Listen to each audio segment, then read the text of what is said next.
Welcome back. After that grueling business last year, I decided to build this assault course to hone my skills and learn some new ones.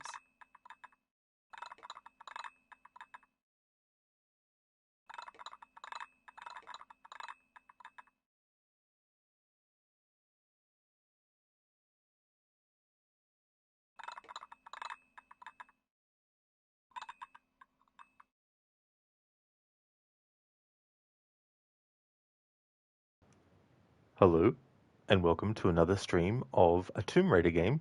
This time, Tomb Raider 2. I'm playing the remastered version, but I've got the graphics for the whole playthrough switched to the original 1997 graphics in this playthrough, as opposed to the first game, the playthrough that I did for my annual 2025, where it was a leapfrog challenge. In this game, I can move however I want Lara to move. She can run, she can roll, she can do everything. I don't have to restrict myself to only having her do jumps forward or jumps back or jumps left or jumps right and all that kind of stuff. So we have all of Lara's movement capabilities available for me to use for this playthrough. But what we are doing in this playthrough is we're going to be doing an all secrets and all pickups playthrough. I've done an all secrets playthrough in the past of this game, but I haven't done a get all items. And it's not just picking up the secrets, it's also literally picking up every single weapon you find, every single ammo you find, every single health kit you find, every single item, of course, that's needed for progression that you find. And with all of these, Lara will go, uh-huh, when she finds it. So I'm actually keeping a count of how many times we hear in the playthrough Lara going, uh-huh. And the other thing is, if I die and my last save was however many minutes ago, any pickups that I got before dying, I have to pick up again. And so the count of how many times Lara will actually say, uh-huh, is not going to match the exact amount of items and secrets that are in the game. It'll be more, because no doubt I will actually die in this game and have to redo sections and re-pick up items that I had actually picked up before I died and do all that again. So the aha count will just keep on going for the whole playthrough, regardless of whether we've died or not. Keone, welcome on in. How's things going? Did someone say tomb? They definitely did. Absolutely. Keone, basically everything of everything, uh-huh. Pretty much. There's a key on the ground. Uh-huh. There's a health kit. Uh-huh. There's an ammo. Uh-huh. There's a weapon. Uh-huh. Be hearing Lara go, uh-huh, in our dreams. Hey there, Shaky. Welcome on in. How's things going? Hope things are going well.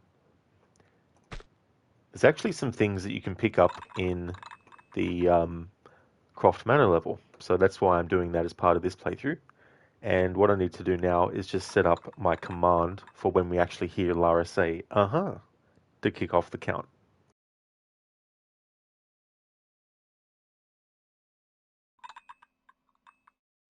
And at any time, if someone wants to see what the current count of ahas is, the command is !found. That's the command that will let you know how many we've actually heard Lara say so far. I've got a command for when we hear it, but that's something that only myself actually does, just to help make sure that I'm actually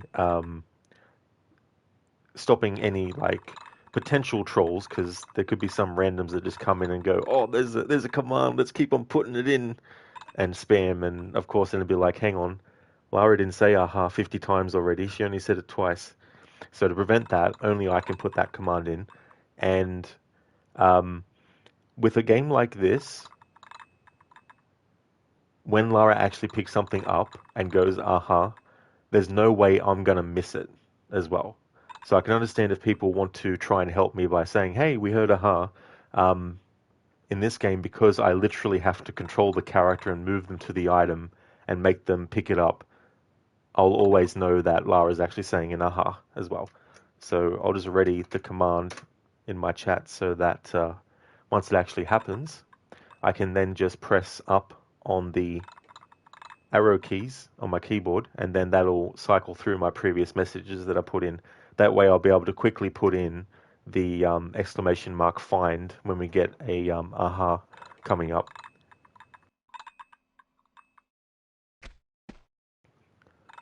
You got all that, Winston? Yes, I got that. Good.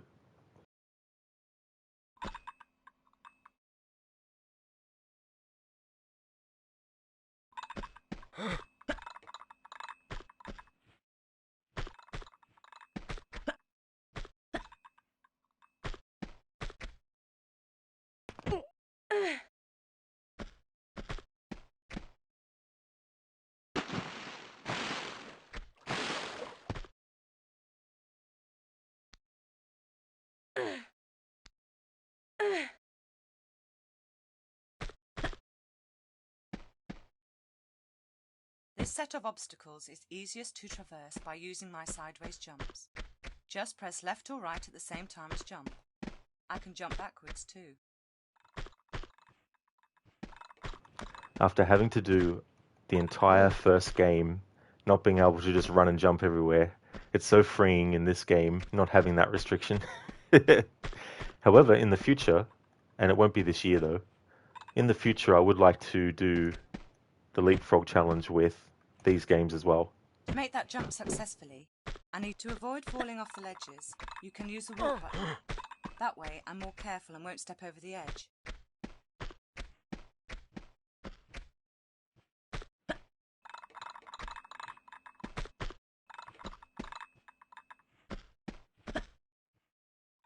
Okay, that was quite a tough one. You need to make a running jump and then press action for me to grab the edge. To get the run up exactly right, walk to the edge, then tap backwards to jump back.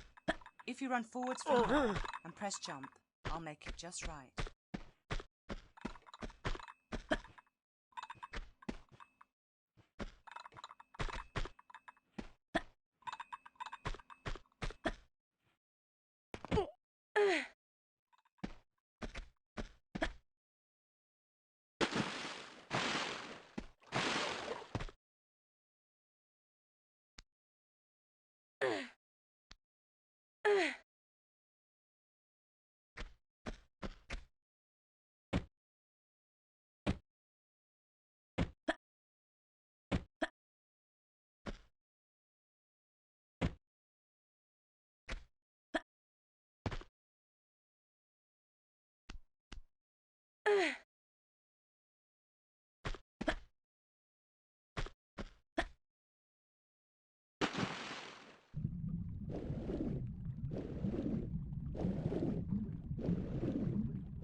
Gosh, that was my best time yet. Feel free to explore the rest of the house and gardens. There we go. Obstacle course done.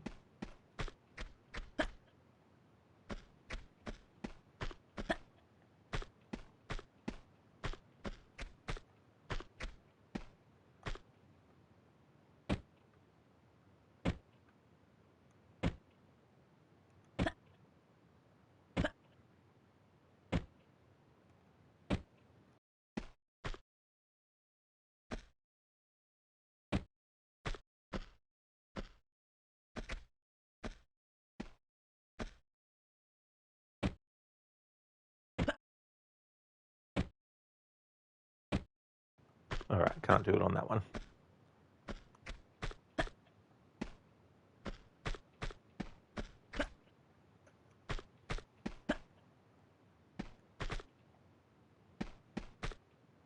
Can do it on this one though.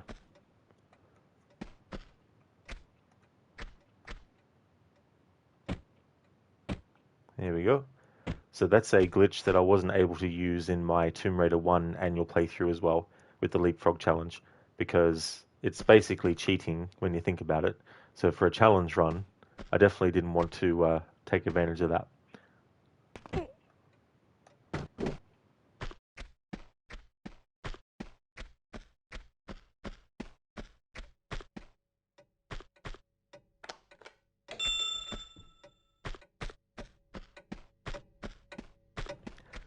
Uh-huh. I definitely am in Mita. Welcome on in. I'm going good, thanks. Things are going well. Having a good Saturday. How about yourself? GG's again on finishing Alien Isolation. How was the DLC? Because I saw you play a bit of one DLC. Did you play the other one as well that kind of recreates the ending of Alien?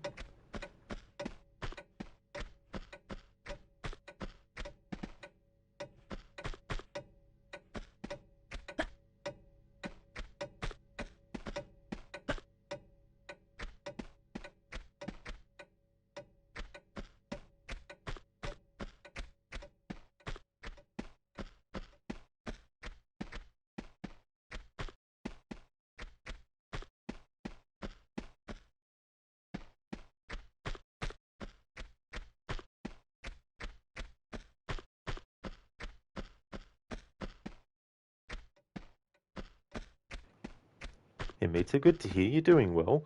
Thanks. Yes, you played both of them. They were quite short, but it was nice playing as Ellen Ripley. Glad to hear that you're doing well, Mita. That's really good that you enjoyed that too. It was one of those things where it was just so cool to play what you see in that first movie. It's really, really cool when a game based on a movie series or a particular movie does that kind of stuff. Hey there, Lucas. How's things going? Ah, the mansion. That's right. Wow, what a mansion, to quote Resident Evil.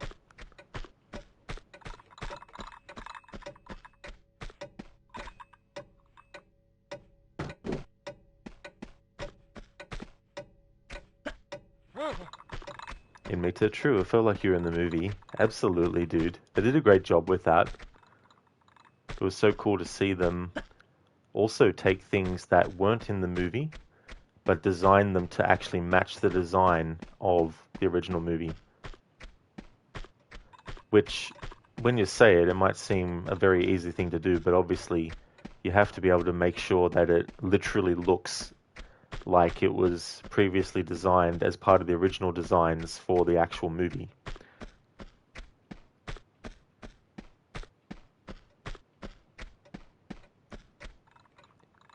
That's great, Lucas. I'm glad to hear that you're going good. As for me, I'm doing well. Had a good Friday the 13th. It was great to start my Until Dawn playthrough getting all the collectibles. And I'm having a good Saturday as well. It's good in this game because I'm not doing the leapfrog challenge for it, that I can have Lara run and jump and roll without any restrictions.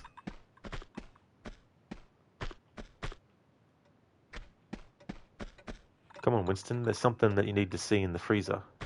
It's very important that you come this way so we can have a look.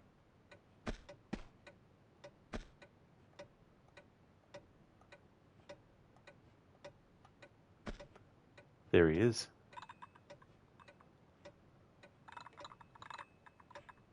Wonder how much Lara pays Winston.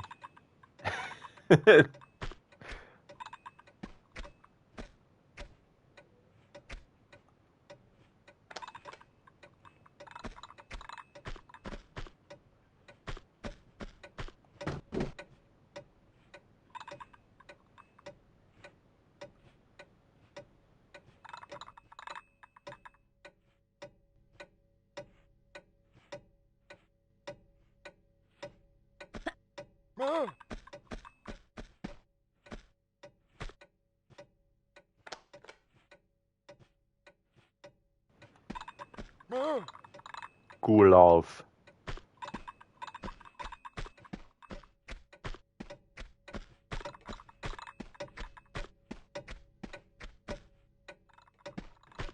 In Rise of the Tomb Raider, the Blood Ties DLC is actually an Easter egg from the earlier Tomb Raider games, where you can hear this particular piece of music.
And here we go. We're gonna have the first.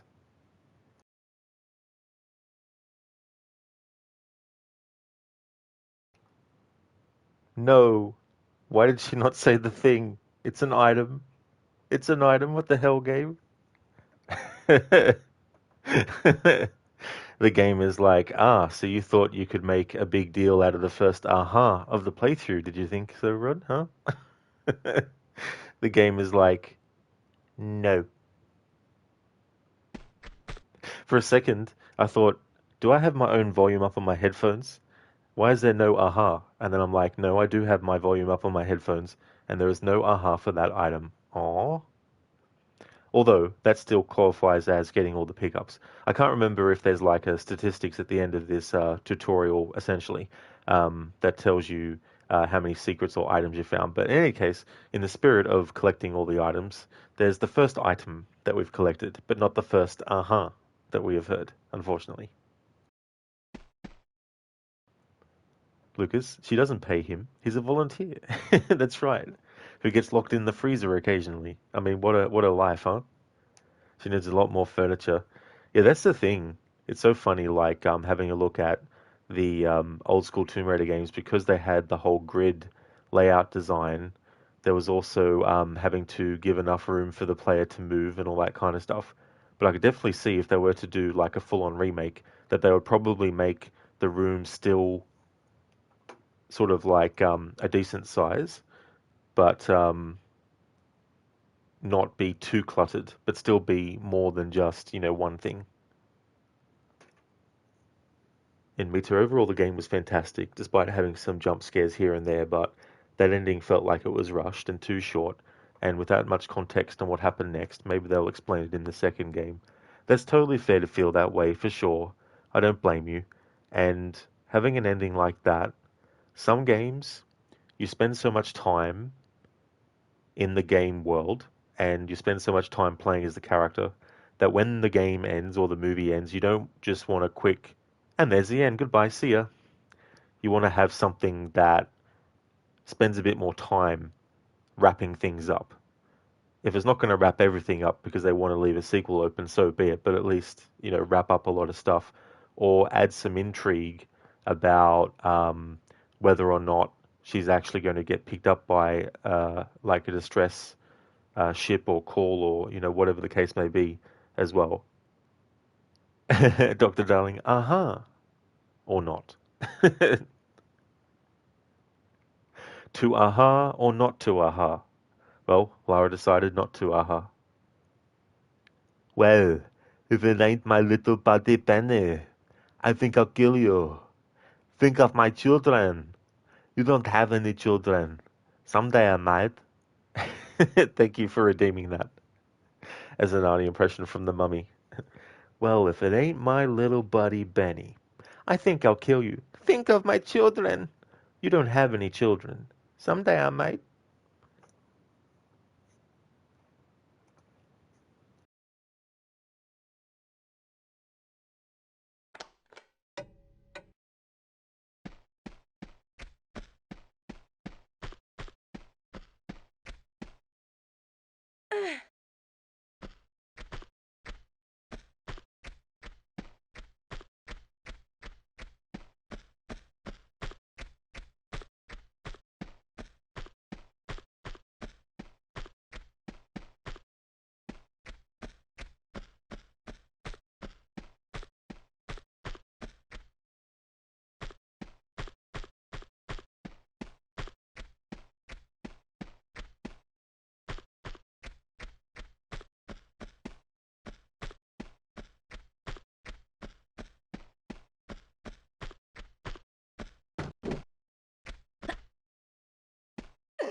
So I will be using a guide during this playthrough, and I want to provide a link for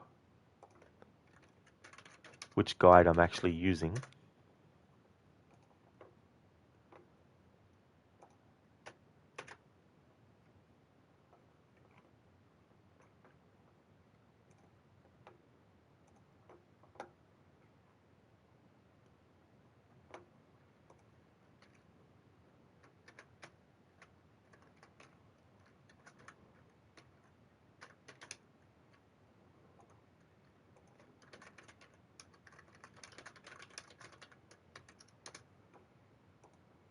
So I'll provide a link to the home page of Stella's Tomb Raider site and provide a link there. So that's the guide I'll be using as we go through this playthrough to make sure that I get all the pickups and secrets. So I'm just going over that guide now just to double check before leaving the Croft Manor level.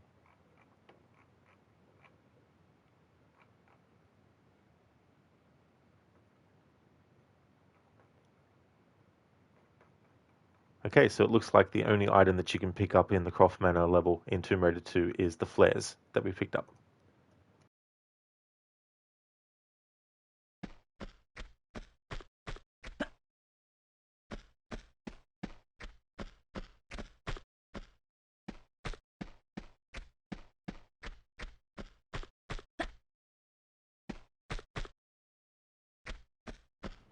At the end of this game, the final level is back here at the Croft Manor, and Lara's manor gets attacked because they're trying to get the Dagger of Zion that Lara gets in this adventure. And in the first Tomb Raider movie, there's also a scene where Lara is in her mansion and these enemies attack looking for not necessarily an artifact in the sense of the artifact that Lara is looking for in that movie, but something related to the artifact. But still, it's an enemy infiltrating her manor / mansion, and there's a big like fight scene in that and everything as well. And then there's a funny scene afterwards where this delivery guy is delivering a package to Lara, and he's bewildered and in shock at what he's seeing because there's like glass windows smashed and everything, all these different things lying on the floor. And Lara notices his reaction and she gets like a wry smile on her face.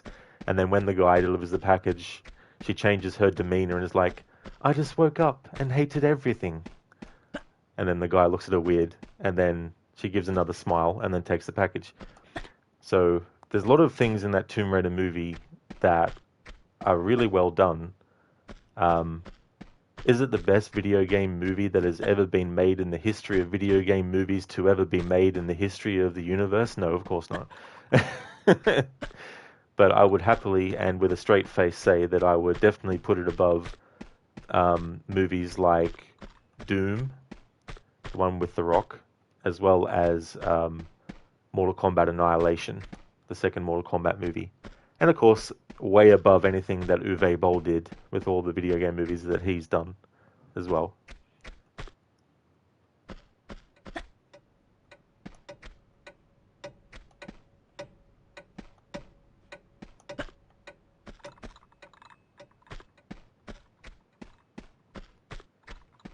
So Winston is in the freezer. I don't know, chat. I'm going to create a poll.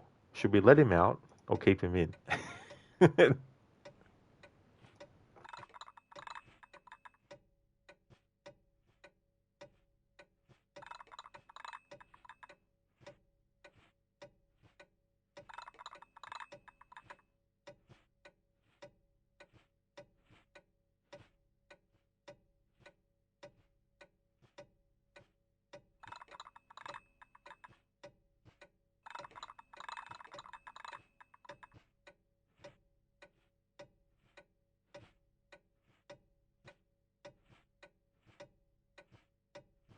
Alright, so just for a little fun thing for Twitch chat, here's a poll. What to do with Winston? Let him cool off, which is keep him inside the freezer, or let him out and about?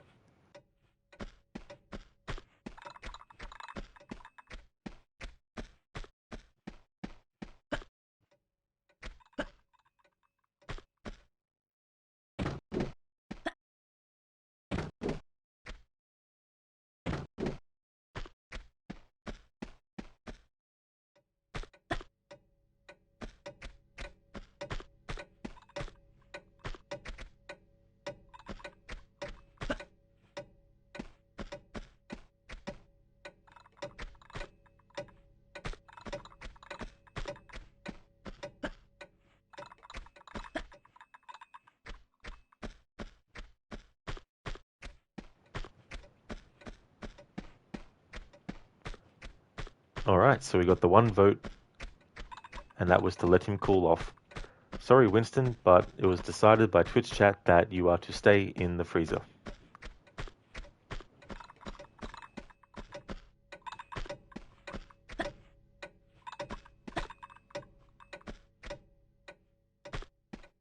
Lara, why are you so mean?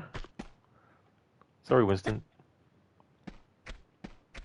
Alright, so that is the only collectible in the Croft Manor level, which is the flares that we picked up. Let's have a look at statistics. So the only statistic is about your best time in the obstacle course. Alright, it is time to jump into the main game.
So in the last playthrough, the final amount of saves that I made was 1,137.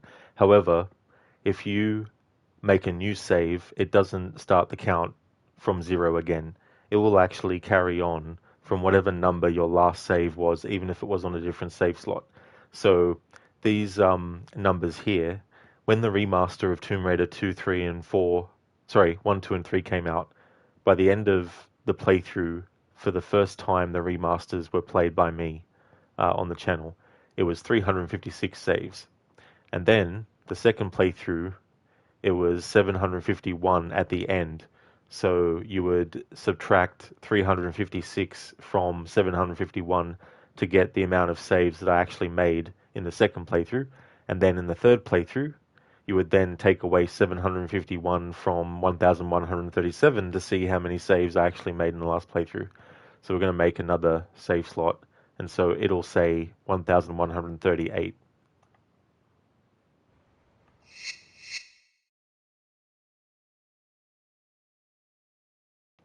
That's right, Keone. Yeah, Lara still has the same Ugg boots, basically.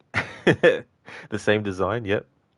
And in this game, they actually had Lara with her ponytail, whereas in the first game, due to something I think with the graphical limitations or the memory limits that they had to work with, they had to chop off the ponytail and just have it as like I don't know the technical word for it, but there's like a nub of a ponytail in a bun. Hey there, Ryu. How's things going, dude? Welcome on in.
That's awesome, Ryu. I'm glad to hear that you're going well, dude.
Okay, so I think I might have gone too far beyond the first secret.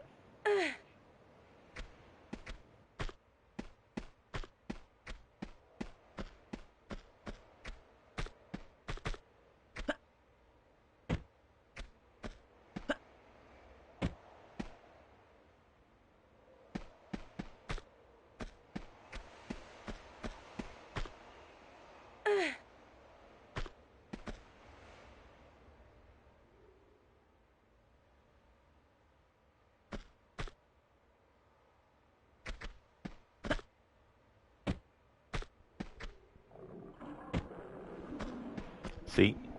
Good thing I double checked. Alright, so this is secret 1, a silver dragon.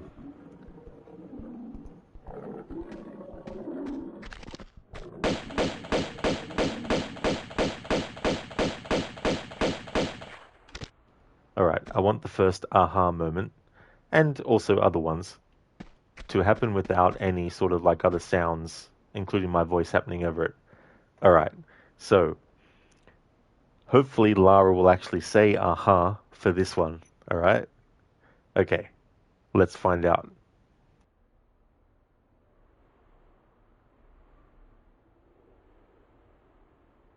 Uh-huh.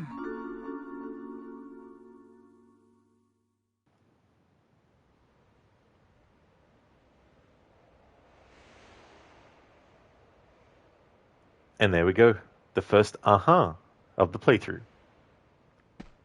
What I'm going to do is get into the habit of saving every single time I pick up an item.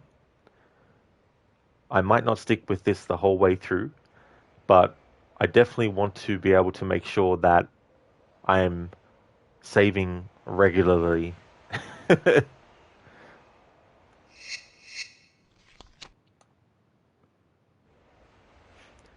In Mita, you played some Unity after Alien Isolation. There was one guy who was dressing like a woman. You first thought it was a woman, but and when he started talking, you're like, where is this voice coming from? He was like, I am a man, but I like dressing like a woman as a disguise. That's true. Yeah, the dueler, the master duelist. Um, I don't know if you've done that one, but that character appears in some of the other Para stories too, as well. Exactly, Keone. Uh-huh. There we go. We finally have it. Amita, she said it. She said the thing. She really did. For those who might not have been here before, in the Croft Manor level, there's only one item to pick up, and it's flares. And I did this whole big sort of like preamble where I was like, okay, now we're going to hear Lara say aha for the first time in the playthrough. And then I picked up the flares and nothing. And I was like, damn it. You did 3 of his missions? Oh, cool, Amita. Yeah, A Fistful of Duelists. That's one of the para story names. I really like that because it's a reference of the Clint Eastwood movie A Fistful of Dollars.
Unfortunately, Lara doesn't say aha underwater, which if she did, it'd probably be like, oh, or something like that.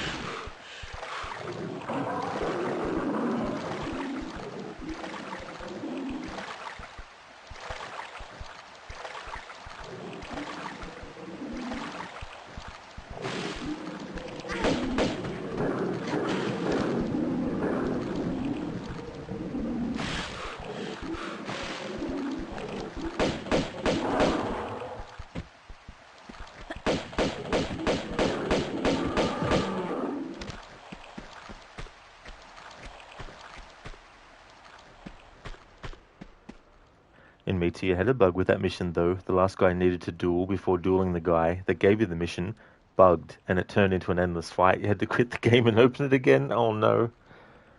Yeah, the tricky thing too with that mission is that if you engage in the enemy and they hit you first, that's basically you losing that round, and then you have to try again. And that partnered up with any bugs that might happen. Like, that's so annoying that happened to you, dude. Yeah, and Mita, it would have been funny if Lara did actually garble underwater the for collecting that item. So you'll see me stop in this for a while and not say anything. It's only because I'm actually looking at the guide and I'm making sure that I've actually gotten the things that I need to get.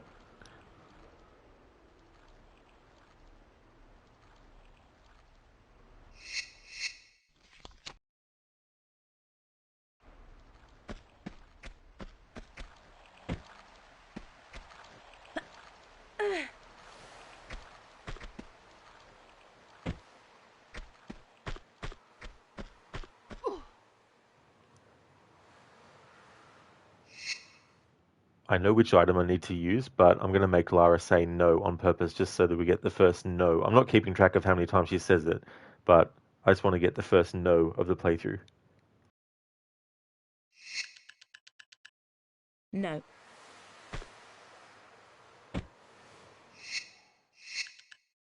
No. No.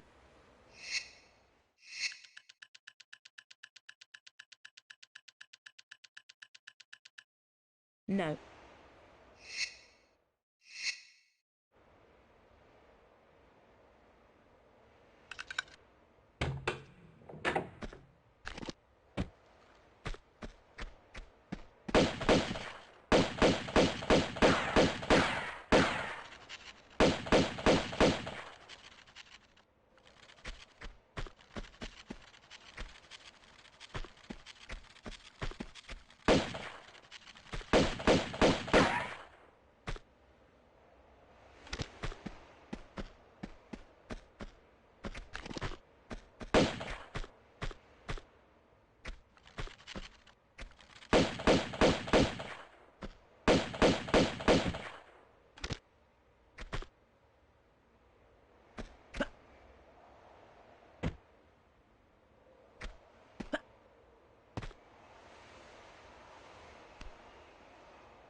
Uh-huh.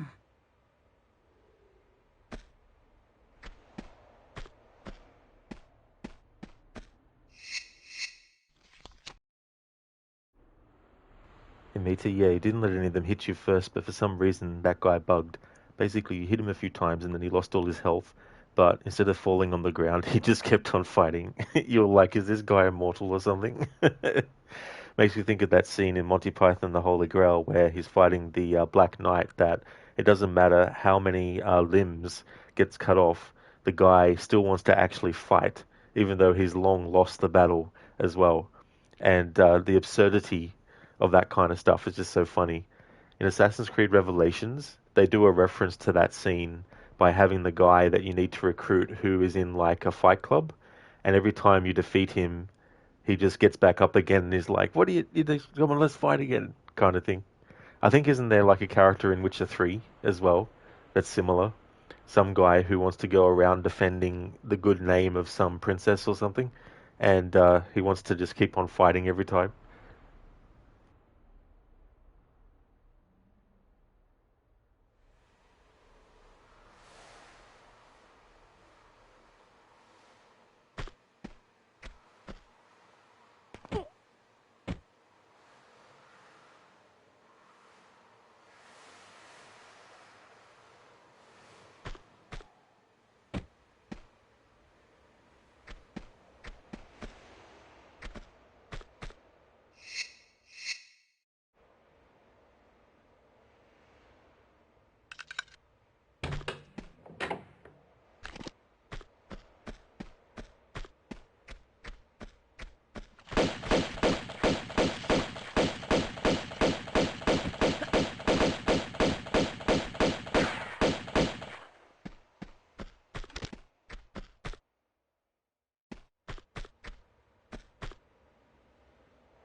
Uh-huh. I like that in Mita. Your comment, yeah, you can encounter him 3 times, and at the very next moment, we found the third. Uh-huh. But yeah, that's three times you encounter that guy. Yeah, I just love that idea. One of my favorite types of humor is absurd humor. And for those who haven't seen any Monty Python stuff, essentially the reason why a lot of their humor is funny is because they take something that might be simple and they overly complicate it to the point that it just becomes so absurd that most of the time they break the fourth wall and end their skit by having some other character unrelated to the scene just burst through the room and basically shut down the skit because it's getting too silly or too absurd and all that kind of stuff. And usually they have a character who's like a police officer or a general in the army who bursts through the room and basically shuts down the scene. And in Monty Python and the Holy Grail, there's this whole fight that was scripted to take place with this big giant monster. They didn't have the budget to actually do it, so instead they made it an animated sequence of events that happened, and it's just another example of how they were very sort of like creative, and they thought, outside of the box and all that kind of stuff. And then in the tradition of some of their skits ending with a police officer coming in and saying like, right, this is getting too silly. In Monty Python and the Holy Grail, at the end of the movie, before they actually managed to get the Holy Grail, modern police who have been actually following them because there was, a series of fights where people were killed. So these modern police essentially arrest all the knights and and everything like that. So it's a really big, epic way to do a similar kind of ending of the skit when it gets to a certain, point as well.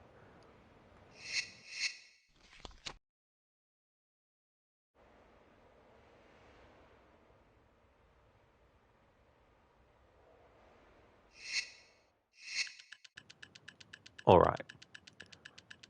So this statistics, it keeps track, of course, how much time you take, how many secrets you've found, how many pickups there are in the level, and how many you've found already. It doesn't do the same for kills, though. So it doesn't say, hey, there's so many kills that you need to do, and now you've done so many out of so many, unfortunately. Then you have ammo used versus how many hits with that ammo you've actually done, how many medipacks you've used, and the distance that you've traveled as well. So I'll definitely be keeping an eye on this screen to keep track of stuff too.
Okay, so when it comes to how many items we've picked up, sometimes there'll be like multiple items positioned in the exact same spot on the ground.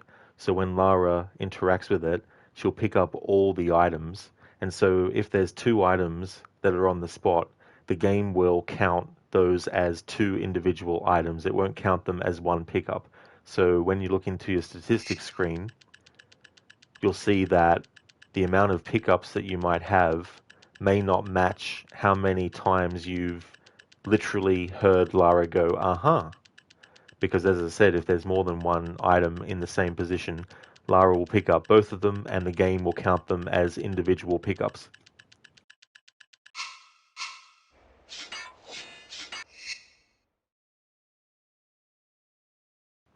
And Mita, you like Geralt's comment when you meet the second time. Bruises on your ass heel already? That's so funny. I haven't played that for a while, but I definitely am looking forward to replaying it. I need to sort out my schedule because I think what I might need to do is change my schedule from having the Tuesday as a stream day off and start to actually use it more officially again because there's going to get a point where I need heaps of days in a week to do certain games and stuff. So once I get Doom Marathon out of the way, I can then free up a Monday as well. Keone, the Ledge got a good soundtrack. That's true, it did. Absolutely. Hey there, Nick. Welcome on in, dude. I'm doing well, thanks. I'm having a good Saturday. How about yourself? How's your day going? I hope you're doing well.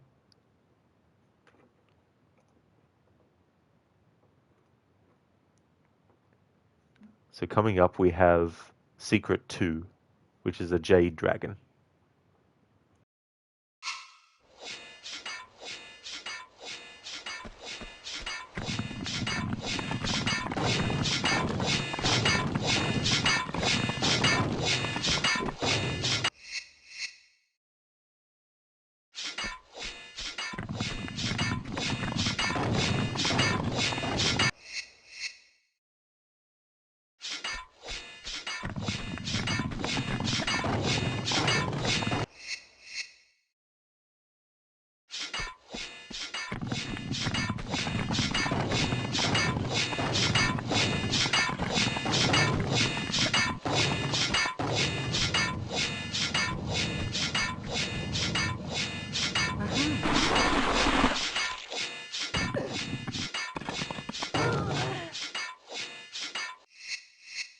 Even though we died after getting that collectible, I'm still counting the aha, of course. Nick, hoping to tune in a lot more these days now that you're settled. You're doing well, thanks, mate. Fiona says a big hello. Oh, hello to you as well, Fiona. I hope that you're going well too. That's awesome, Nick, that you'll be able to.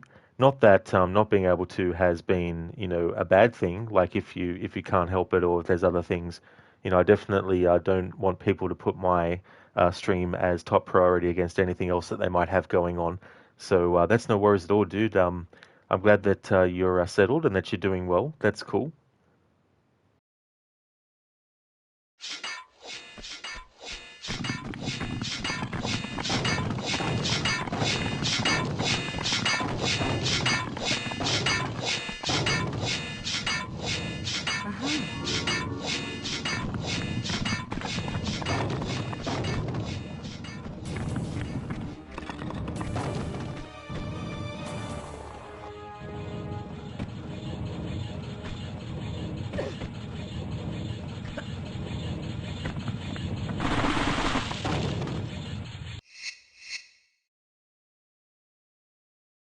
That's no worries at all, Nick.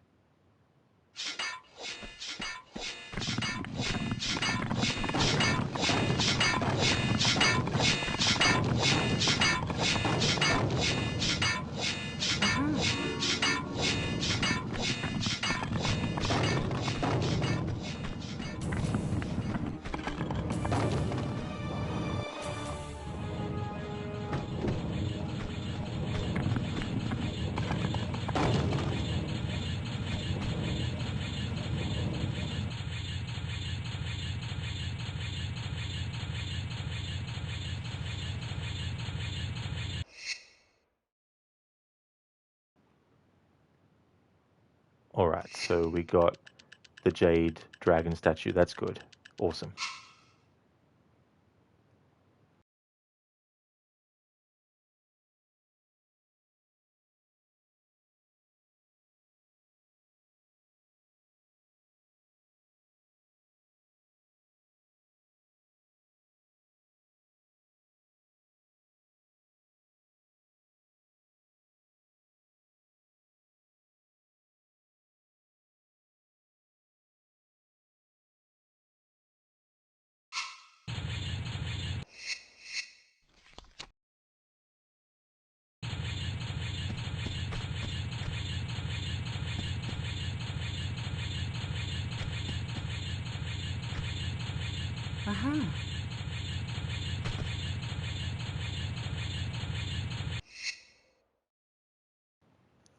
Nick, you finally nabbed yourself a new Xbox, so life is a lot simpler these days. Oh, that's really cool that you did. That's awesome. I hope that you got it for a really good price as well. And Mita, do you have to collect an item again if you die right after getting it, or it still saves? Yeah, so if you get an item and then you die, you still need to pick it up again. So if you didn't save it after collecting it and then you die, whatever save you had, you have to reload that and then collect it again.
Uh-huh.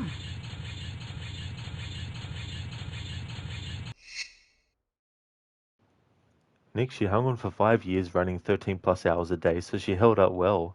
It sounded like a 767 taking off by the end. Well, that's good that it lasted for so long too, as well. That's a fair chunk of time. It makes you understand. Yeah, it's a shame that like even in the remaster version that I'm playing, but I've got the graphics switched to the old school. Even in this remastered version, they don't automatically keep track.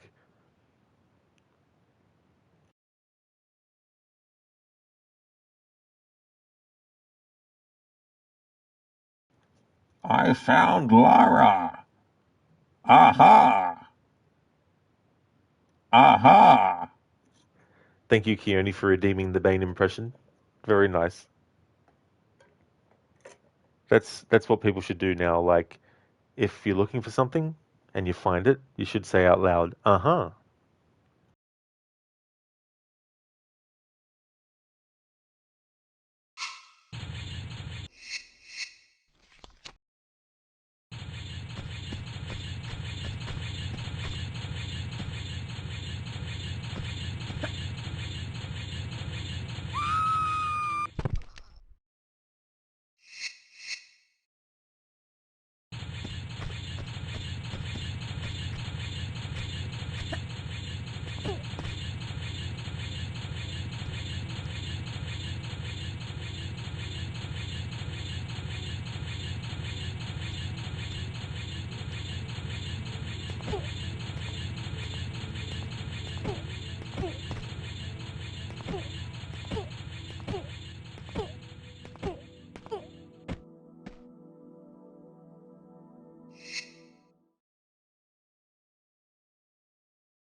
Uh-huh.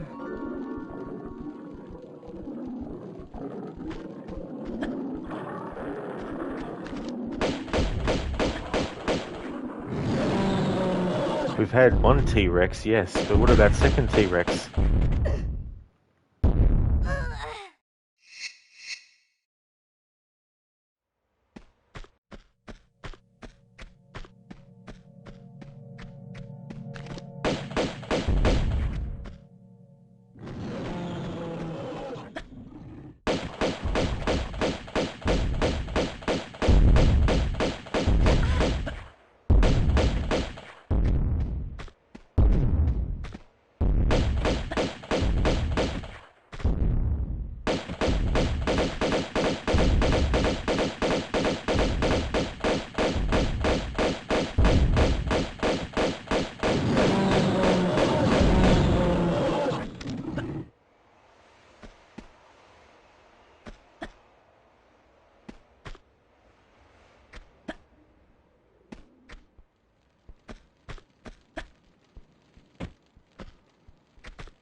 This little spider's doing its own leapfrog challenge.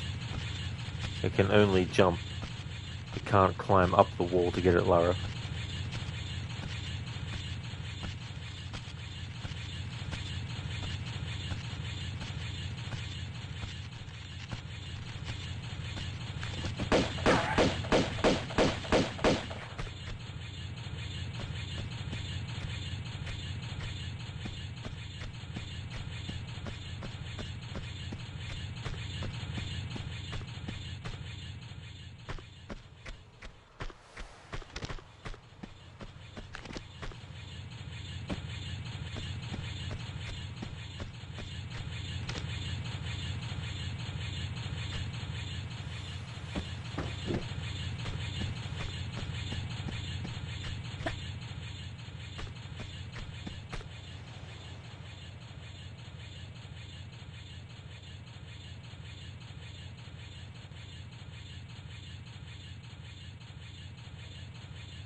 Hey there, Witcher. Welcome on in. How's the path coming along? Welcome on in. Keone, what's your favorite Tomb Raider game of all time? For me, it's still Tomb Raider: The Last Revelation, which was the fourth one. Came out in 1999, which was also the year one of my favorite movies came out in, The Mummy. And both The Mummy and The Last Revelation are set in Egypt, and I really like, Egypt as a setting in games and movies and stuff. And I really like, Egyptian mythology and stuff too. So it all came together in that year, and yeah, that was the first game in the series I actually played. So even though there might be some games that have a lot of improvements over it and all that kind of stuff, it's still the one that's my favorite. And a lot of that's nostalgia, but it's also a great setting, and I really like the atmosphere. All the games have like a bit of a horror feel in certain parts, and that one in particular has some really, really freaky and creepy FMV sequences of skulls flying through the air and different sounds and all this kind of stuff. So, as a fan of horror stuff, that's another reason why it's up my alley.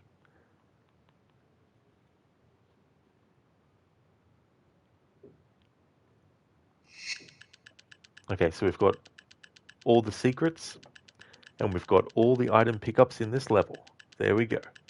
So that means that I can continue on without worrying that I've missed something, because I haven't.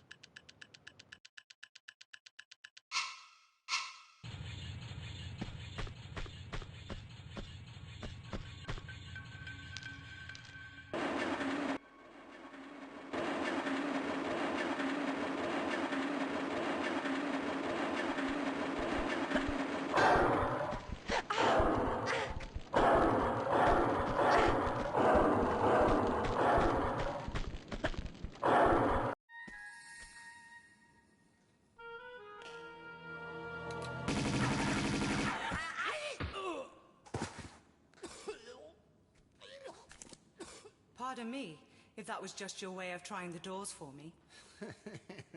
With a Tommy gun on my keyring. Though not anymore. So after you. Somehow, you don't behave like you got the monk's blood. I understand that somehow is in my favor. So indulge me about the dagger. I'd be indebted with your life. These doors are waiting for the right one. The right time to arrive. And then the dagger's blade will honor the hearts of those who believe. So unless you pledge your loyalty as well. And which one is that? To the sins and fortunes of Marco Bartoli.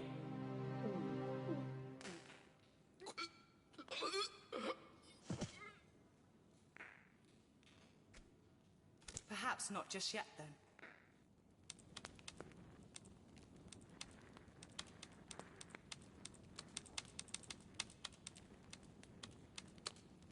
Aha, Gianni Bartelli, Via Caravelli, Venice.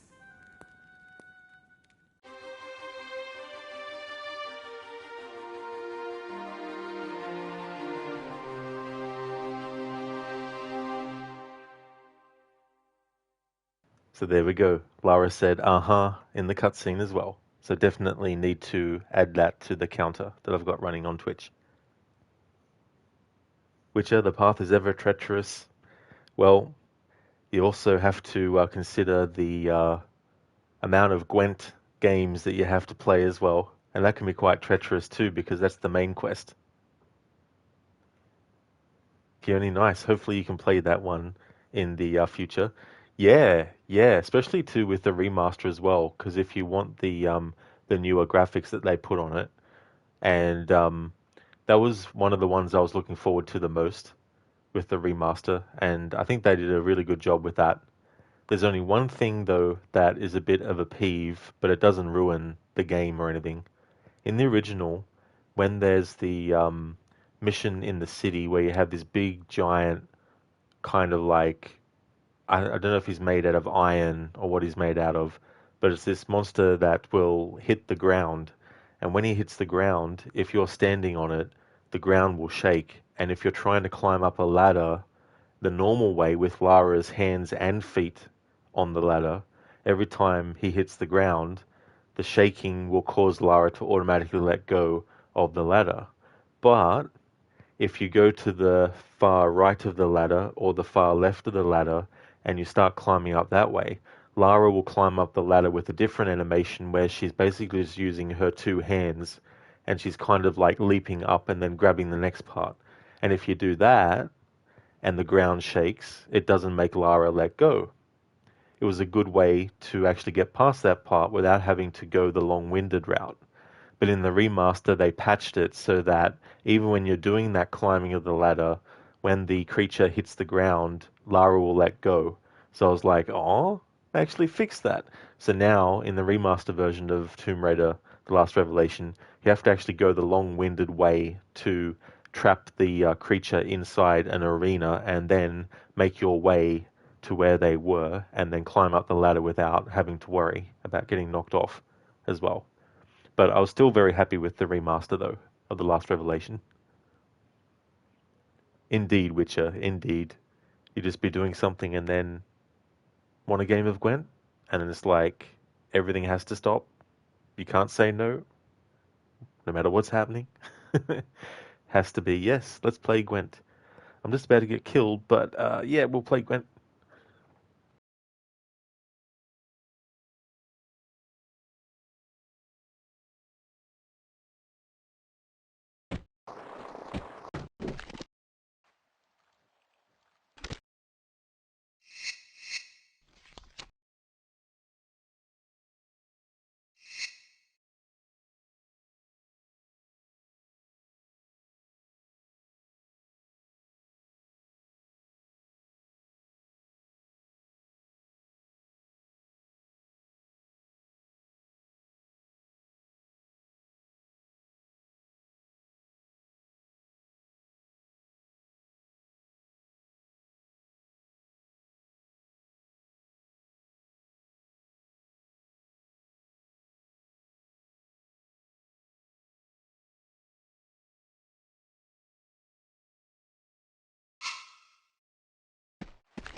Uh-huh.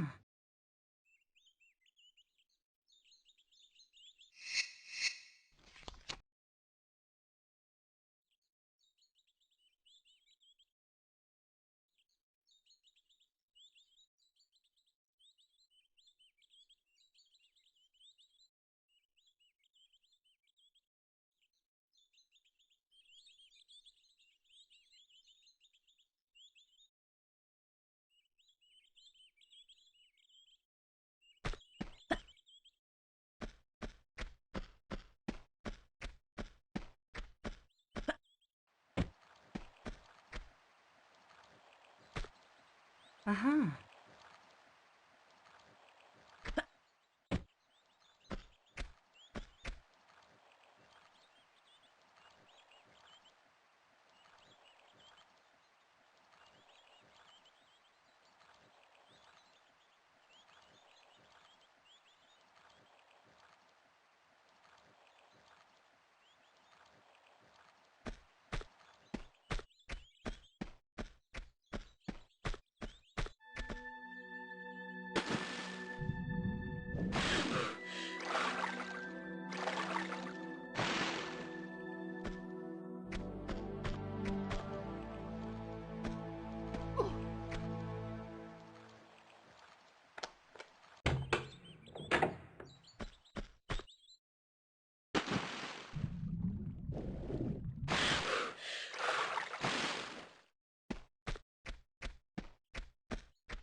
Oh my god.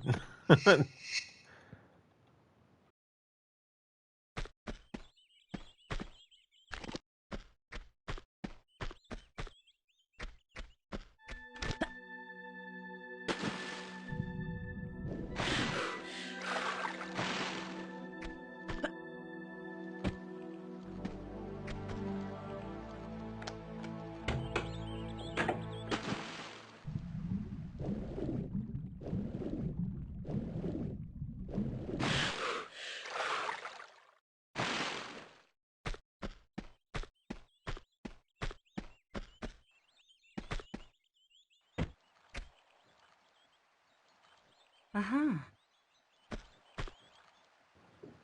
Oh yeah, Keone. So the name of Lara's butler is Winston. And you can lock him in the freezer in this game and Tomb Raider 3 as well.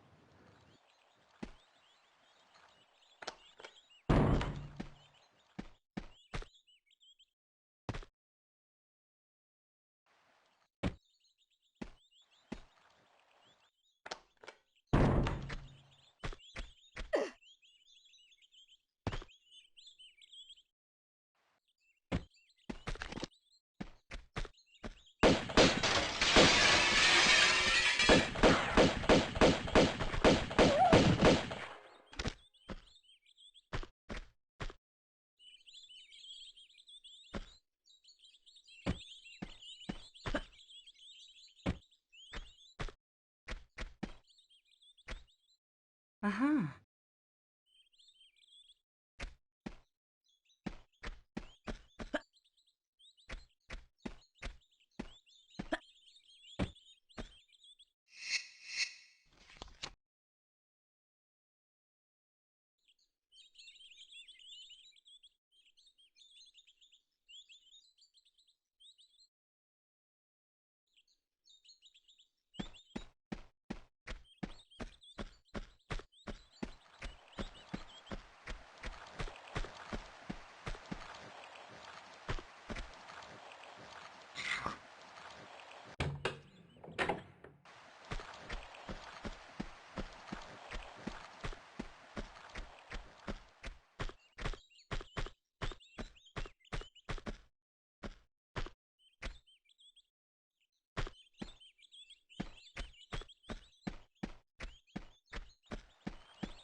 Uh-huh.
Uh-huh.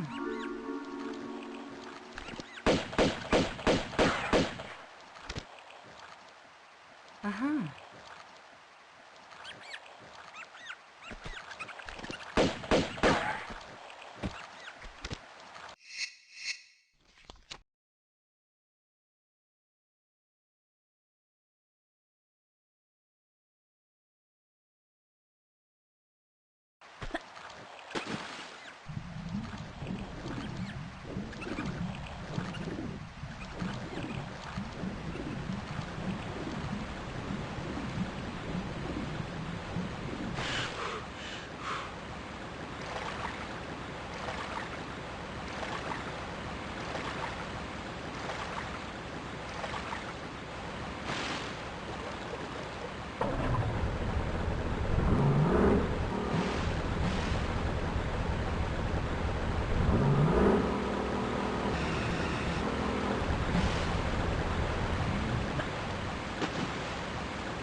Again, there's no aha that Lara says underwater. Mm-hmm. Would probably be what she would say if she was underwater while finding something.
Uh-huh.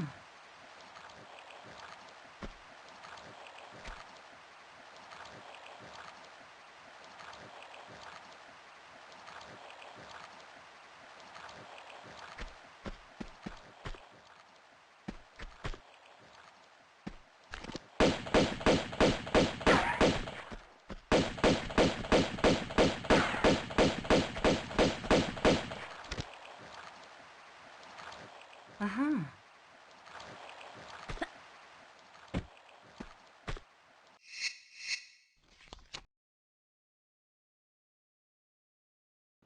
Dr. Darlingrod spends more time triggering the command than rather than playing. Yeah, I'm also going through the guide I'm using with a fine-tooth comb to make sure that I'm getting all the pickups.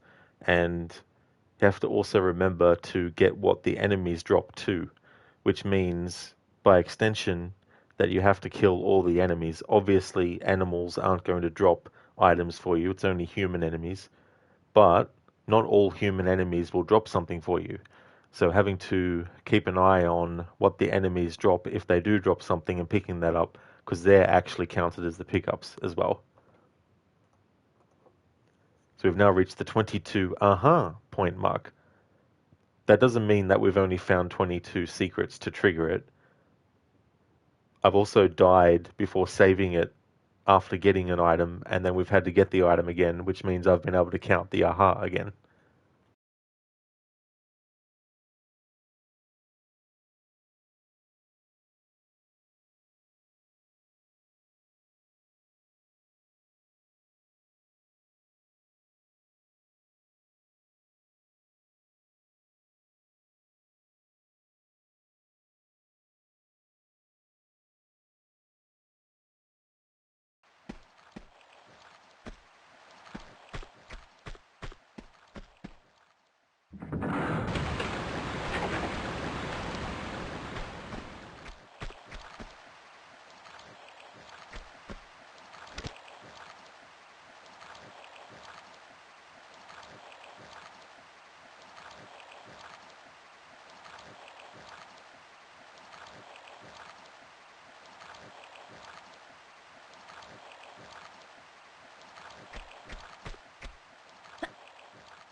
Uh-huh.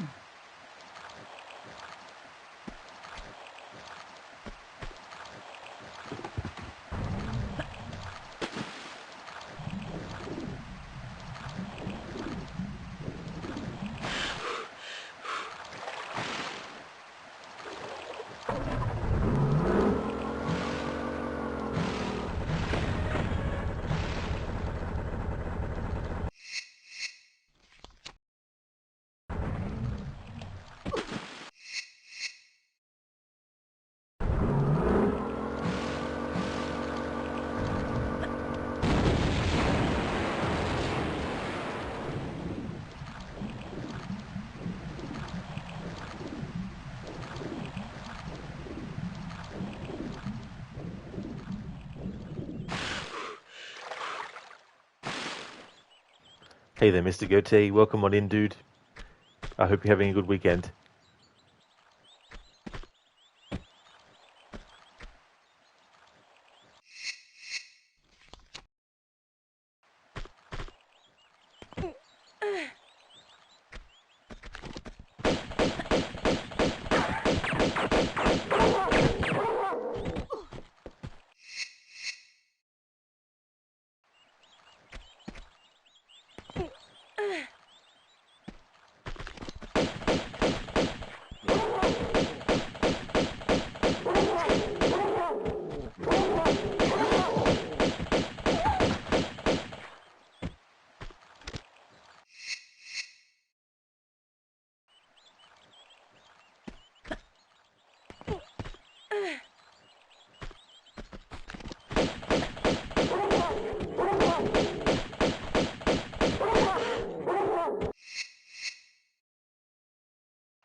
Uh-huh.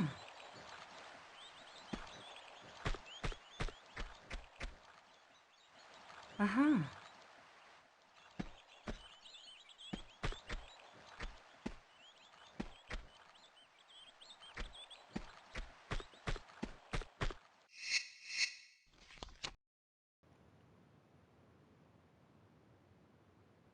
Oh, nice, Mr. Goatee. That's good. Glad to hear that you're going well. You killed a boss in Lord of the Fallen and ready to move areas soon. So how was the boss fight? Like, was it a difficult one? Are you in the early game of it, or you sort of like halfway through or something? As for me, doing well, thanks, dude. Having a good weekend.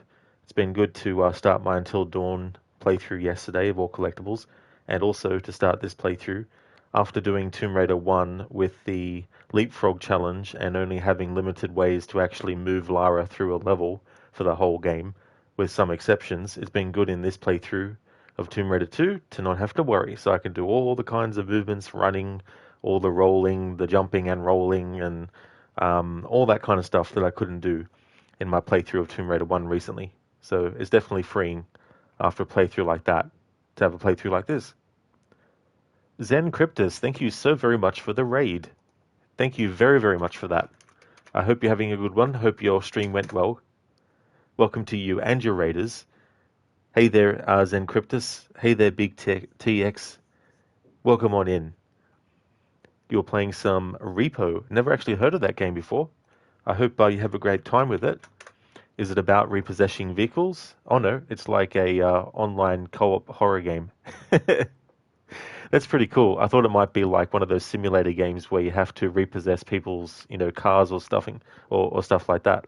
But welcome on in. I'm doing a Tomb Raider 2 all secrets and pickups playthrough, and I'm keeping track of how many times Lara says "uh-huh" when picking up items. If I've already picked up an item and then die without saving, I still count the "aha" that happens when I pick up the item again and all that kind of stuff. And yeah, I stream every day. At the moment, Tuesday is like a stream day off, but it also is a floating stream day where it could be an extra stream of something already happening on the channel, or it could be a completely different game that's not actually scheduled. And on the weekends, it's Tomb Raider 2. I'll be playing through Tomb Raider 2 and then 3 as part of my annual playthroughs, and then I'll take a break from Tomb Raider and replace it with different games and so on. But definitely doing all the mainline entries overall throughout the year. It's a fun group game. You repo stuff from demons. Oh, that's interesting. That's cool. It's really cool when they have things like that too, as well. You guess Lara repo stuff from monsters too. That is true. If you put it that way, definitely match. And that's good that you enjoy Tomb Raider. It's a really good series, and it's great that with these remasters being able to switch to the old graphics, which is what I've done. I'm using the PlayStation 5 remastered version, but I've got the graphics switched to the old school because when I do my annual playthroughs, it used to be the original games, but now with the remasters and just ease of PlayStation having it on that, being able to just switch is really cool.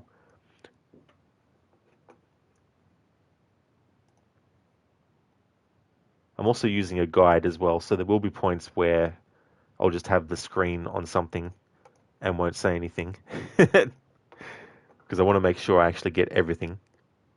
Serena Williams 777, thank you so very much for the follow. Thank you. Mr. Gote early game part 5, you killed flesh and visage bosses and you got some new armor and started another side quest, and handed a bowl that allowed you to get more armor. You posted a few pics in Lucinda's Discord. Very nice, dude. That's cool. Well, GG's on that as well. Congratulations on getting those milestones. Then Cryptus guides are totally acceptable with this series. Oh, absolutely.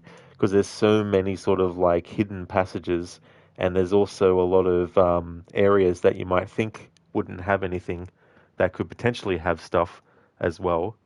I've actually collected a few things since I last looked at the guide. So what I'll do is read up until where I'm up to now with using the key in this door.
Uh-huh. Zen Cryptus, thank you so very much for the follow as well. Really appreciate that a lot.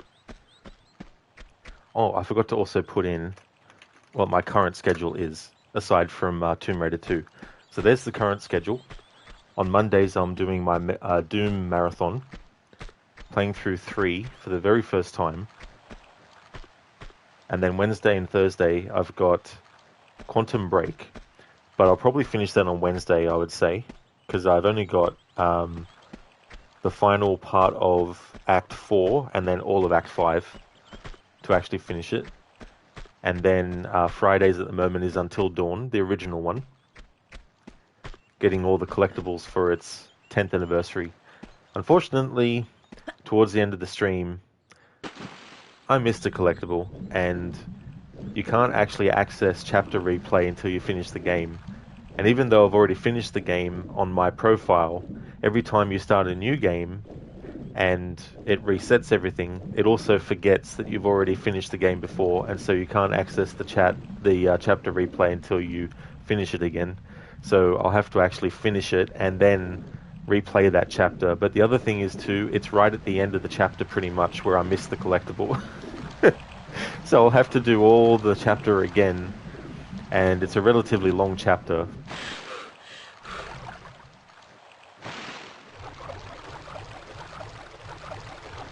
Oh, with Doom 3, I've really been enjoying it, Zen Cryptus. The first time I played it, I never finished it. In fact, I never really played a lot of it. I think I played about half an hour to an hour of it. And at the time, because I wasn't expecting a Doom game to have a bit more of a survival horror, slow-paced approach, I thought, oh, this isn't Doom. And so I never touched it again until I decided to do a Doom marathon this year. And I thought, you know what? It's time to finally actually play through it and give it a chance. And I've actually been enjoying it. I think it's a very interesting Doom game. And even though it's called Doom 3, it's pretty much a remake. But yeah, I've been enjoying it. I don't know how I would feel about it in comparison to the first two, because they're so different. It's a huge big difference between the graphics alone, but not only that too. There's so much other stuff.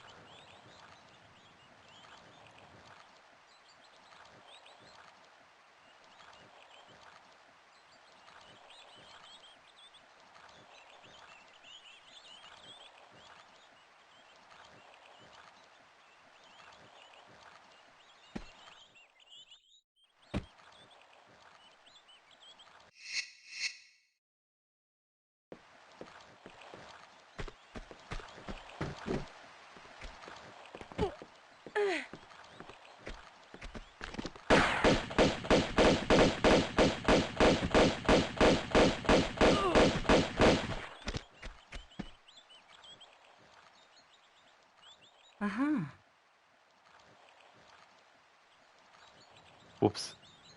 I had to cycle through a few more messages to get back to the command I've got when I pick up an item.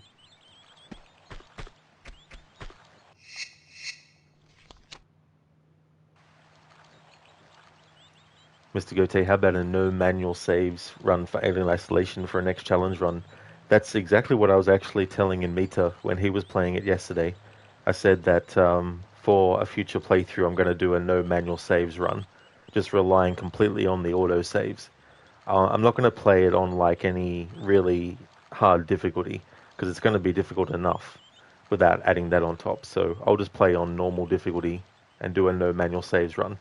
So I might be doing that for October when I get to it.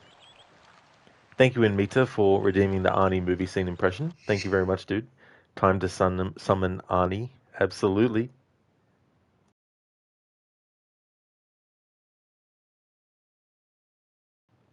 Zencryptus, it's good for what it is, you think, for sure. That's true, I'd probably still say that the 2016 game is definitely much better. I'm also going to be doing the Doom 64, although it is the 2020 release. But I used to have the original Doom 64 on Nintendo 64. But yeah, the 2016 game is just really, really cool.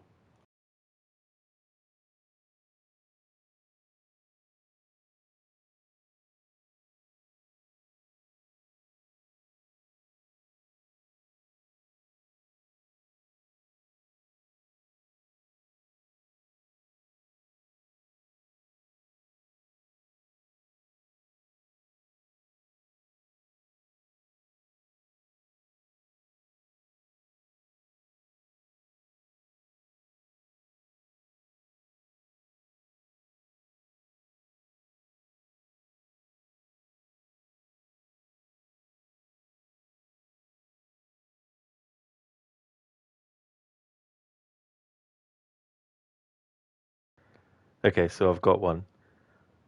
Is that it? That's the one. Land here is the most isolated spot we'll find. Okay, here we go. Now, you remember the message. Commando, Kirby, Code Red, coordinates, got it. Don't break the silence until they've seen me. How will I know? Because all fucking hell is gonna break loose. Be careful, Matrix. Good luck. Thanks. That's from Commando. Thank you for redeeming that in Meta. Such a good movie, that one. Haven't seen it for a very long time. Mr. Gote, so does that mean the game will restart when you die pretty much? No. There are actually autosaves. When you trigger an autosave, you'll actually see the sort of cassette tape logo appear and the animation for it happen, and that lets you know that the game is actually autosaved. So I don't know how much gameplay is between each autosave, but yeah, it's essentially playing from autosave to autosave, and if you die before the next autosave, then you have to rely on the previous one. So who knows, there might be like a full fucking level worth. Maybe. Encryptus 2016 is insanely good. It really, really was. I really like the fast-paced nature of it as well, and I like the attitude of the Doomslayer too. Hey there, Sage. Welcome on in. Last time you were in here talking about how you got out of a 4-year relationship forever ago. You just left your 3-year job. 4:19 a.m. here. Still remember all the joy your AC streams and your AC knowledge convos gave you. Hope all is well for you, and it still seems like you're the awesome Rod. Remember, life moves fast. You are not wrong there, Sage. It really, really does go quickly, for sure. And I hope that whatever job you find next, I hope that it's even better than the one that you just left. And if you had to leave under, very stressful circumstances and, whatever the reason is, I hope that, the next job doesn't have any sort of like, things about it that will be negative for you. But I'm glad that you enjoyed the streams and that you enjoy the Assassin's Creed content as well. That's awesome. Thank you so much, Sage. And yeah, life moves really, really fast. It's like blink and you miss it, basically. Yeah, and me too. I just love that whole thing. All fucking hell is about to break loose. And it does.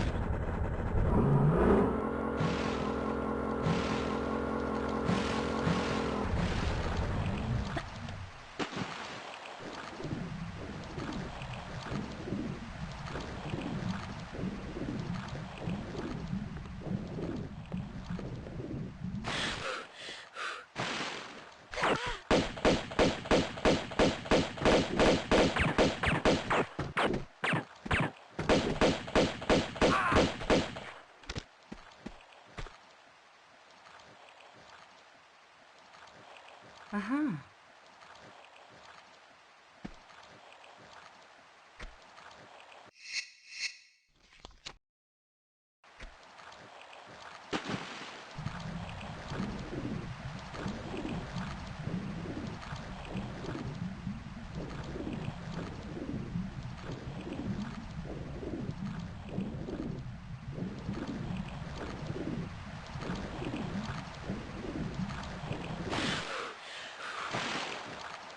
I hate the enemies, how they get a head start on shooting you if you're in water trying to climb up to where they are. They get so many free shots on you.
Okay, reluctantly, I'm going to use a health kit.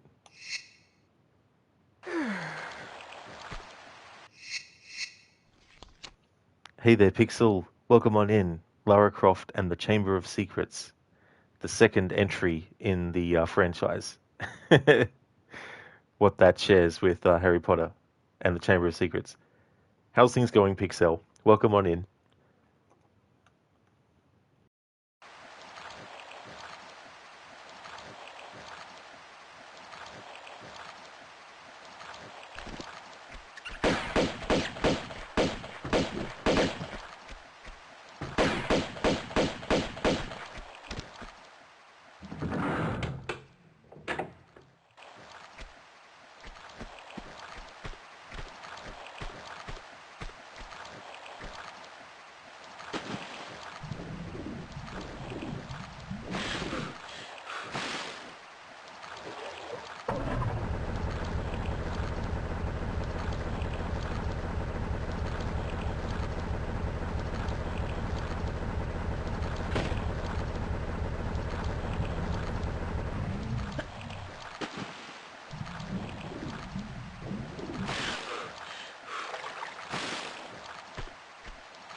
It's going, Pixel.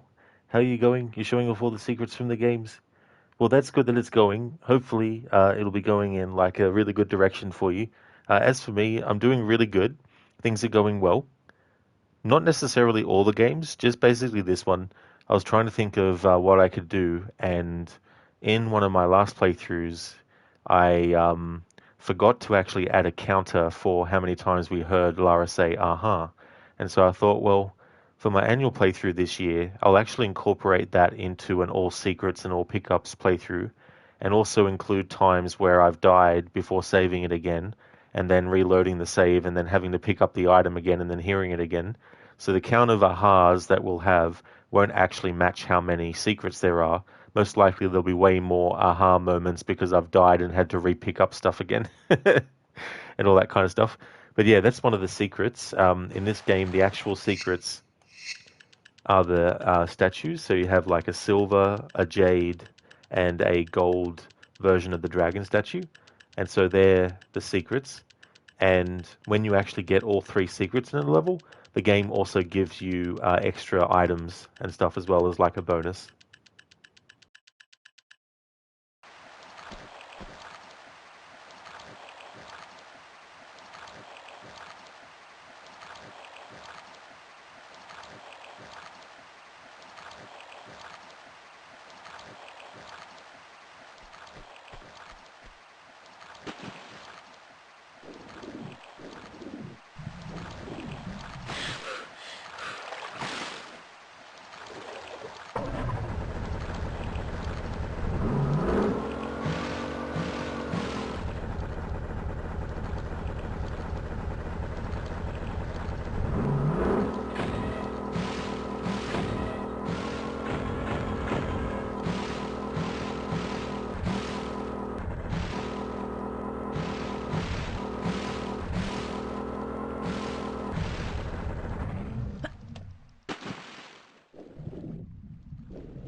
Pixel, you didn't know that. You don't even know where to find them.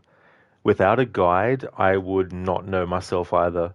Usually, when I play this game, I don't worry about getting all secrets because it slows down the gameplay where these games, even though I've played them a few times, I don't have a photographic memory of where everything is or where to go all the time.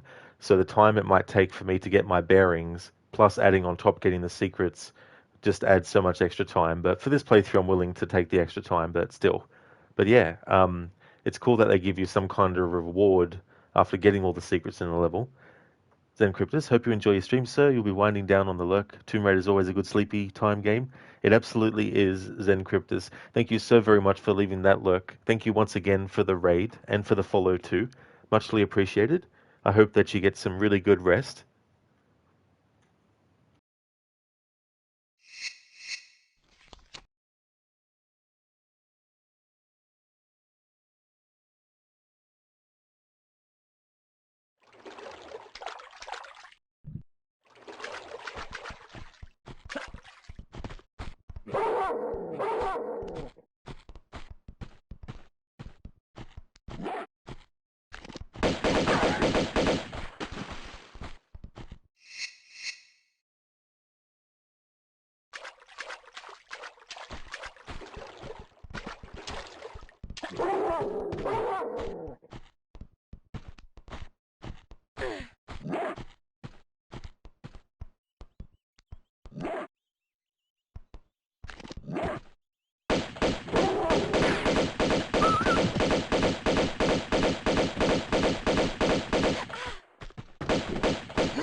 Uh-huh.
Anita, when you will be looking for question marks in Skellige, you will be like, uh-huh, I found another one. And then you could add, how exciting, on the end of it too. Uh-huh.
Alright, so according to this, we have one more pickup that we need to get.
In Meta Tomb Raider. And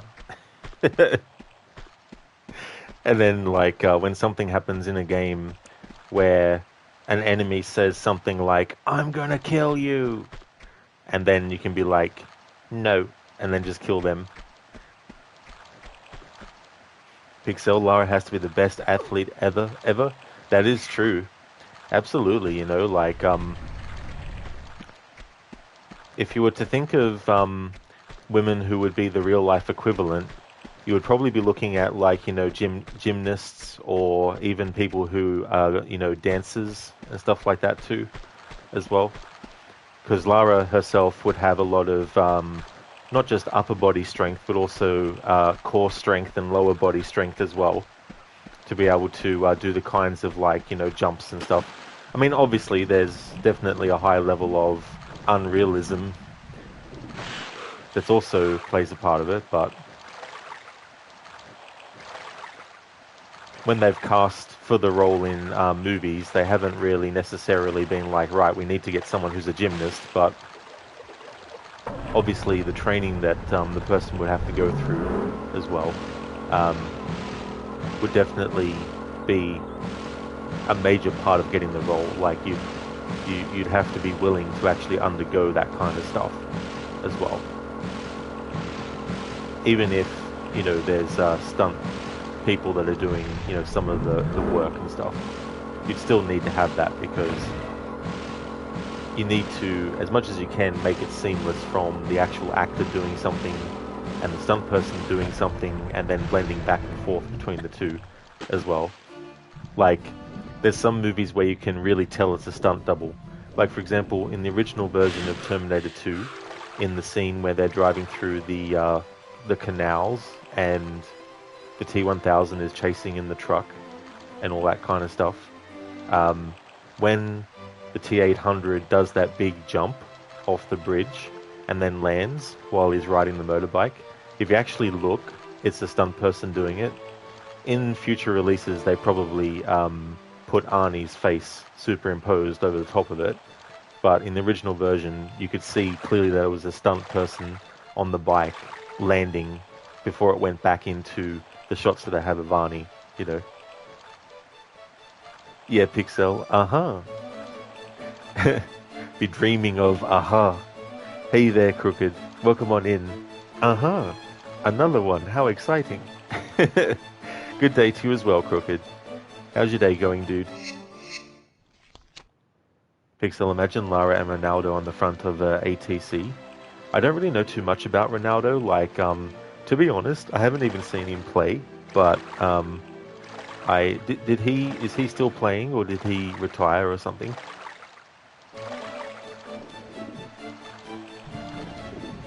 Lucas, Lara is full of Croft. That is so true. This enemy gets all these free shots.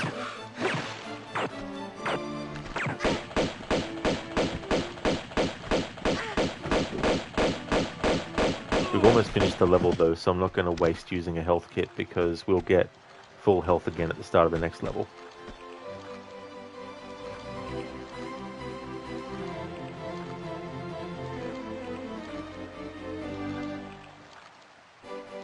I eat green berets for breakfast, and right now, I'm very hungry.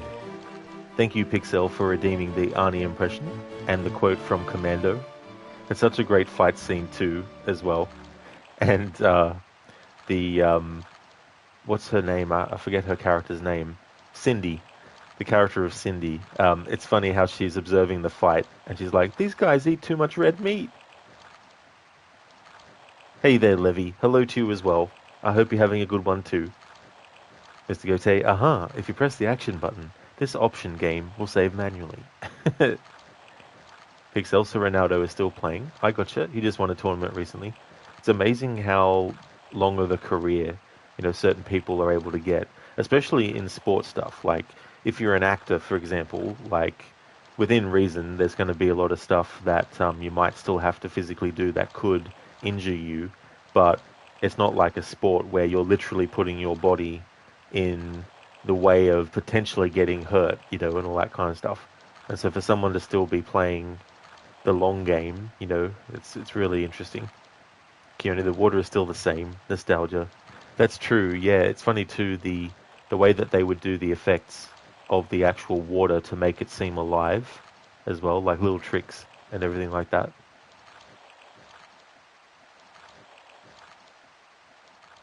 Uh-huh.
Alright, that's a good distance to have the boat.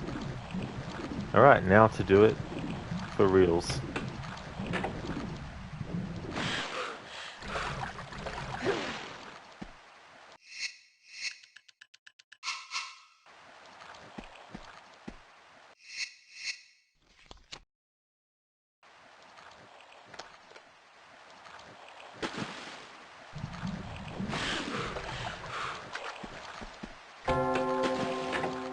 And of course, got the timing of the jump wrong.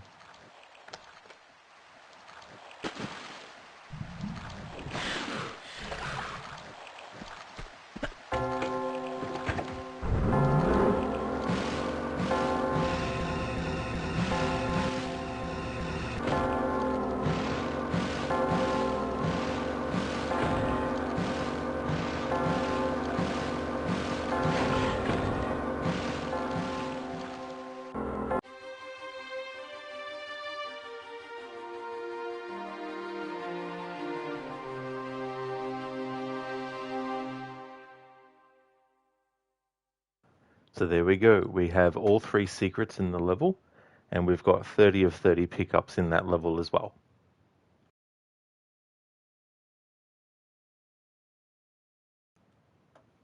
Mr. Gote, I can't perform this action here. Then in later games, it's like, I'm all full up, can't carry any more. I'm all full up, can't carry any more. Good old speedboat. It really, really is. I'm actually surprised that when we got in the speedboat and went through the end of the level, I'm actually surprised relatively how smooth that was. Normally, I might accidentally hit a wall too early in the actual route and then end up having to sort of like take time to course correct and stuff. But the only hit that I had was like towards the end there, but it wasn't enough for it to close the doors. I remember one time I literally got to the door as it almost closed, but Lara still clipped through, thankfully, and the game was like, I'll give you that. I'll let you finish the level. So there we go. That is the Venice level. And so now we're up to level 3, Bartoli's Hideout.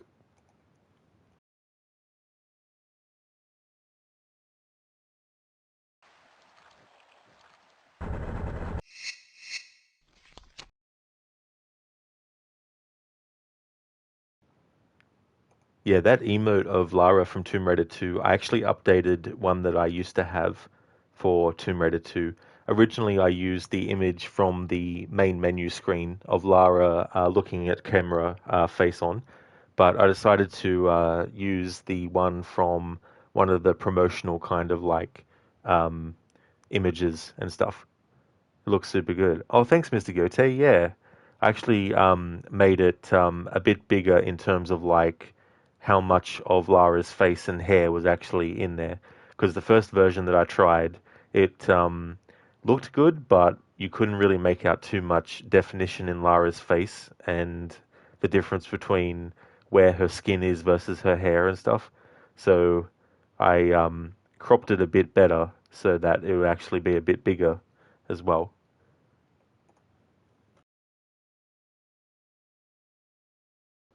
So I'm just having a look at a guide.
Uh-huh.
Uh-huh.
Uh-huh. In Meta, by the end of the playthrough, the count will probably be 500. Well, that's the thing. It potentially could be really, really high, higher than the actual amount of items that you pick up, given that sometimes I'll die before saving it again, which means any items that I got before dying would have to be recollected. There's actually, I don't know if you were here in Meta when it played, but there was actually a cutscene where Lara's like, uh-huh. So I counted that, of course, too, as part of the count. Mr. Gote, just like Naruto, believe it. Believe it. Believe it upon seeing it. There's a movie called Warlock. There's probably a couple, come to think about it, but the one I'm talking about is it's a horror movie at its core, but it's not necessarily a particular kind of genre. Like, it's about witches and all that kind of stuff. And the Warlock in, I can't remember what time period it was, but anyway, there's a witch hunter, and he captures this warlock, and the warlock is able to be teleported to present time, which when the movie came out, it was like 1980, 1980s, early 90s kind of time period. And so the witch hunter comes into the room just as the warlock's being teleported, and he also gets teleported as well to the present time. And in their conversation that happens before that, I can't remember the exact quote, but he says something to him like, um, you're gonna, die. He's gonna die here or something like that. And then the warlock is like, believe it upon seeing it, which is a quote that I've always kept in my memory. It's such a shame too, because the actor who played the warlock, Julian Sands, it was really tragic how he died. Like, I think he went hiking somewhere and he went missing, and they actually sent a search party to look for him. But unfortunately, I think when they found him, he was dead by that point. He was a really good actor. I didn't see a lot of his stuff, but he did a really great job as the Warlock. He played him in two of the movies. There was actually three, but he played him in the first two. It was a really memorable kind of performance as well. Pixel, a witch hunter? You mean Vin Diesel? Yeah, I remember seeing that movie actually. I don't remember much of it, but I think I saw it. It's so funny, certain actors just do these roles that, I mean, every movie potentially has its own fan base, but it's just funny how some movies just sort of like go into obscurity, but they might have a really small dedicated fan base and stuff. Wasn't there one that Nicolas Cage did as well, I think? But I don't know if that was him being a warlock, if it was just, or, I mean, warlock sorcerer, same thing. But I think he did something like that, but I can't remember the name of it though.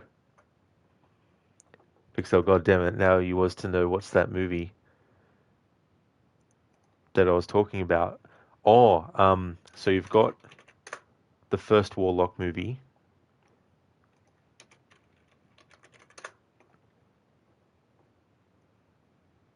which it says the year of release was 1989, so it's definitely closer to 1990 than the 1980s.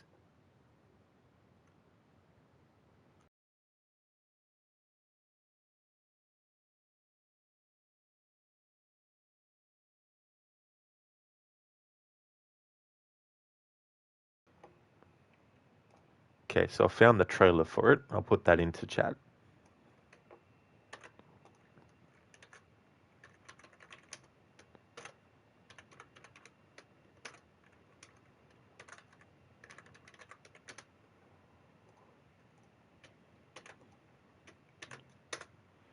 So that's that Warlock movie that I was talking about. Oh, Pixel. So you found one as well. Was that the Nicolas Cage one?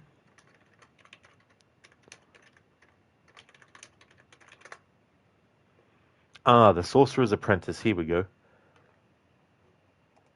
Is that the one that you found, Pixel? Because the Nicolas Cage one that I was thinking of was The Sorcerer's Apprentice. Damn, it came out in 2010, 15 years ago. Has Nicolas Cage, Jay Baruchel, Teresa Palmer. Oh yeah, she's an Australian actress. Monica Bellucci, Alfred Molina, and Toby Kebbell. I don't really remember any of it. I think I saw it, or maybe I just saw a trailer for it. Thanks, Pixel, for sending that through. Oh yeah, that's the one. Yeah, no, that's the Warlock movie I was talking about. Yeah. So they did two sequels. The second one began as a sequel, whereas the third movie I think was something else, but then they decided to make it part of the other two movies as well. But yeah, Richard E. Grant, he was the other actor I was trying to think of. He's really good in Warlock. He plays the witch hunter.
Hey there, the Placenta. Welcome on in.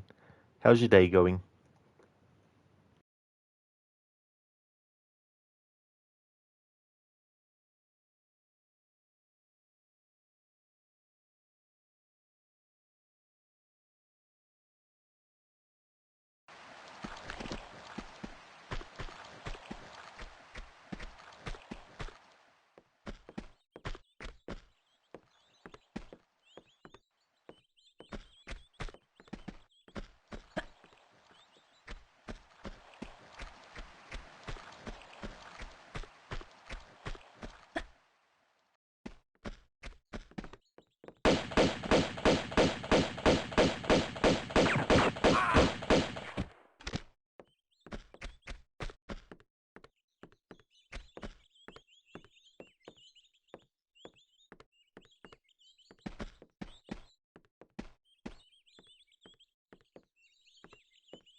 Uh-huh.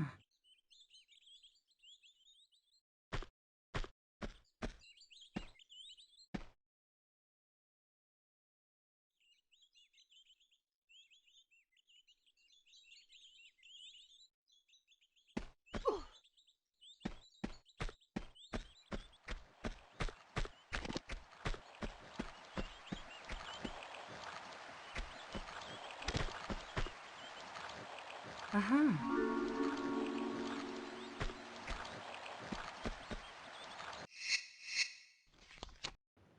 Pixel, Richard E. Grant, a brilliant actor, was born in Eswatini, which is a country you've never heard of. Me neither, actually, to be honest.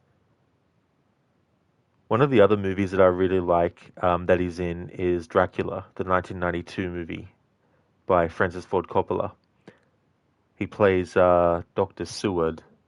He's the one that is looking after Renfield, but he's also one of the people that Lucy Westenra potentially wants to marry, or they want to marry her. Yeah, I never actually saw Hudson Hawk. Like, I like Bruce Willis, but there's definitely movies of his I haven't seen yet. That's one of them.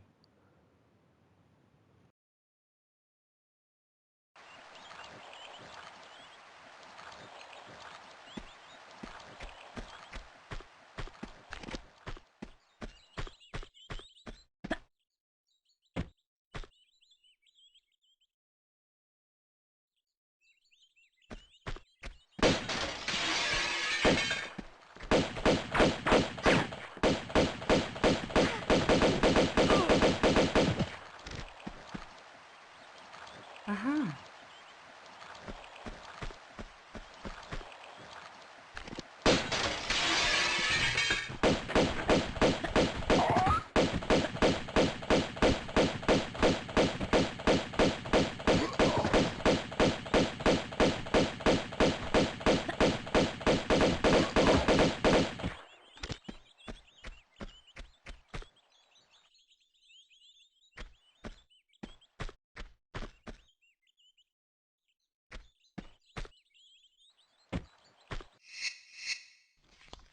Pixel Bunny Ball Ball. What's that actually from?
No worries, Pixel.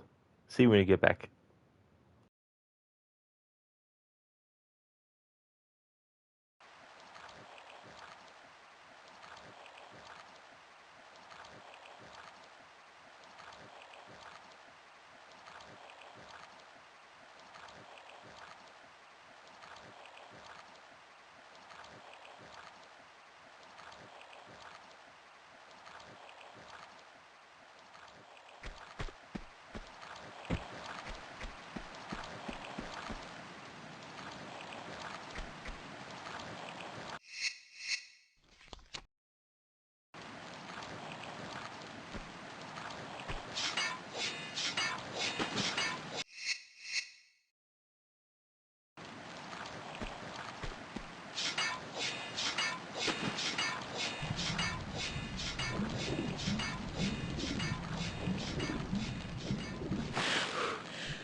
Hey there, Lidus. Welcome on in, dude. Things are going well, thanks. Having a good Saturday. How's things with you? Lara's a great candidate for NBA Jam. She's on fire. She's heating up.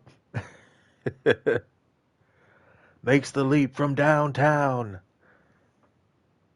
Glad to hear that you're going well, Lidus. That's awesome, dude. I started my playthrough of Tomb Raider 2.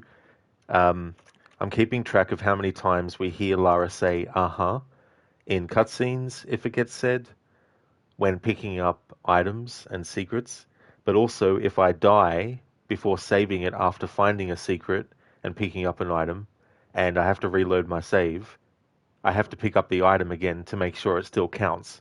And so I count when the aha happens again, even if it's an item I've collected before. So at the moment, the count is currently 43 times.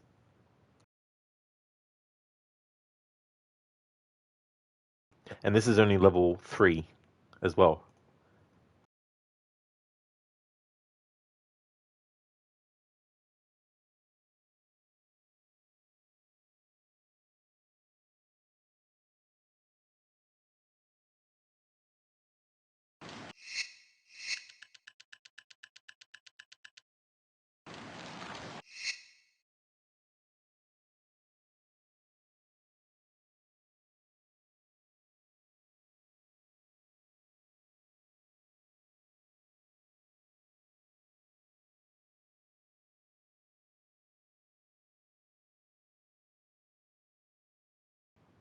Gladys, you saw that you were in lurk since you saw me go live. You're happy you're able to play this game again. Well, thank you so much for the lurking. Muchly appreciated. You know, it must have been hard not to be able to visit this game again due to the fact that you have a schedule and shitload of games to play. Oh, yeah, I mean, I've always got to make time for my Tomb Raider and Assassin's Creed annual playthrough series. But this year I wanted to put them in groups instead of doing them all in one big back to back to back to back kind of thing. Especially because there's 17 Assassin's Creed games I want to do, and then there's 12 Tomb Raider games as well.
Gladys, you have a lot of games to revisit. Some games you enjoy, and the minority you don't, but still enjoy your playthroughs. It's just a lot of fun. Still wish you could revisit the Resident Evil trilogy series when you can. This chandelier is bullshit. It looks like it's made out of cobwebs, yet she is able to stand on it and hold her weight. Man, you love how there was limitations on these games due to obviously hardware limitations and stuff. But damn, man, this is awesome though. Yeah, that's the other thing too. Like, it really made them have to actually think of creative ways to get around problems that nowadays is probably very easy to solve. But back then, they didn't have those easy solutions. So they had to come up with something that would allow them to do what they wanted that might have been, very difficult, but it definitely comes together to make something that can be a memorable experience. Memorable kind of like, difficult parts, but also some really cool platforming and things. Like in this game later, there's some really cool jumping from a ladder, then having to roll in midair and grab the other ladder from behind in one swift movement. That is really, really satisfying if you get it right. So things like that. We were like, oh my god, these graphics are so realistic. Tomb Raider 1 Madonna Tata outfit. Sorry, no shenanigans managed to kick in. Yeah, that was the funny thing too about Lara's first appearance in the first game as well. And it's funny when cosplayers actually cosplayers that version. But yeah, the Resident Evil games, because there's so many as well, that's another massive undertaking if I was to do it.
Like, as fuck, that camera shake made you dizzy. Yeah, I think that's something that they need to fix. This is the remastered version, but I'm playing with the old graphics for my annual playthrough of it. But I think that's something that has come about. I think what they've needed to do to add the new graphics, because it also does slightly change positioning and stuff, especially given some of the textures that they've added for the remastered version that might actually have to stick out a bit further than they did originally, which then means that when you're playing these remasters, even with the old graphics selected, it doesn't readjust those things maybe. So there might be something else that's causing that camera shake. But that's definitely not in the original version though.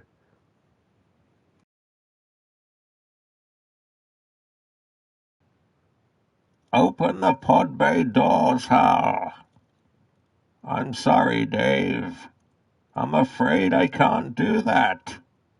Take it easy. I am just needling ya.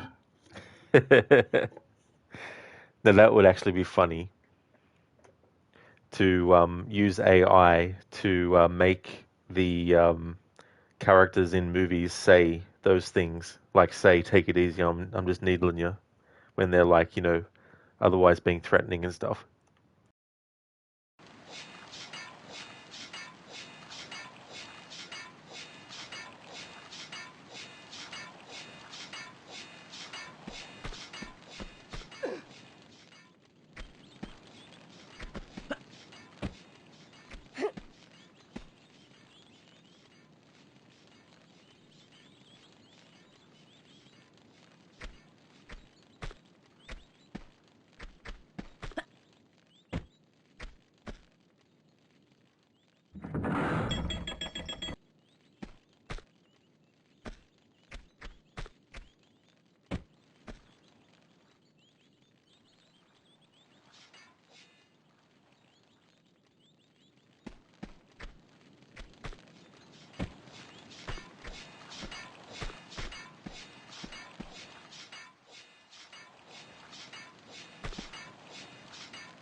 Ah, yes, that's the one that is misleading. It makes you think that you might need to do a run and jump, but you also just do a standing jump.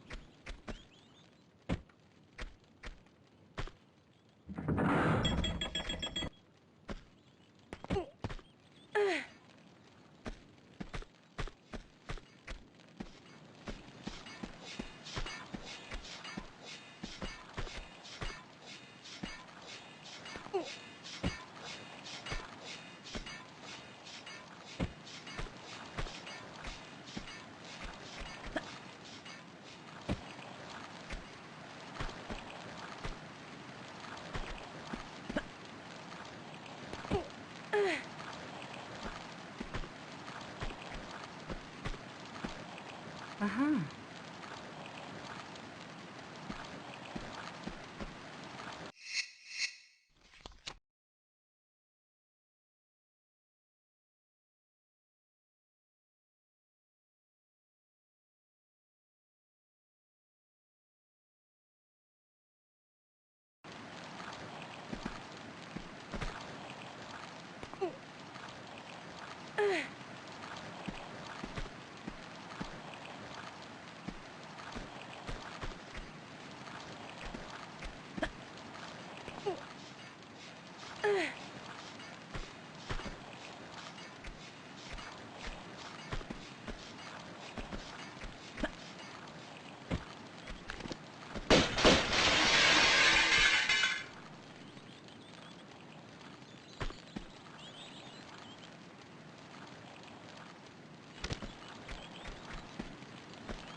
Lara doesn't say uh-huh underwater.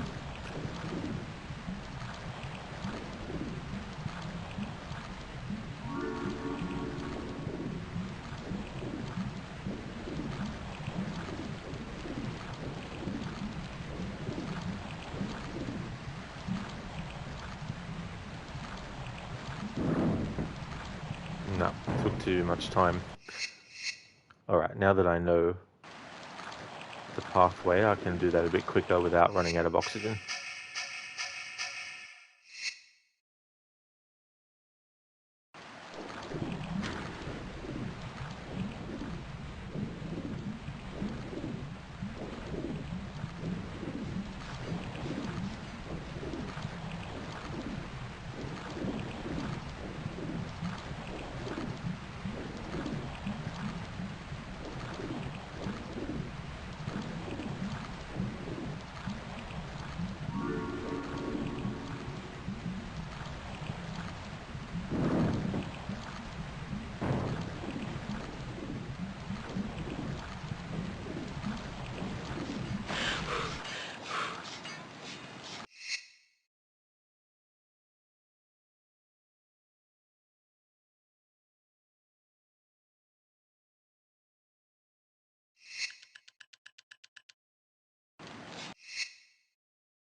No. It's so funny in this game. If you stand in front of something that you would normally interact with to open, even if you go and like access something in your menu that isn't the item, Lara, if she's close enough to the switch or whatever it is, will actually go no, as if you've tried to use the item, the incorrect item, but you might have just used your health kit. So there's little like things like that in these old school games, which is interesting, and it lets you, if you want to trigger Lara saying no, a way to do it. But it was just so funny because the sound effect for her being relieved at using health and saying no actually happened at the same time.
Alright, we've almost reached the 50 aha mark, and we're just in level 3.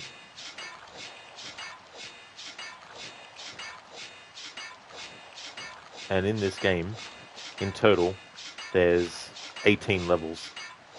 So you can imagine, by the time we get to the end of the playthrough, there's going to be a lot of aha that has been counted.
Welcome back, Pixel.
Uh-huh.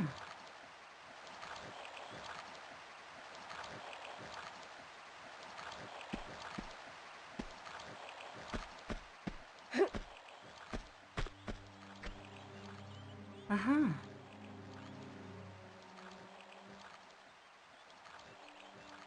Pixel, you don't think there are buildings like that in Venice, like huge libraries? Yeah, that's the other thing too, like when they made this game, what they might have used for references but then also making changes to fit the kind of like gameplay as well. Imagine walking to a building in Lara Croft and the T-Rex is inside. That would be quite a shock. I imagine that some people would faint maybe at seeing like a giant T-Rex.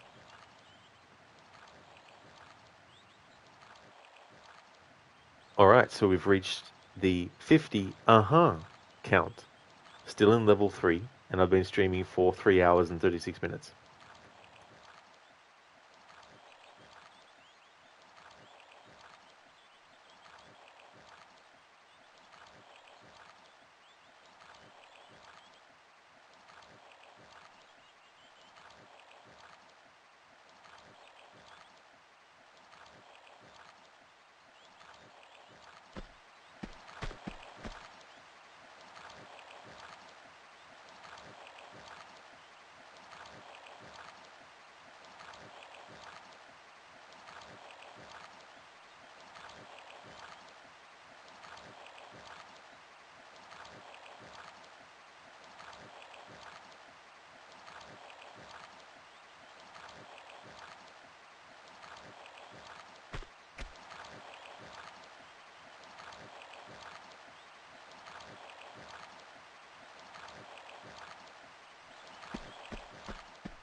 Uh-huh.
Uh-huh. Obviously, if the water isn't up to Lara's head, she will say aha when you collect an item that's in shallow water.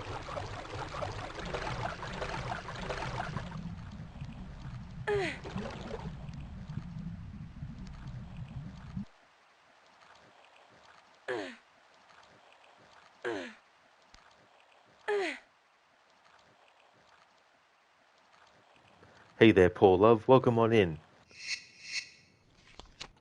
How's things going?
What was that?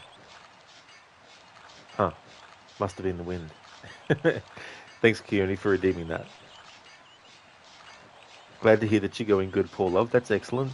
As for me, doing well, having a good weekend. Yesterday I started my Until Dawn playthrough. It was good to jump back into that game. I really like that game a lot. It's celebrating its 10th anniversary this year, so I wanted to do a few different playthroughs to celebrate that. So for the first phase, I'm doing all collectibles, and Tomb Raider 2, it's been good to not have the leapfrog challenge restrictions I had for Tomb Raider 1. Being able to actually have Lara run and walk and do rolls and do dives and be able to do all that while shooting enemies and all that kind of stuff. It's just really refreshing. Going through a game where I had to be very careful not to do certain things, going into a game where I don't have to worry about that. Although I am using a guide for this playthrough to make sure I get all the secrets and the pickups. So there's still some kind of thing where I'm like, I need to be careful and make sure that I don't miss a secret. But yeah, things are going well. Yeah, Keone, it must have been the aha.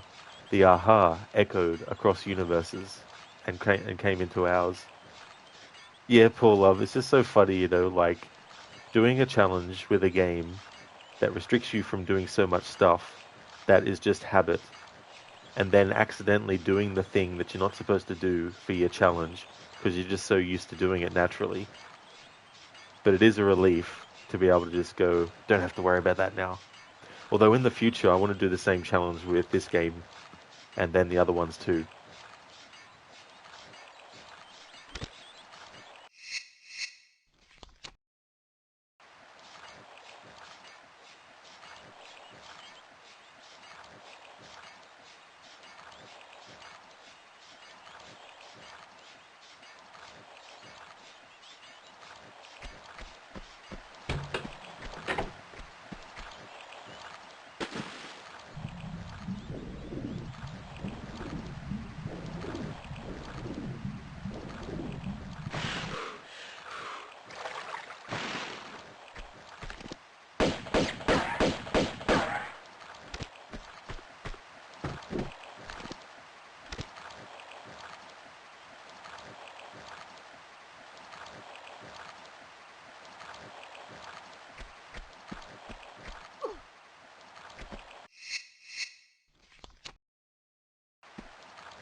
Uh-huh. That's all the goodies we get for getting all the secrets in this level. Get all those shotgun shells. So we have the 3 secrets, and we also have all 28 pickups in the game too. Sorry, in the level. I mean, not the game. There's way more than 28 pickups in the whole game. But yeah, we've done all the collecting that we need to do in this level.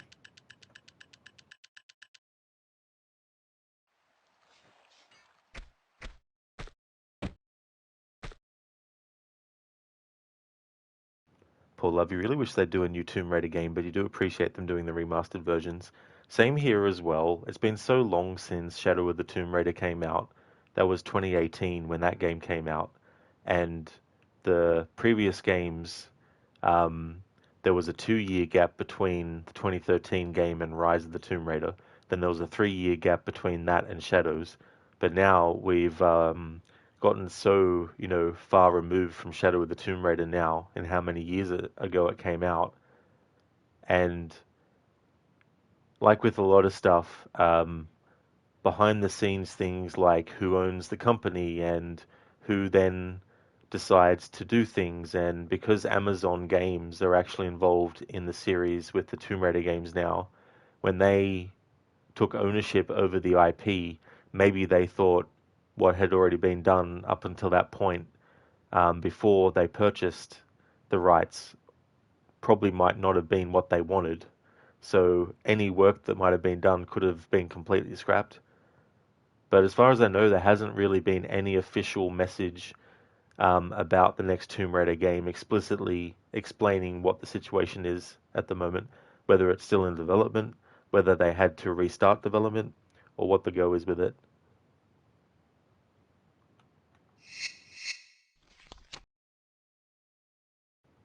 Something I would have liked to see is expand the locations that you visit to like a global setting, and have it so that you have like a main narrative that naturally takes you to certain parts of the world, but also you can go back to previous areas, different parts of the world, when the weather has changed.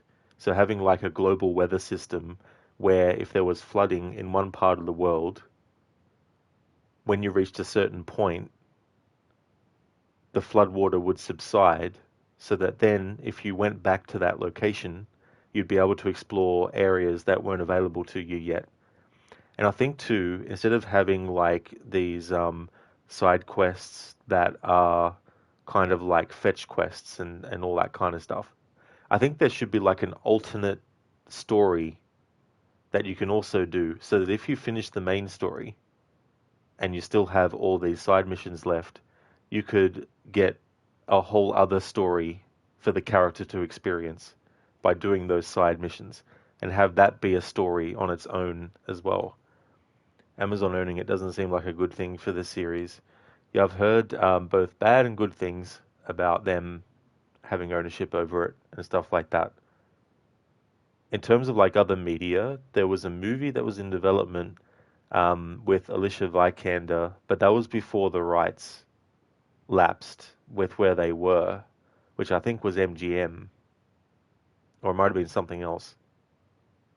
And so that got scrapped. And then they started developing something else. But then there was a series. Like, I remember one time they said there was going to be an animated series, a live action series, a new movie, and a new video game. And so far, out of all those, we have only gotten an animated series, which was Legend of Lara Croft. So we haven't gotten another game yet, and we haven't gotten anything else as well. No new movie. I mean, there was talk about Sophie Turner being cast as Lara, but then they said it got cancelled, or she might not be actually cast, and that they were only rumored. But then it was like, oh, she's been doing some training, and they were like, oh, maybe she still got the role or something. So yeah, it's very up in the air what they're actually doing with the next movie and the live action series, if they're doing one still, and then what the next game will be.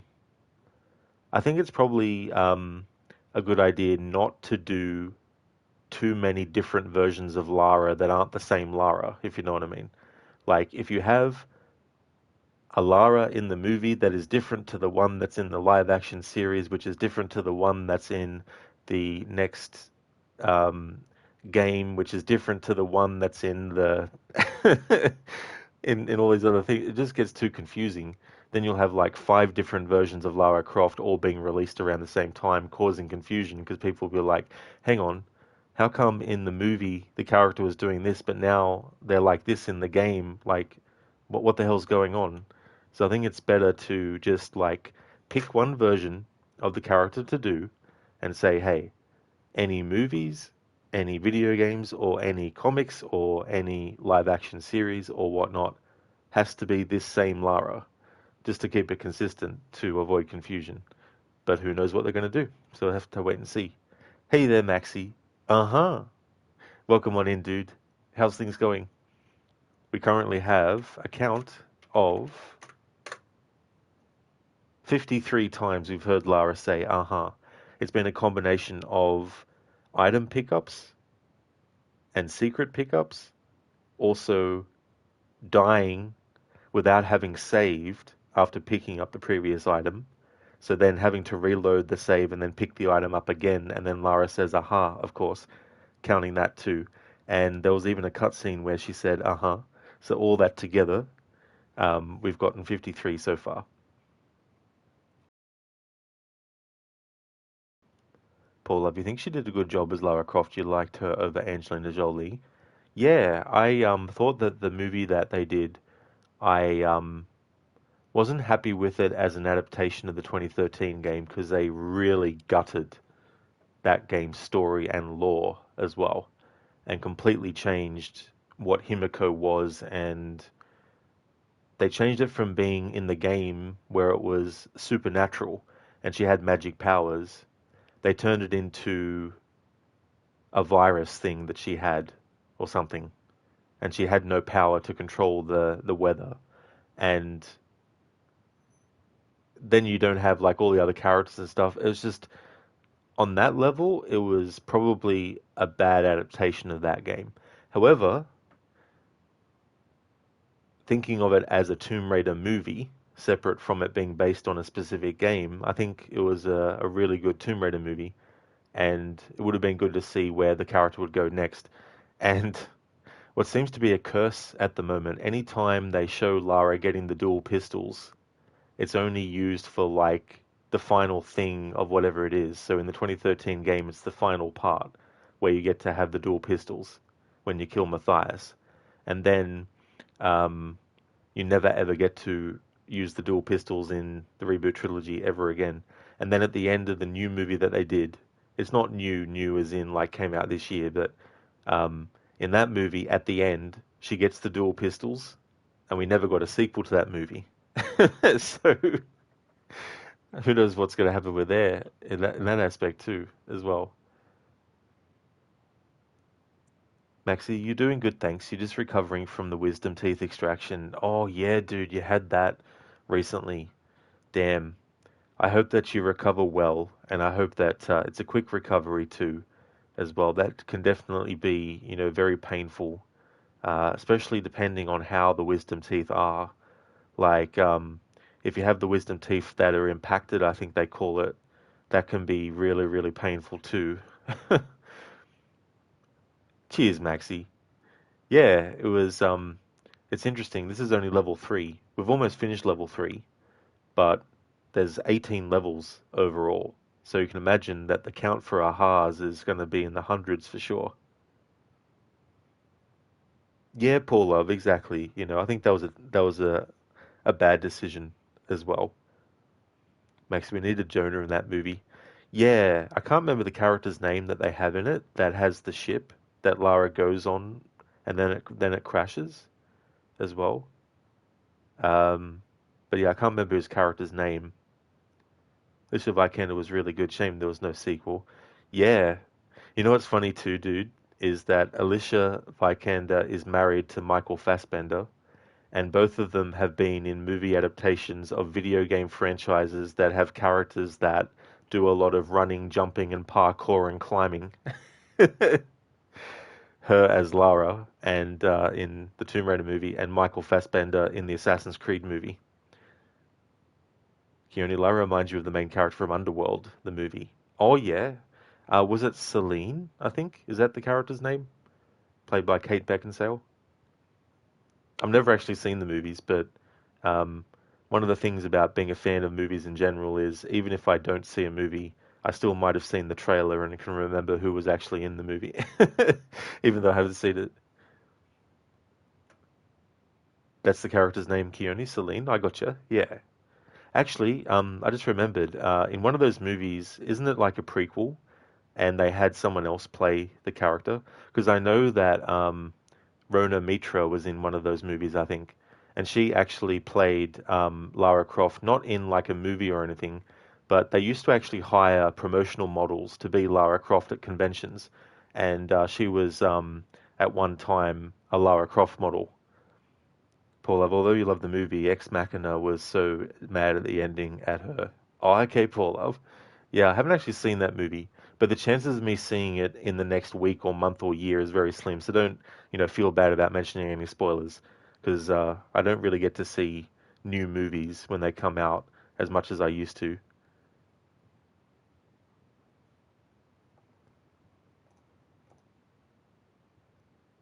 Okay, so we've gotten all the items in this level, and we've gotten all the secrets. All right, cool.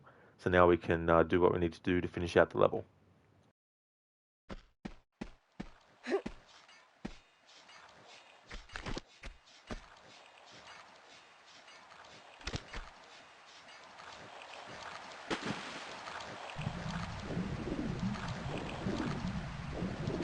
Oh shoot, there's something I forgot to actually do.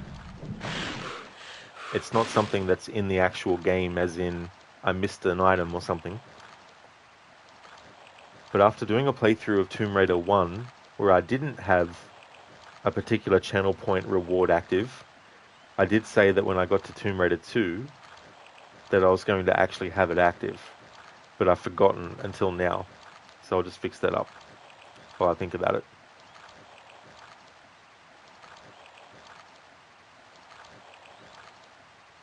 There we go.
Okay, so you can't actually get to that enemy.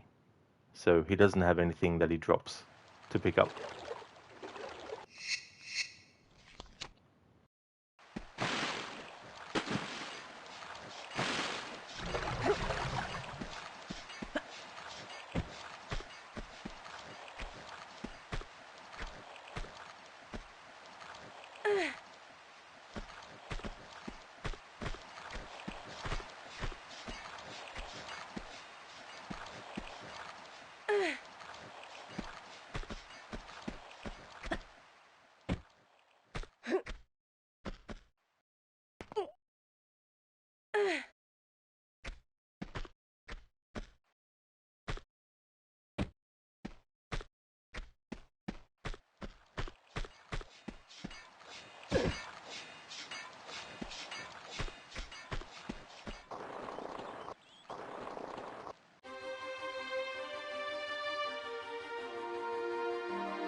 Poor love, you didn't want to spoil the ending in case someone hadn't seen it.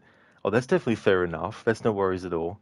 Yeah, it's one of those things too where there can be so many things that come out in a year to try and keep up as well.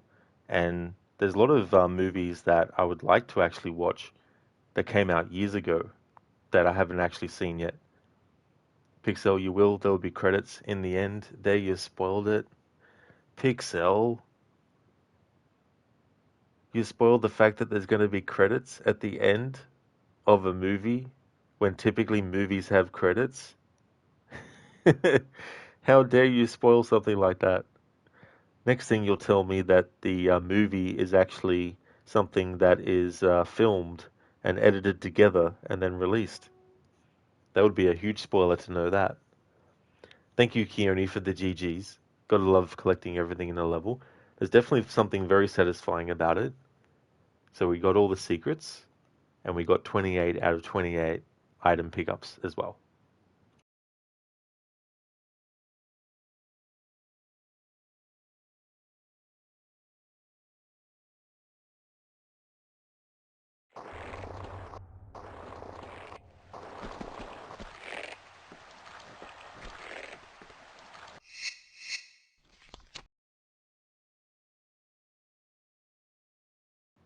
Hello, Geskra. Welcome to you. How's things going?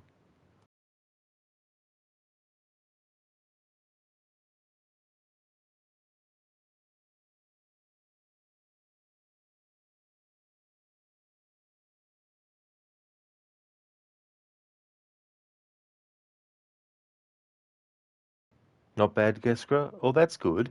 I hope you end up having a really good weekend. As for me, things are going great. Doing some more Tomb Raider. It's been good to do a Tomb Raider game after the last playthrough where I don't have to worry about restricting what kind of movements Lara can actually do.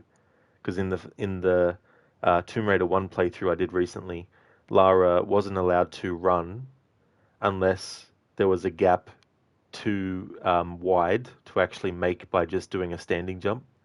And Lara wasn't able to do even rolls on the ground because rolling on the ground is a really good way to make Lara get to the edge of something. So you know that she'll be able to make a particular standing jump or a run and jump if you need it.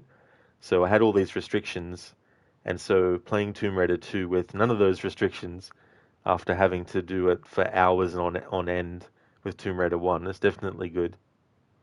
So I decided to do a all pickups and secrets playthrough.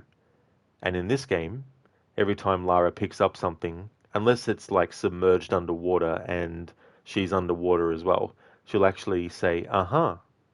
So I've decided to do that type of playthrough, but on top, I'm actually counting every single time she actually says it, including times that might be in cutscenes, including times where I picked up an item and she already said it, but then I might have died before saving again.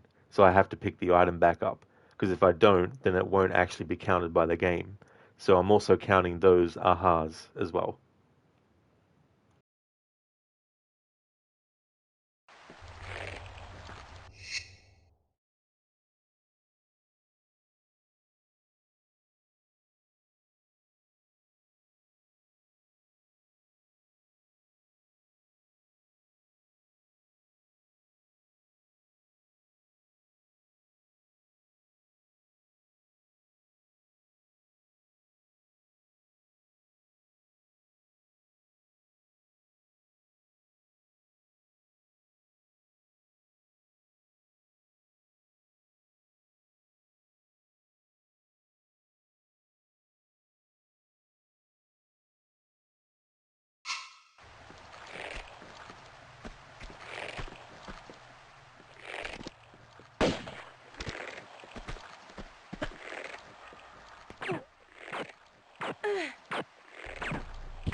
Damn it. The asshole of an enemy always manages to make the timing right so that he actually sees Lara and starts shooting at her.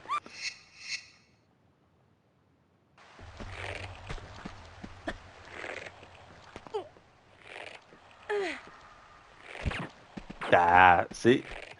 Just got Lara to actually pull herself up and then he started shooting.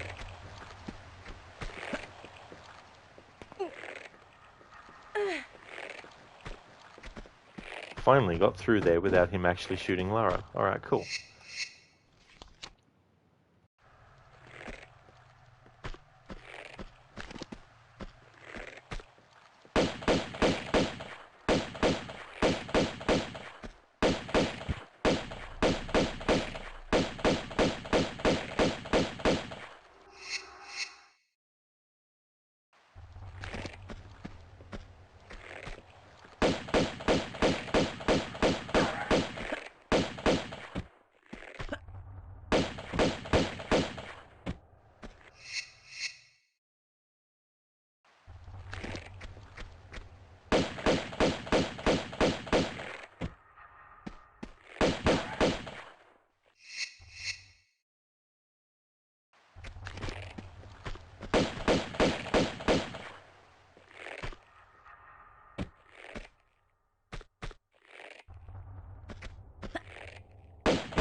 There we go. Killed him without taking any damage. Alright.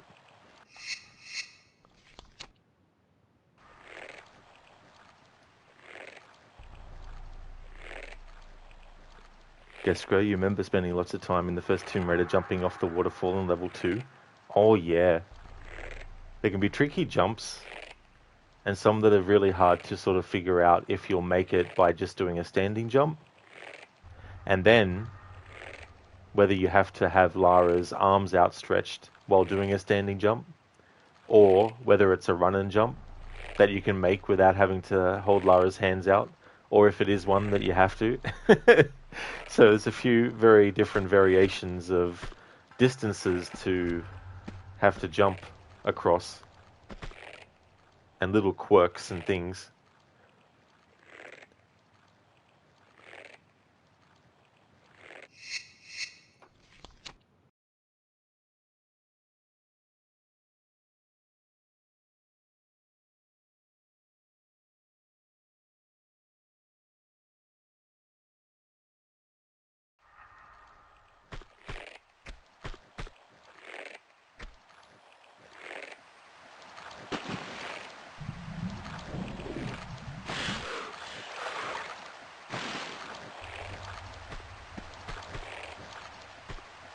Uh-huh.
Uh-huh.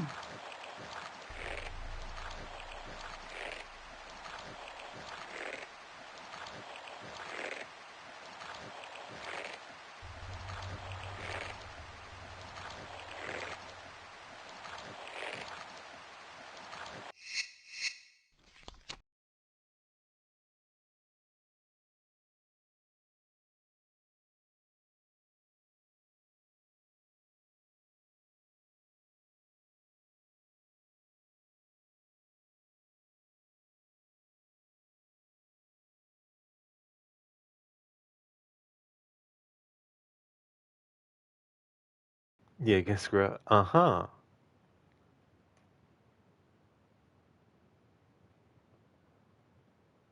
It's a shame that I think this is the only game in the old school series where she actually says that. I wonder if they took it out because they got some feedback where people got annoyed every time she said uh-huh, or if there was some other reason.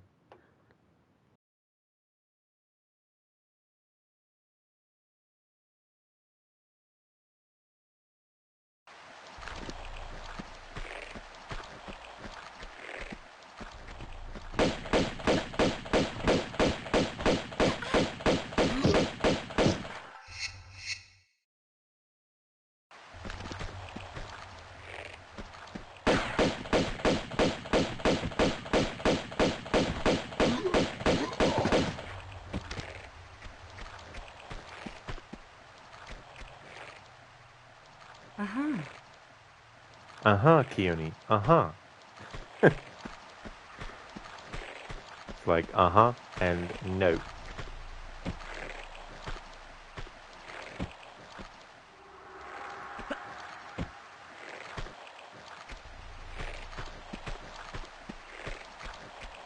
Doom playthrough is going well, Geskra.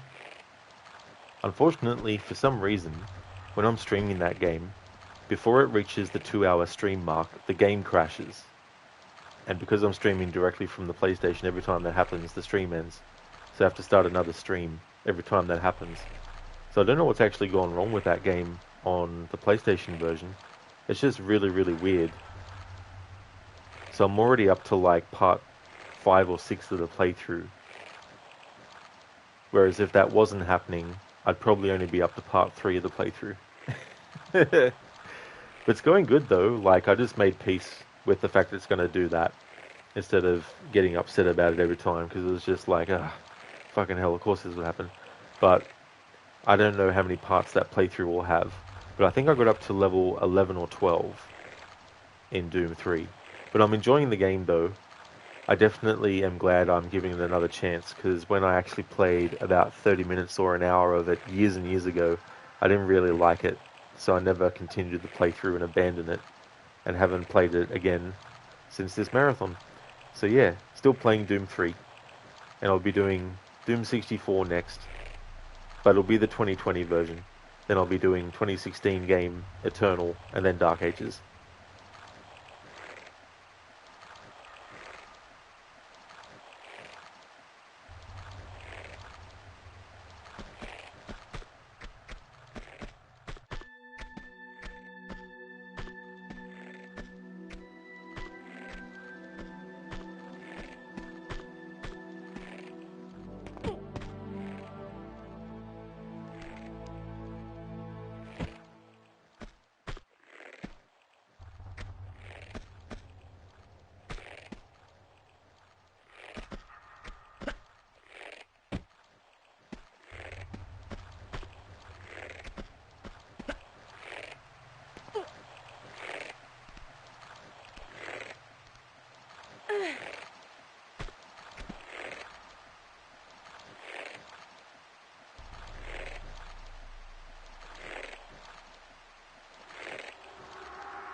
So as long as you hold down the walk button, Lara can go through these without taking any damage and dying as well.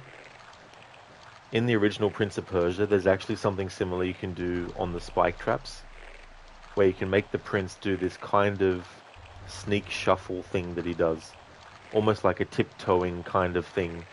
And what's also good about that in that game is that when you get to the edge, you can actually basically do that movement, and if the prince kind of doesn't trip, but he sort of like kicks the ground and almost looks like he's going to fall off, that lets you know in that game that you've reached the very, very edge of the ledge. So there's definitely a lot of similarities to the classic Prince of Persia and Tomb Raider as well. You also have the use of doppelgangers as well. In the original Prince of Persia, there's a doppelganger created when the main character has to jump through a mirror, and the only way to defeat the doppelganger is to put your weapon away and run into it, and that'll defeat the doppelganger. In Tomb Raider 1, there's a doppelganger of Lara, and if you shoot the doppelganger, you will take damage as well. Ironically, when you actually kill the doppelganger by having them drop down into a chasm, the logic stops there, because when the doppelganger dies through that method, Lara's fine. But the use of doppelgangers, the fact that both games had to utilize ledges with certain, widths and all that kind of stuff. In the original Prince of Persia, it was tiles, so if you had like 3 tiles, that meant that you could do a run from the furthermost tile on the left and then make a jump across a gap. But there was also a trick to use if there was only 2 tiles to do a run and jump. What you would do is you would have the prince, even though he's not actually a prince at the end, until the end of the game, I'll just call them prince just for the sake of ease. If you have them at the furthermost left of the 2 tile ledge, what you do is you run, but then before the prince goes off the edge, you press the button to run back, and then before the prince falls off the other side, you then turn again, and then on that other turn, then you press the jump button, and the character will actually make it. So you could find out ways to actually, not necessarily cheese the jump, but you could work out, okay, so I can't make this jump, but I can make this jump if I do this. And in the old school Tomb Raider games, you have similar things where you've got a grid-based system, and depending on where Lara is positioned on any given ledge will determine whether or not she can make a jump ahead by just doing like a standing jump or a run and jump as well. Hey there, Cody. Good morning. I hope things are going well.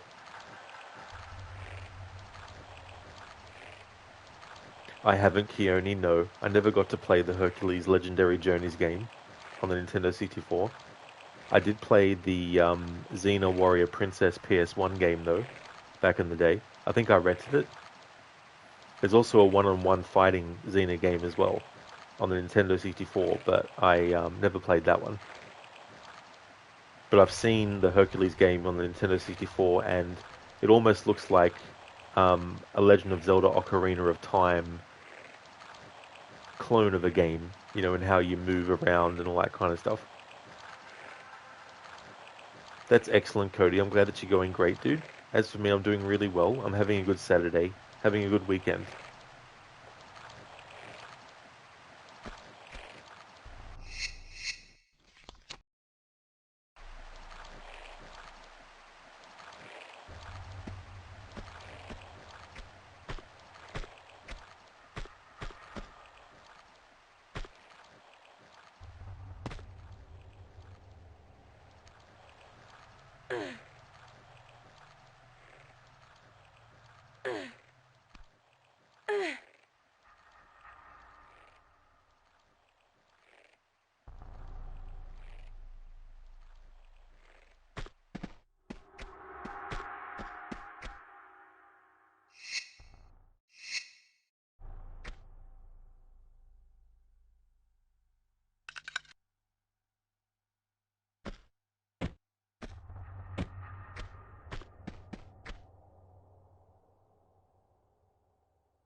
Uh-huh.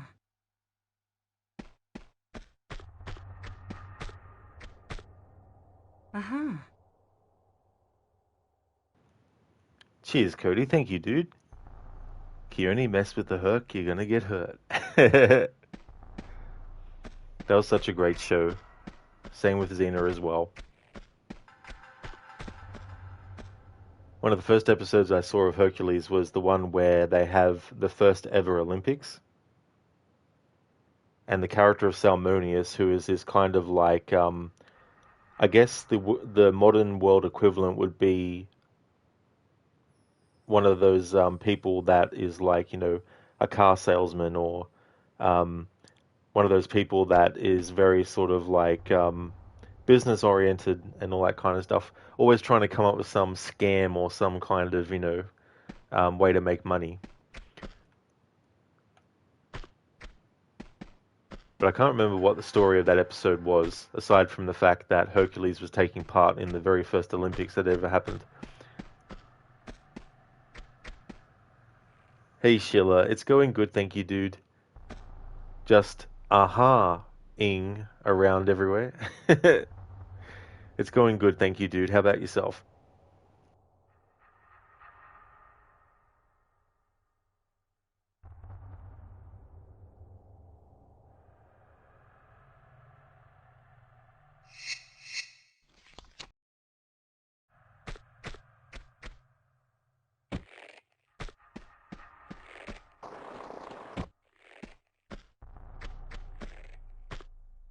Uh-huh.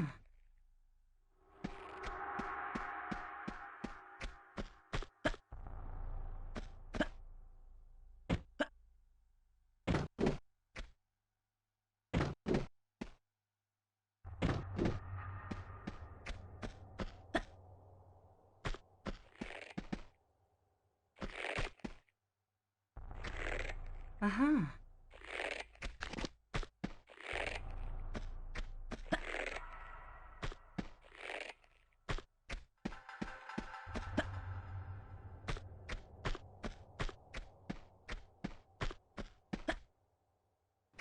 Sheila, you're good. Just a lot of work currently, which is totally fine. You just don't get to play games as much as you want. That's fair too, as well. Yeah.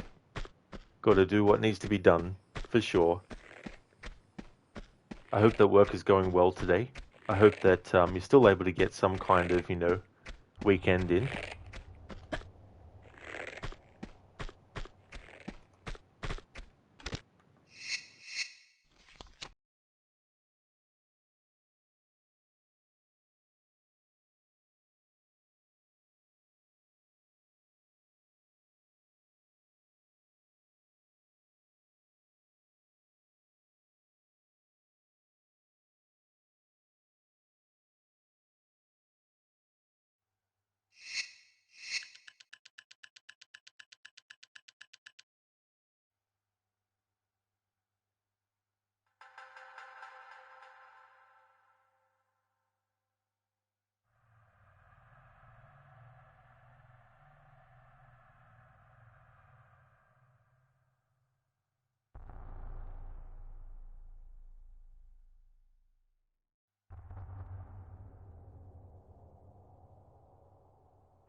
Uh-huh. Oh, that is really good, Sheila, that you get a day off tomorrow. Oh, today. No, tomorrow. Yeah, sorry. Tomorrow's today is tomorrow's yesterday.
Uh-huh.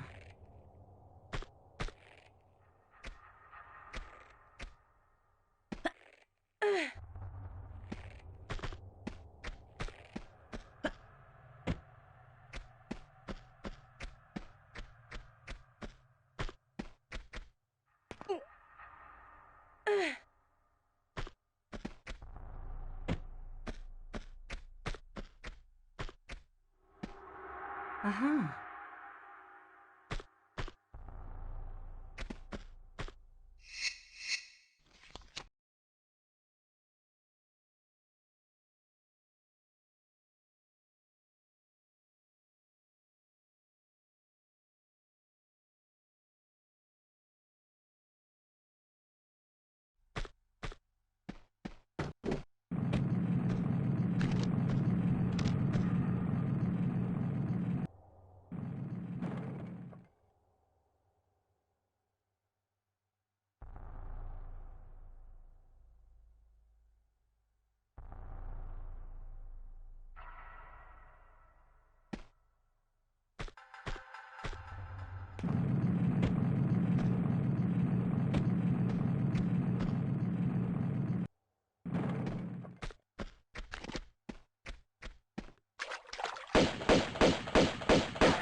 Uh-huh.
Light us a pool in the middle of the theatre, that's an idea. If it's too hot, the guests can enter to cool down, or jump in after the show. Yeah, especially if you were watching like a movie like Jaws. You could also have like a fake shark in the water. Hey, Gorky, how's things going?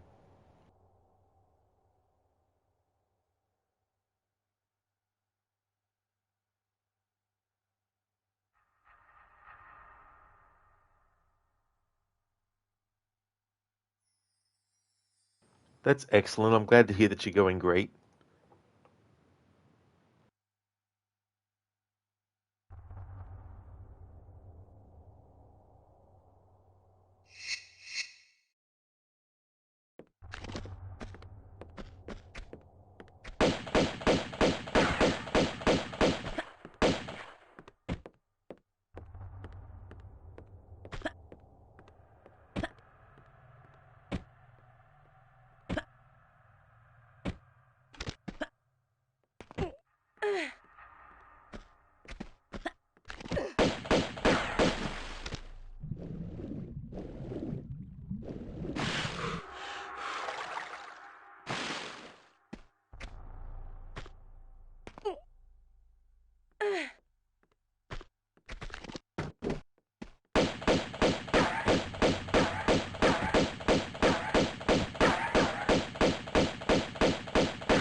There we go. Now I got through that with the least amount of health loss.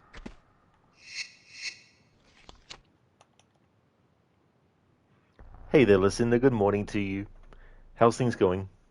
The Tomb Raider, playthrough is coming along really, really well. We're in level 4 out of 18, and so far, well, failed. I was. That's the command I was using in the previous playthrough of Tomb Raider 1. 65 times so far, Lara has said, There was actually one in a cutscene, so I counted that.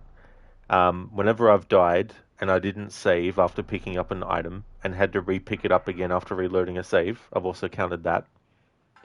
But yeah, it's going really, really good. And it's good to not have to worry about restricting what kinds of movements I can have Lara do, like I did for my playthrough of Tomb Raider 1 recently. So that's also good too.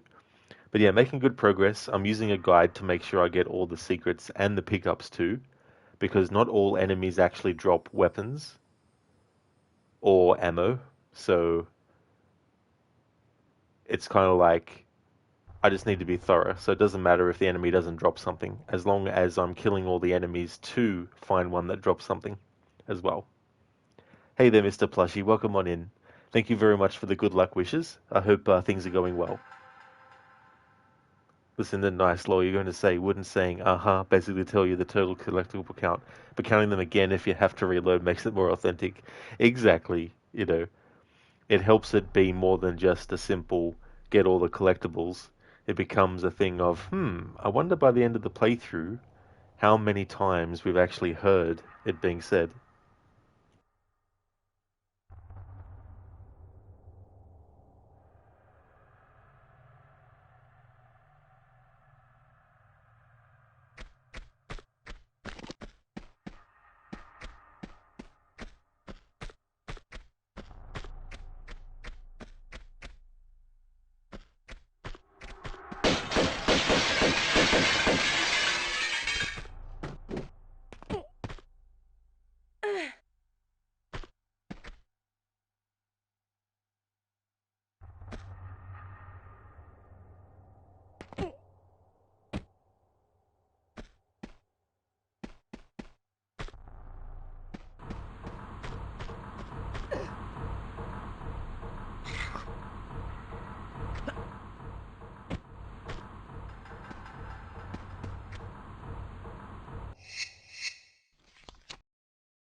Wrong command.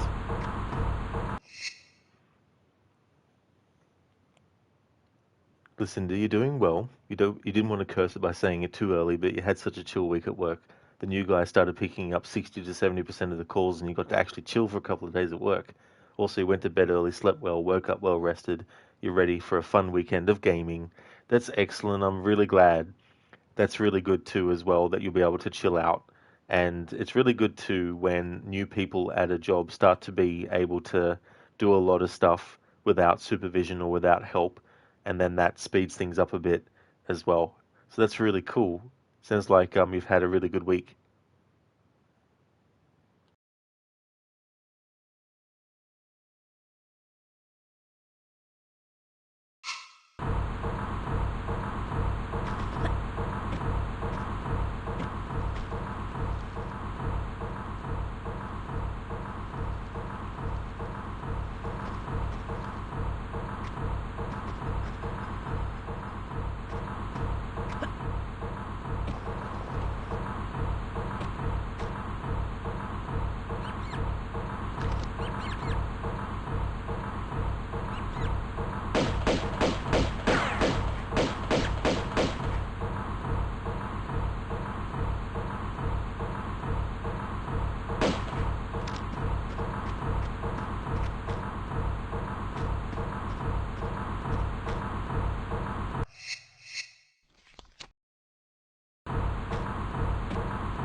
Whoops. Lara became minced meat.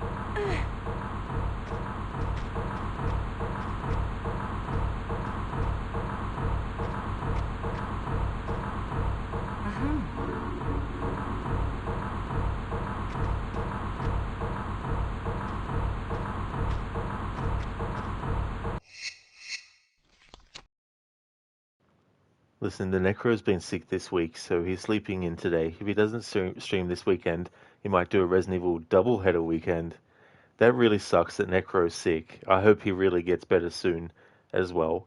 Definitely good to get a sleep in, especially too when you're sick as well. But that would be good if you're able to get like a double header weekend of Resident Evil. Twice the Resident Evil, twice the residents, twice the evil. Making my way downtown, walking fast, faces past, and I'm home. Blah, blah, blah. Sorry, I messed it up. Making my way downtown, walking fast, faces pass, and I'm homebound, staring blankly ahead, just making my way, making a way through the crowd. And I need you, and I miss you, and now I wonder if I could fall into the sky. Do you think time would pass me by? 'Cause you know I'd walk 1,000 miles if I could just see you tonight. What is that from AC? Thanks for redeeming that as an Arnie impression. Really appreciate it. Listen, he's mostly recovered now, so he might be fine by Sunday. So we'll see. You hope not twice the residents and not twice the evil. That's true. It's so funny. What game was it I was playing yesterday? Oh, there's a part in Until Dawn, Lucinda, where someone gets punched out. And so I couldn't help but be like, "Welcome to the family, son," in that moment. It's a song, Schiller. Yeah. Don't think I mean, maybe I have heard of it, but I just don't remember. But yeah, it's not familiar. Nothing's coming to mind, but what it might be. Hey there, Code. Welcome on in. Time to put Arnie to sing a Channel Point Redemption where I do like a tune with Arnie's impression. AC, it's called the Piano Girl Song. I definitely haven't heard of it then.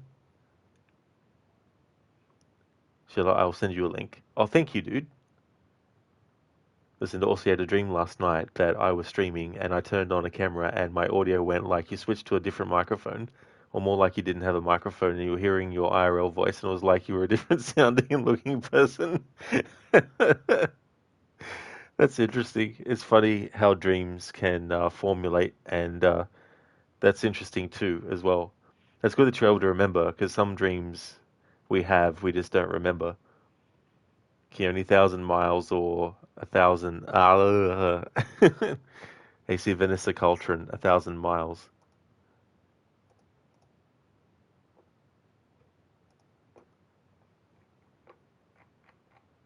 I think there was a song, another song that had that in the lyrics, maybe.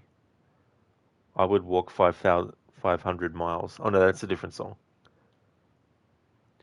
Listen, you've never seen me in real life, although I've heard you describe yourself, but apparently your brain thinks you're a skinny brown-haired boy with short hair, no beard, and look like a 25-year-old. Well, I wish I was 25 again. That's for sure.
Listen, you've had that happen in dreams before, where you know somebody is someone you know in real life, but they will look or sound different in the dream.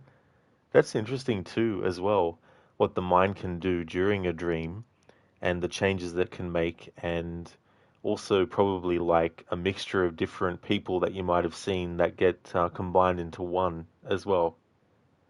Hey, so you always pictured me with a tan and a kangaroo slouched over panting in the background with a black eye and a bloody lip.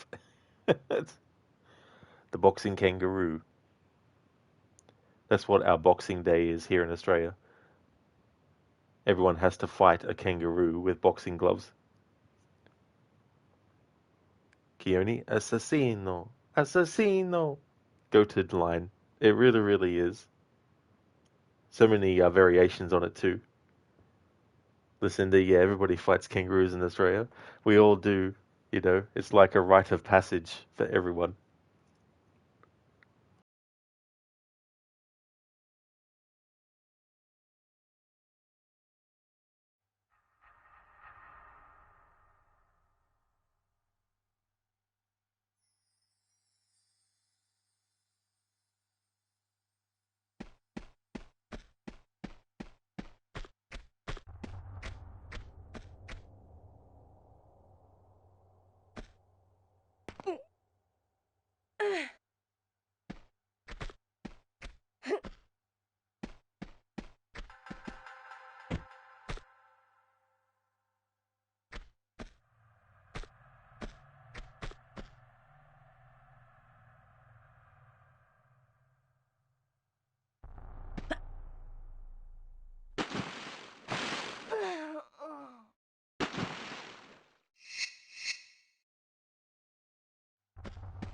Ouch.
Uh-huh.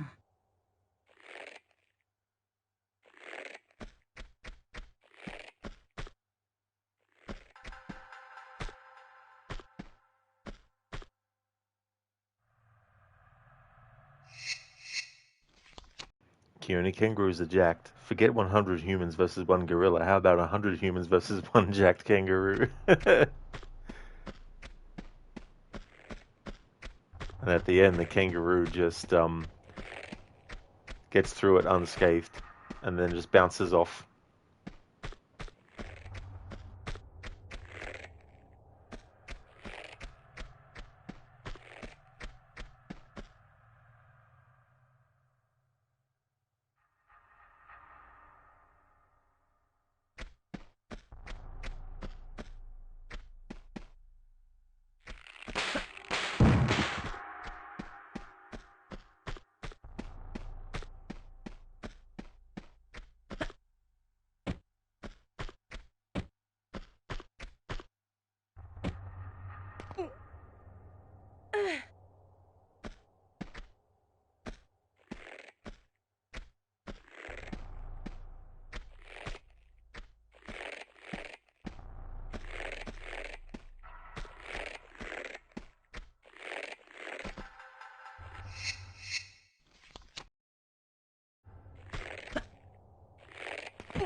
Cody, a bit like the film Kangaroo Jack.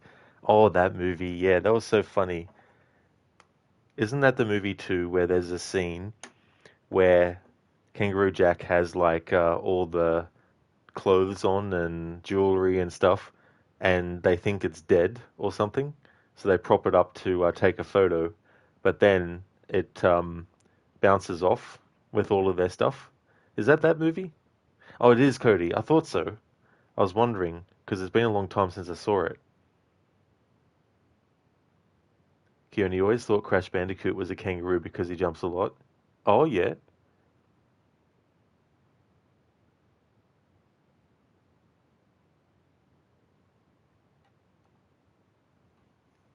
It makes me wonder actually if we have bandicoots here. I don't know if we do.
Uh-huh.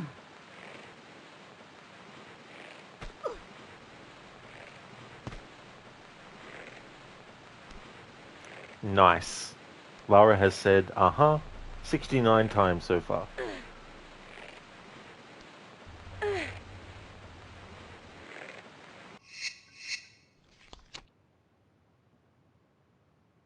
Kieran, you can see Lara and Crash teaming up. That'll be an interesting crossover, actually. Have like this Avengers kind of game where all these characters across different franchises that are known for platforming games get together. Hey there, Biko. I hope things are going well. Welcome on in. Yeah, listen, nice. Biko, and how many us? Well, quite a lot actually. Like when Lara's climbing ladders and stuff.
Just want to hear the... No. No. No.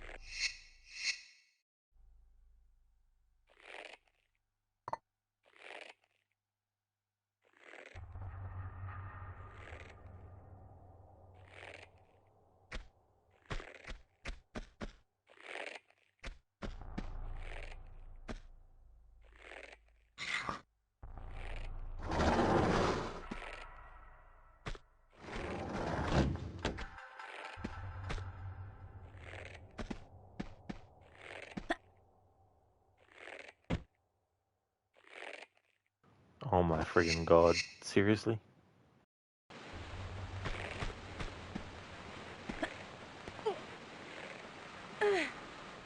Whoops. Misjudged what angle.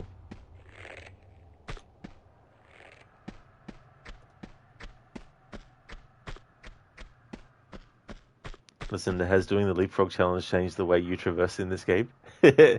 um, Not really. Like, the funny thing was, there's a lot of jumps that I normally do from standing positions, like little, tricks and stuff that I did naturally. But framing things so I could only do standing jumps the majority of the time, it was kind of like this thing where it made me extra careful and made me more aware of the differences between gap sizes and all this kind of stuff.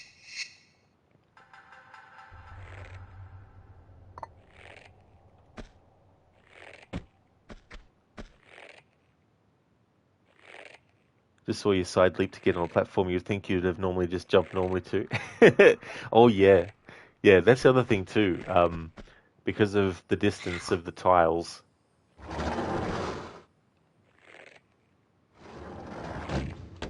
if the thing that Lara wants to jump to is lower than her highest height when she's jumping, as long as she's the furthest away from it,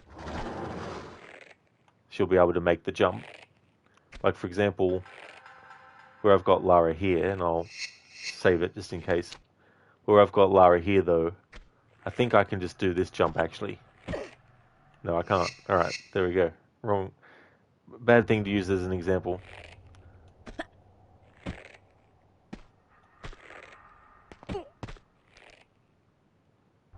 Oh! I have Keone, yeah. Yeah, I've played Evil Within 1 and 2. I've played the first one more times than I've played 2. In fact, I think I've only played Evil Within 2 twice.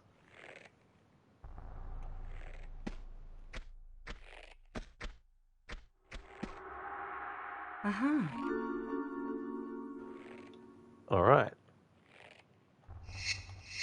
That's all 3 secrets, and so that means we also get some extra goodies as a result of getting all 3 secrets.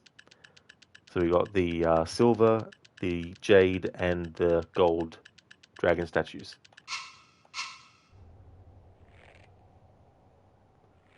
Listen, the Evil Within 2 is a bit long for your taste, but you tend to want to explore everything and do all the side stuff, because Trash Panda. Yeah, that can be a thing too. Like, there's so many things that you might want to do as a priority, and that can override any other factors, like if the game is normally otherwise too long, or if there's too many sort of like lull moments and stuff. It can be like need to loot.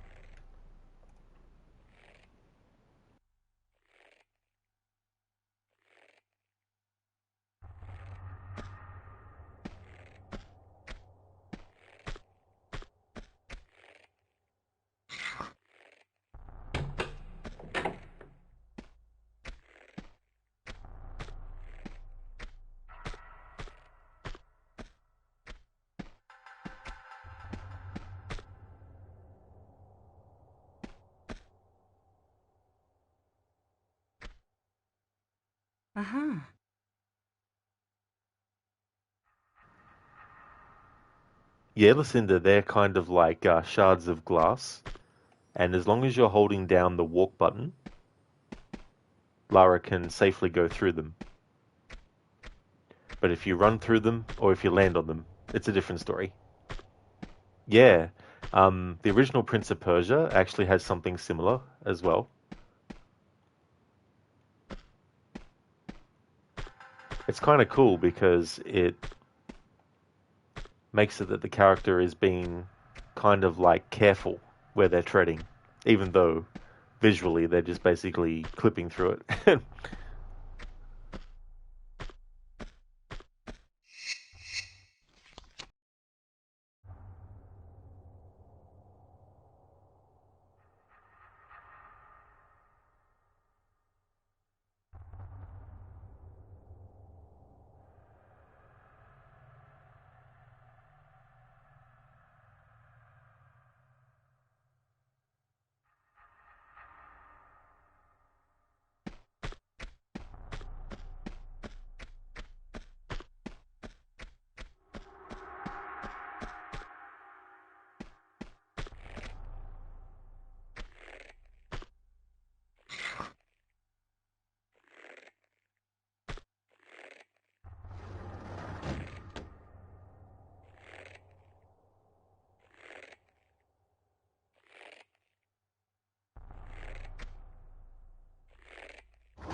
Uh-huh. Uh-huh.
Uh-huh.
Hey there, Lynch Mob. How's things? How's GTA Online going? Hello, James. Welcome, dude. How are you? Thank you so very much for the 17 months in a row. I really do appreciate that a lot. I hope things are going well. Hope you're having a good weekend also. Welcome to my Tomb Raider 2 playthrough, where I'm getting all the secrets, all the items, and counting how many times we hear Lara go, How's things? Thank you once again for the 17 months in a row. That's awesome of you, dude.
Yeah, Keone, absolutely. Ezio Chefkiss, for sure.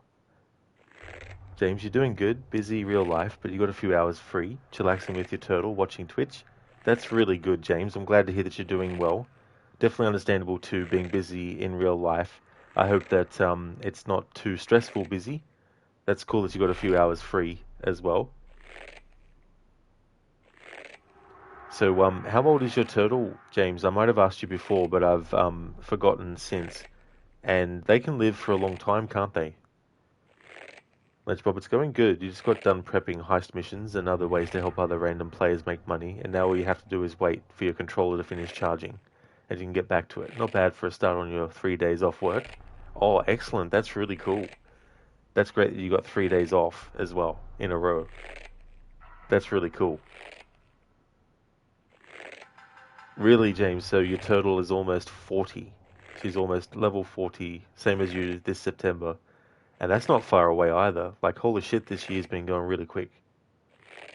So definitely not too far away from September now.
Uh-huh.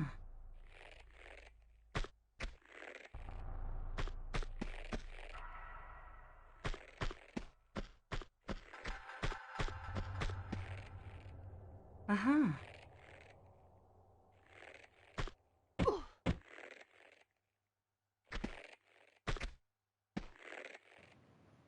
Hey, Dumbledore, good morning to you as well. How's your morning going? James, yeah, you're the same age. Got her at 8 months for your first birthday. Oh, you got her when the turtle was 8 months.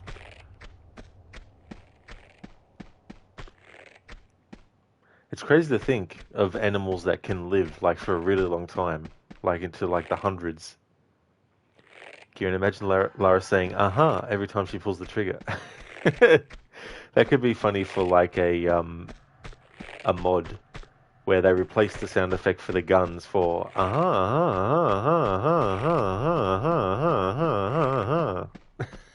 every time.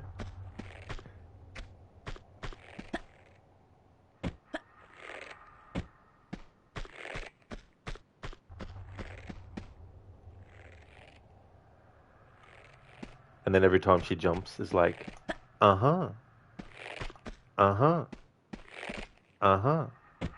Imagine that in that leapfrog challenge. Hundreds of jumps, and it's like, uh-huh, after every single one.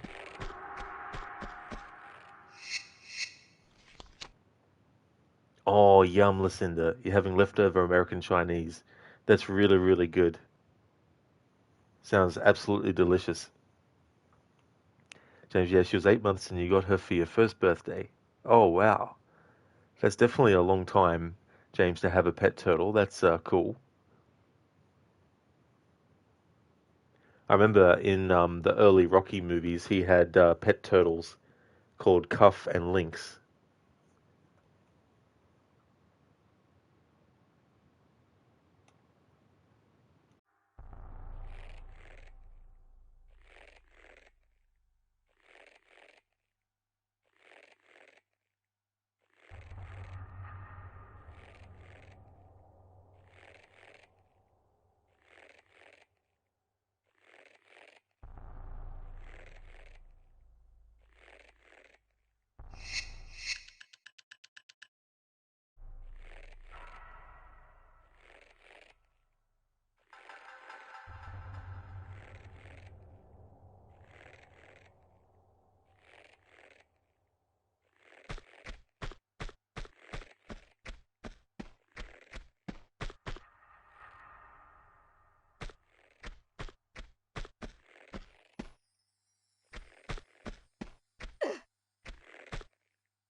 So, Lucinda, earlier that example I was trying to show with the jumping, this is a good point to actually show it.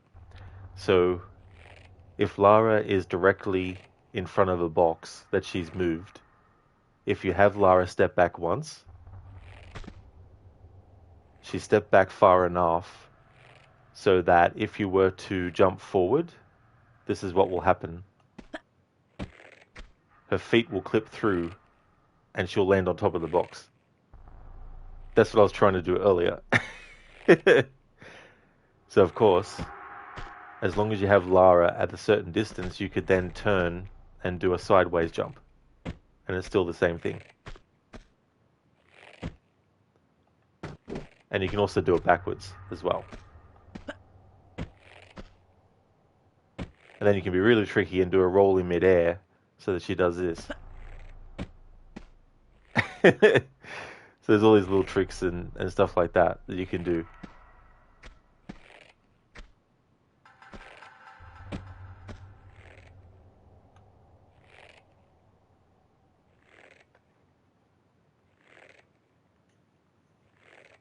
James, American Chinese is like fried rice with a shit ton of cheese.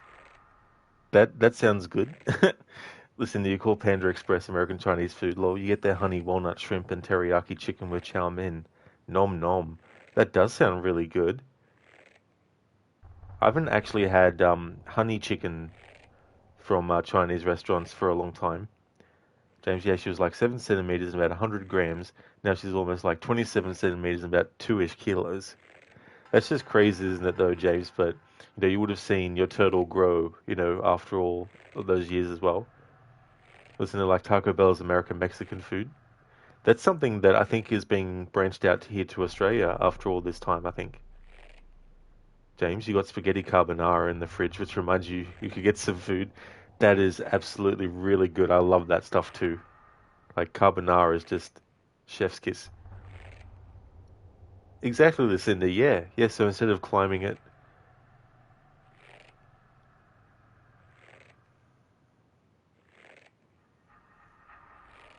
And by the same token too, like if you have Lara standing on one edge of a tile and then you have her facing, say, this other direction, you can also do a roll, which then also puts her at the same distance as well.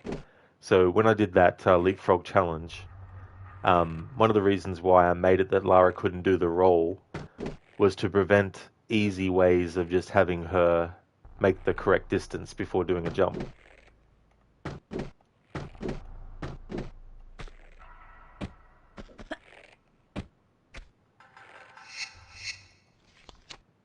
Kioni Panda Express is authentic Chinese food, though. I don't think it's actually here in Australia, I don't think. It's your favourite, James? Panda Express sounds interesting, so instead of beef, you use meat, or... Listen, that was honey walnut shrimp. It's common to get honey sesame chicken here. James, yeah, and the recipe is so easy. Some bacon, spaghetti, and a few eggs. Nothing major. But we're going to warm your spaghetti away from keyboard. That's no worries at all, James. I hope that you enjoy it too. Lunchbob, you're excited for the new update for GT Online that's coming on June 17. Only thing you know about it is that we'll be able to purchase a new property. But the thing about the property is that somehow we have to do legal and illegal work because we're going to get a crime meter and it fills up. Then you switch to legal work to bring it down. So you're excited to see how that plays out and how the missions work because you think the new property missions are going to hint a lot towards GTA 6. That's definitely really interesting. It makes me think of Splinter Cell Double Agent. It's a game in the series where Sam has to go infiltrate a terrorist organization. And there's actually a meter for the NSA, who he usually works for, and then the JBA, which is the name of the terrorist group. And there's certain objectives that are for one or the other. And you have the trust meter with each. And if the trust meter goes to 0, it's basically mission failed. But you need to be careful of the balance because it can play into what kind of like I think ending you can get as well.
Ouch.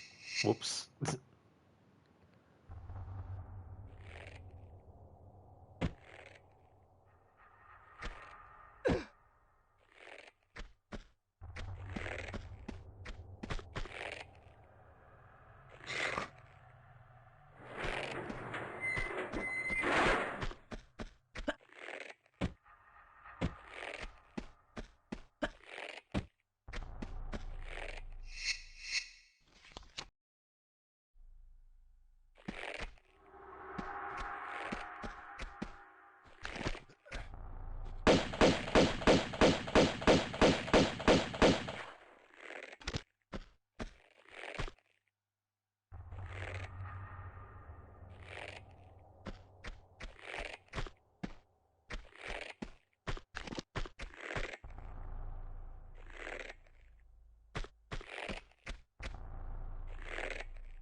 Whoops.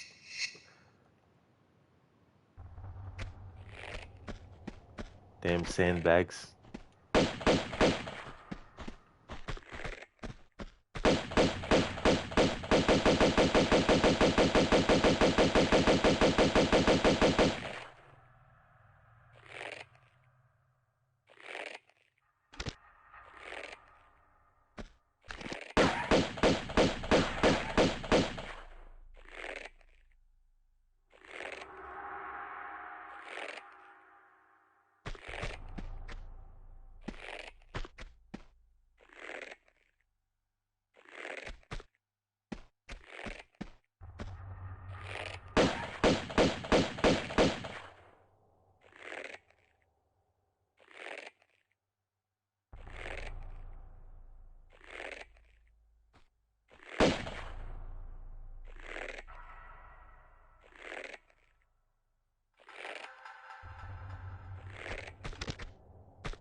Yeah, Keone, I've played L.A. Noire in the past, quite a few years ago now.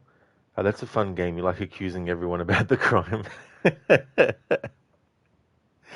That reminds me of a playthrough I did of Assassin's Creed Syndicate once with the murder mysteries, accusing everyone on purpose who wasn't the culprit until I had done that, and then accuse the actual culprit because I wanted to get as much of the dialogue as possible.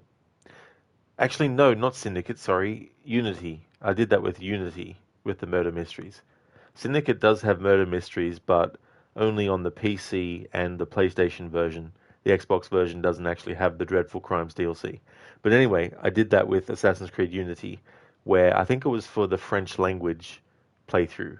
I wanted to get all the dialogue, or as much as I could, in French. So I made sure to accuse all the wrong people on purpose to get their dialogue in French. But as for L.A. Noire, I liked the story. I didn't like the ending, though. I liked some of the like situations that you got into, and I liked a lot of the characters and stuff.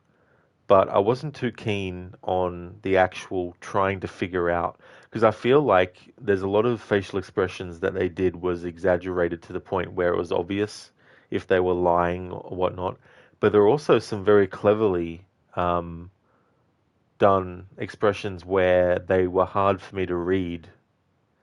And there were some times where I would swear that I had a clue that was actually fitting, but I couldn't select it sometimes. And I was like, what? Or it felt like I could. Maybe I was doing something wrong. But for that playthrough, I ended up just getting a guide to help me with interrogations. But all the other stuff I did without it. James, spaghetti's in the microwave. Spaghetti in the mic, yum. Gonna take a while. You're back with your food. Gonna chew some spaghetti, don't mind me. No worries at all, dude. I hope you enjoy it. Much more playing a bad cop in LA Noire is fun. Just going around. That's the thing too about games that offer like different dialogue choices that reflect a character that might be, an asshole or not. You love being a corrupt cop in LA Noire as well, yeah.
Sorry, chat. I'll catch up in a moment.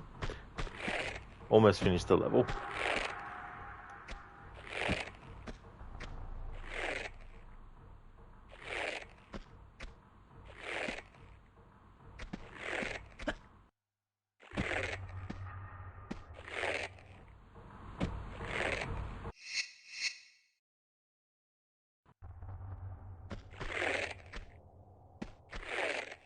Uh-huh.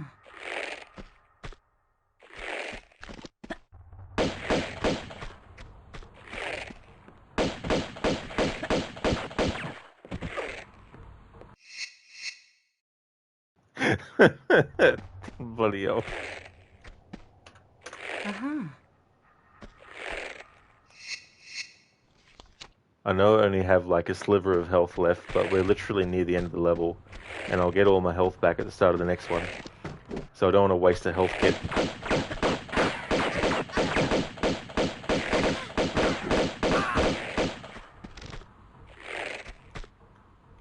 Uh-huh.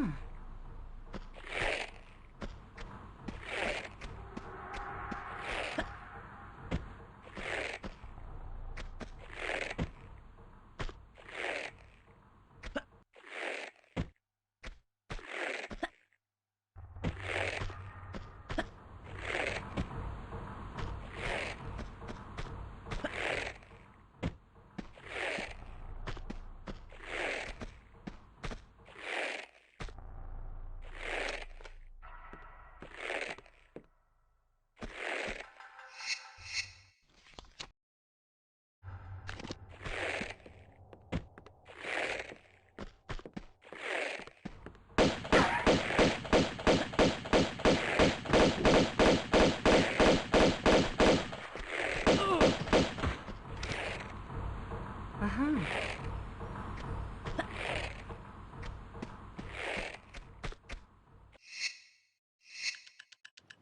There we go. So we have all the secrets in this level, and we now have 37 of 37 items picked up.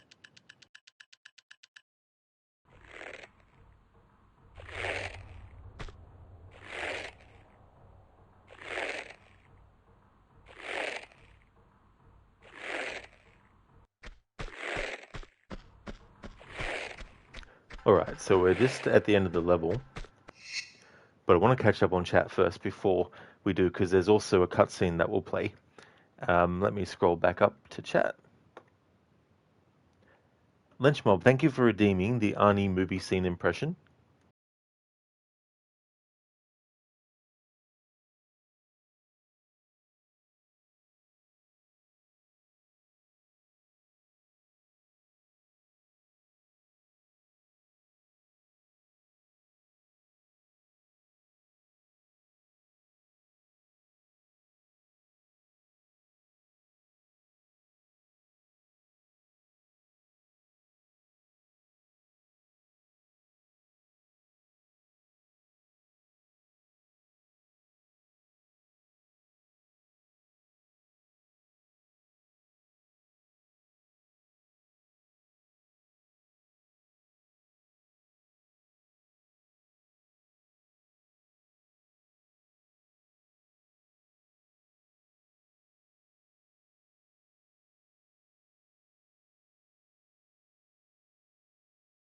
Alright, so I've got one.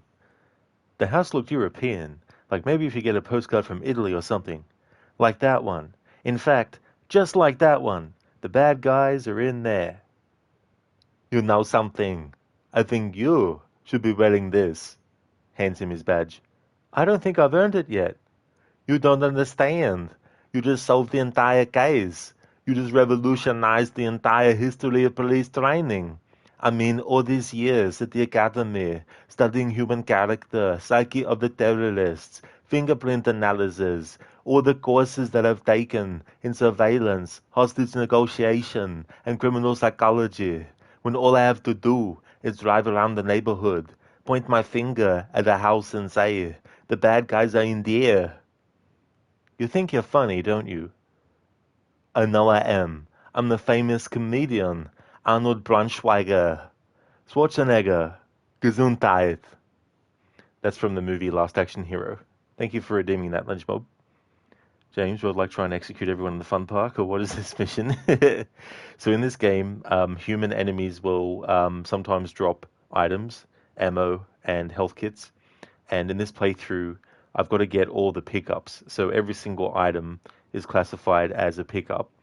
But an enemy might have a health kit and some ammo. So the game actually counts that as 2 item pickups, even though you're literally just picking them both up at the same time. So I'm doing that for the playthrough because every time Lara picks up something, she goes, uh-huh. Listen, you do your best shooting when you're flipping around. Oh, yeah, absolutely. Imagine in the Resident Evil games being able to do that. Just flip around shooting.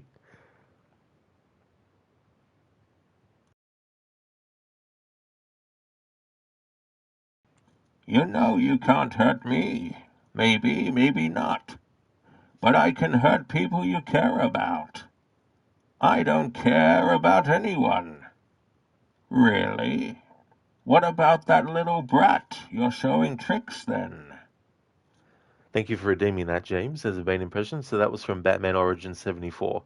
Batman confronts Scarecrow in the warehouse while he kidnaps Robin. Ah, so it's a Scarecrow situation. He's a really good villain. It was funny because Batman Begins, of course, has the Scarecrow in it, and I like how they sort of still had him in the other 2 movies, even though he wasn't really, much of the focus as well. Only Jason Todd is like Anakin Skywalker, always whining. Grayson is the true Robin. Yeah, there's definitely the other thing too with a character like him. I guess too as well, it's a bit hard for him because he sort of gets tortured and that by the Joker as well. James, well, the time when Jason gets out of the pit when he died, it left scars on him for sure. Rod is holding 184,484 health point kits. I don't want to waste health at the end of the level. Exactly, dude. Yeah. Yeah, I like to hoard health kits in this game. Sometimes I end up having 40 large medipacks and about, 50 small ones, and I'm just like, it's the final level. Should I actually use a health kit? Thank you for the GG's, Keone. Thank you for the applause, Lucinda. That's one of my favorite scenes in that movie. SpongeBob classic scene from The Last Action Hero. You remember laughing so hard when he did Arnie that scene with the kid? Yeah. It was funny too because I never saw it, but the movie My Girl that had Macaulay Culkin in it, well, they did a sequel to it. And the actor who plays Danny Madigan in Last Action Hero actually played a character in that too, as well. But I don't know if he did much stuff aside from those 2 things. James, yeah, Scarecrow is dope as hell. He was a doctor and still is. Yeah, that's the other thing too. I like in the Batman Arkham games how he sort of is still a very, still very manipulative as well, And in some ways, in a lot of ways, he knows all the tricks of the trade, so he can use that to his advantage.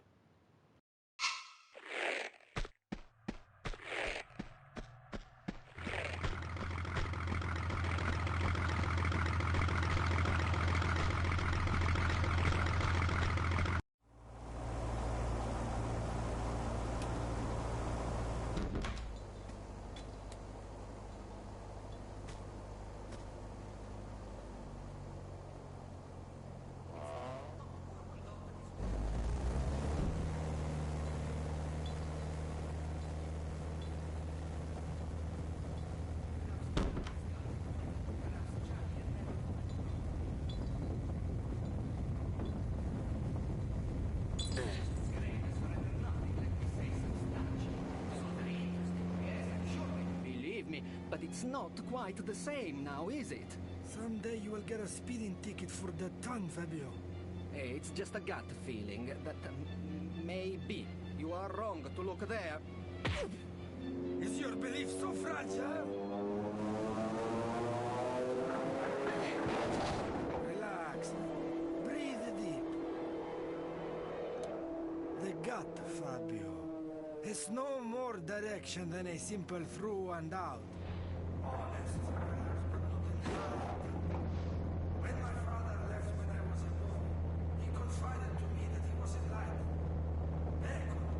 something greater than impulse. He possessed the Seraph. But he was just a disciple in this design. His death, plotting a path to be sought by the One, his son. You understand? Have faith, Fabio. Not God wrote. We are searching the right place.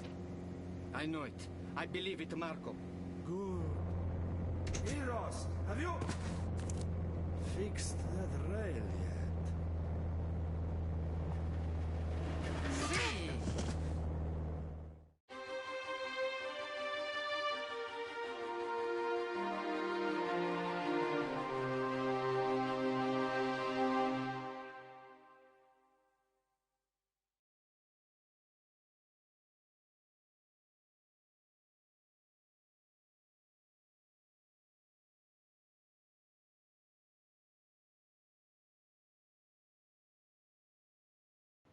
All right. I was eating something. Found all the secrets in that level, and we found and picked up all 37 items as well. That was in that level too. So that's the final level in Venice.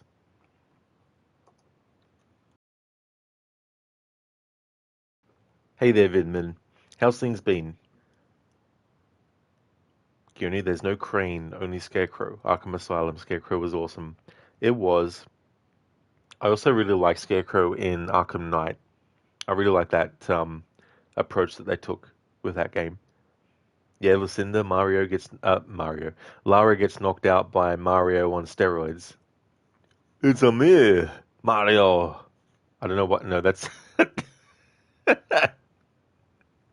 good one, Rod. Yeah, that's an Italian accent. Thank you, James, for the GGs. Muchly appreciated. Vimin, you got a PC finally. Oh, nice. Oh, that's good. That's really cool. So, what is one of the first games you want to play on it? Yeah, listener and Keone, I'm like, I don't know why I went into like an Arnie accent that I was trying to do like a gruff Mario impression, but for some reason turned it into an Arnie one.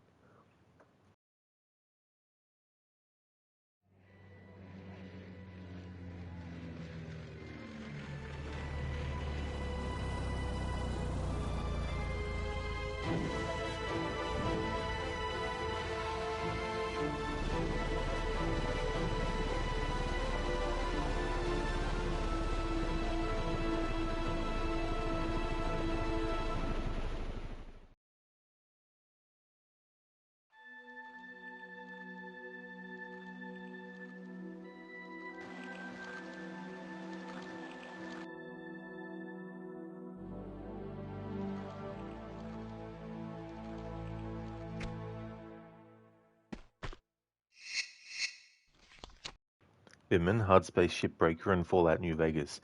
Never heard of the first one. Is that like a standalone game or is it part of a series? Yeah, listen to Arnie being like, it's a me, Mario.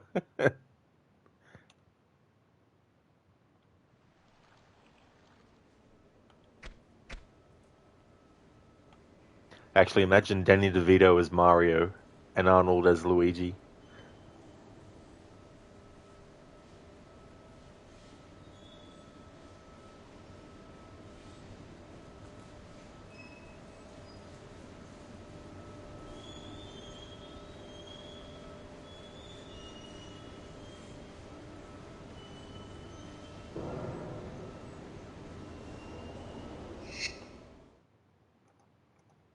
Okay, so this level, the offshore rig, this is level 5. You've got the offshore and sunken ship locations, and so that'll be level 5 through to 10.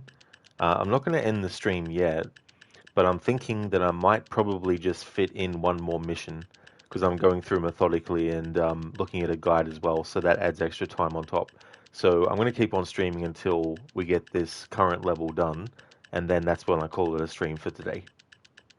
But it's a game where you methodically salvage starships. Oh, interesting. So is it all completely in space? Like you don't go down to any planets and get salvage? Or maybe you do because there might be, starships that crash landed and stuff.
Women, yep, nope, only in space and a salvage yard. Well, that's fair enough. So what can you do with the salvage? Can you like put it together or put it towards creating other stuff?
Then when you start with a $1.2 billion debt that you need to pay off, holy friggin' shit. Like, imagine owing that much. Bloody hell.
Yeah, it's a satire on corporate slavery. Oh, I got you now. So it's a game that has satirical elements. That's cool.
Alright, now Lara gets at least her dual pistols back.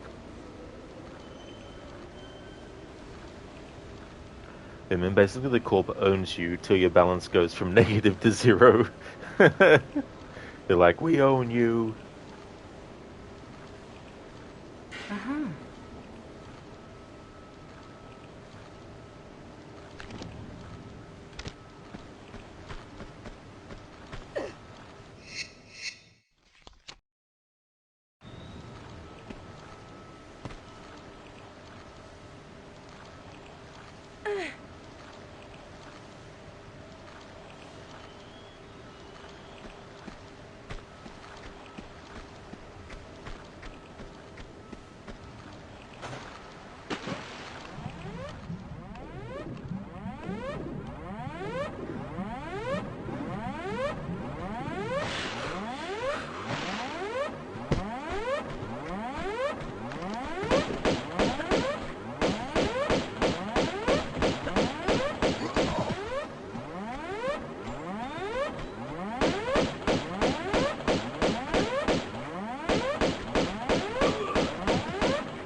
Uh-huh.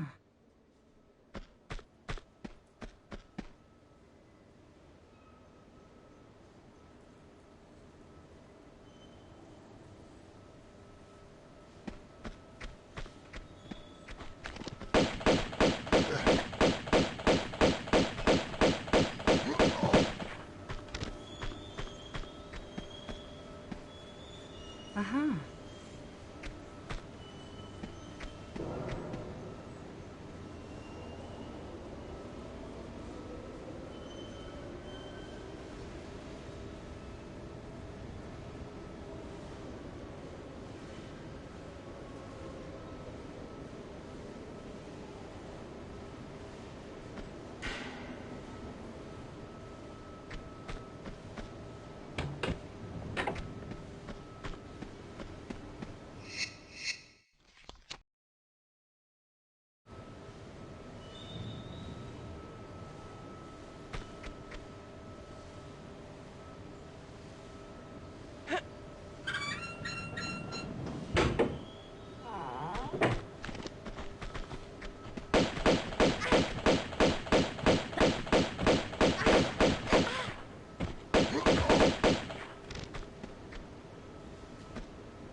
Uh-huh.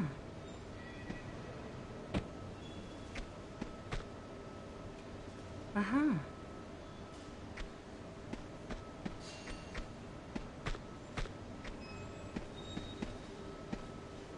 Uh-huh.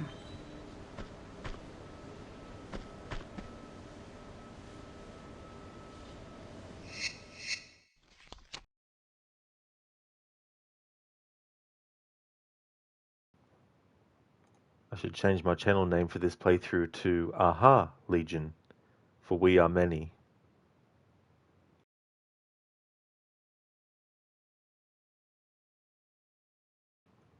Be right back.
Alrighty then, I'm back.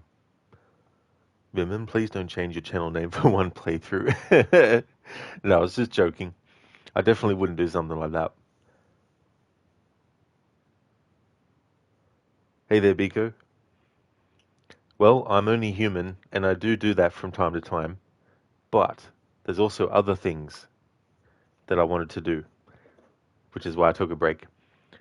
Lucinda, okay, right, it's about time for you to get ready to get your day started. Hope you have a great rest of your stream. Thank you very, very much, Lucinda, for being here. I definitely will. I hope that you have a great start to your stream. I had to think for a second there. I was going to say, I hope that work goes well for you today, but I didn't want to sort of like jinx you or anything. Like, I don't know if you work in a job where you can get called, but anyway, forget that I actually mentioned that. But thank you so much for being here, Lucinda. I really hope that you have a great start to your Resident Evil 6 stream. Lucinda's doing a Resident Evil marathon, is a big fan of the series, is doing Resident Evil 6 right now, doing all the campaigns, and will be doing Resident Evil 7, as well as the Resident Evil Village game and its Shadows of Rose DLC. In the future, when Resident Evil 9 comes out, we'll definitely be doing that at some point too. Also a big fan of other horror franchises like Dead Island, Dying Light, The Last of Us, and The Evil Within. Also a fan of stealth games, especially the Dishonored series. A really cool streamer, so definitely recommend if you haven't checked out Lucinda's channel before.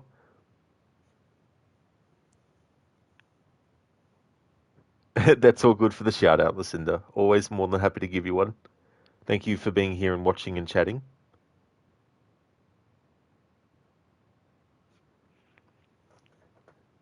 Now, every time the characters pick up something in a Resident Evil gaming, I'll be like, aha. Leon's like, aha. Aha. Aha, wait.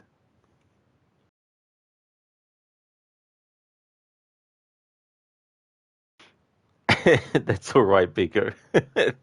You don't need to feel that way. That's all right. Thanks for the welcome back, James. Thank you very much. That's a cool emote. Cool headbanging one. Rock out.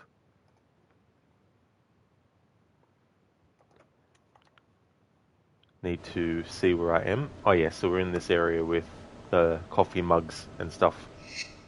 Now I know where to get to in the guide I'm looking at.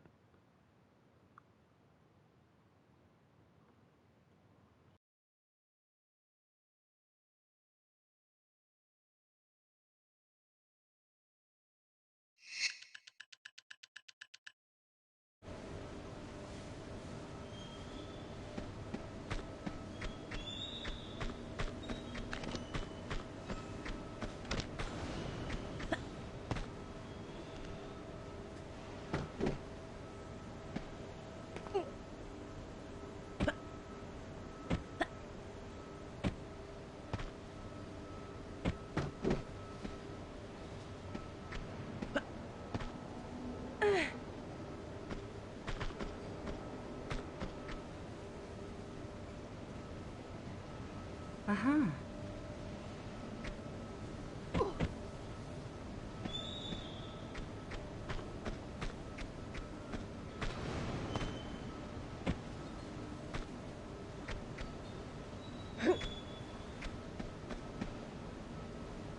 Uh-huh.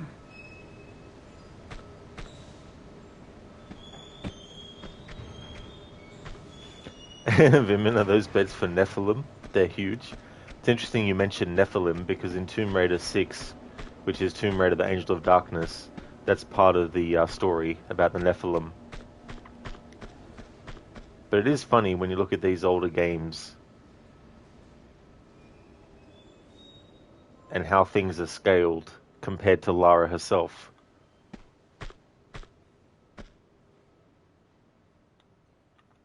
Like,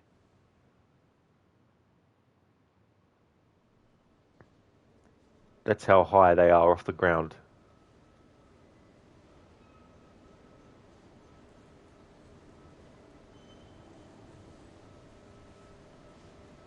It's like 20 inches for a bed size, yeah.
Keone, thank you for redeeming the rest in peace Lara.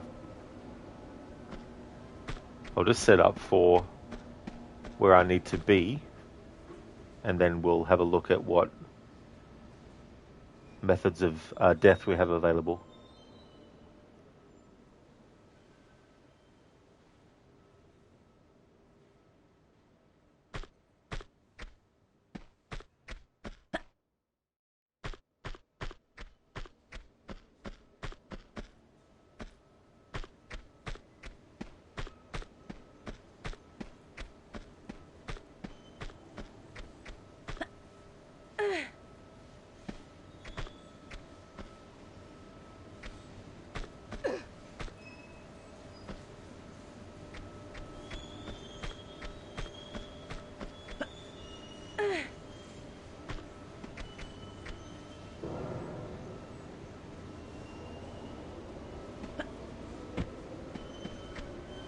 Alright, so I'll make a save here because this is where I'm up to in the level. Vimin, 20 feet equals 20 feet. Oh, okay, Vimin, yeah.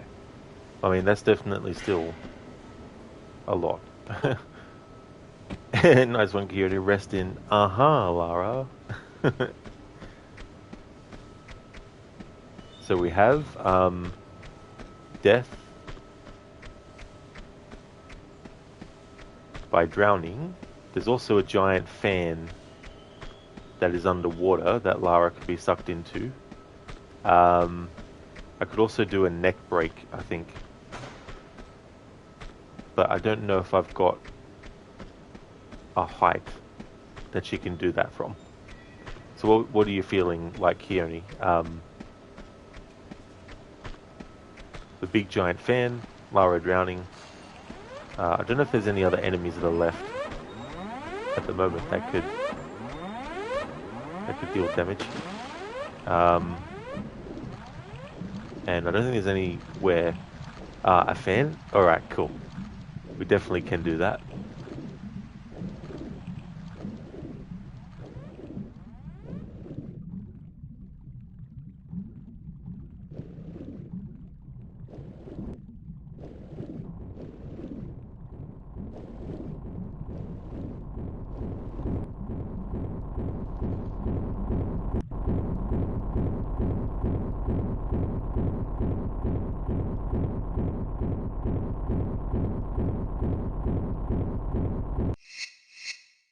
There we go, Keone. Thank you for redeeming the rest in peace, Lara.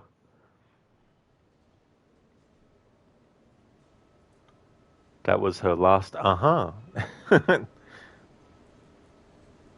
Requiescat in pace.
Uh-huh.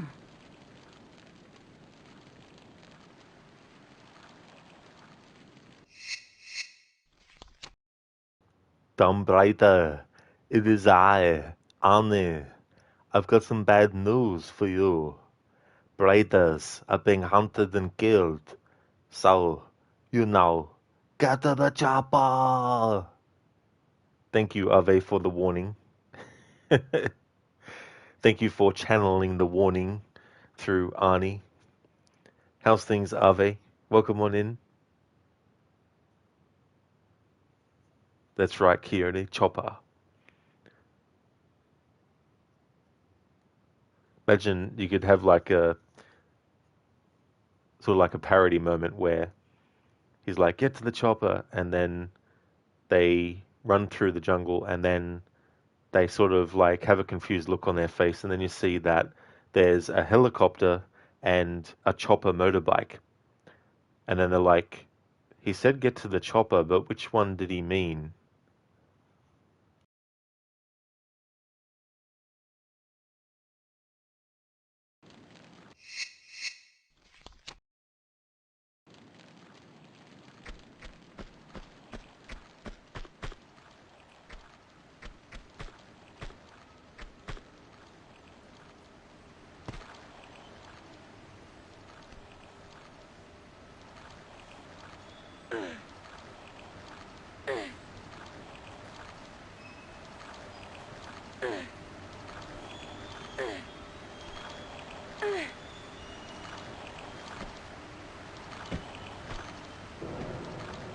Uh-huh.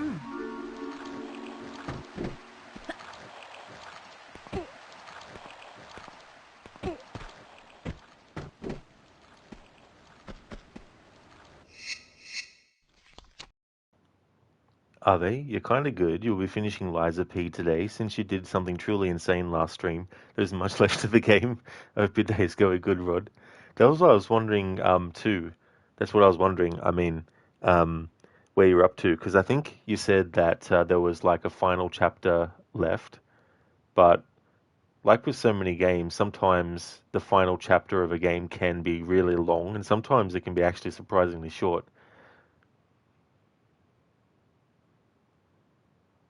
So when you say finished as well, is that just like the main game?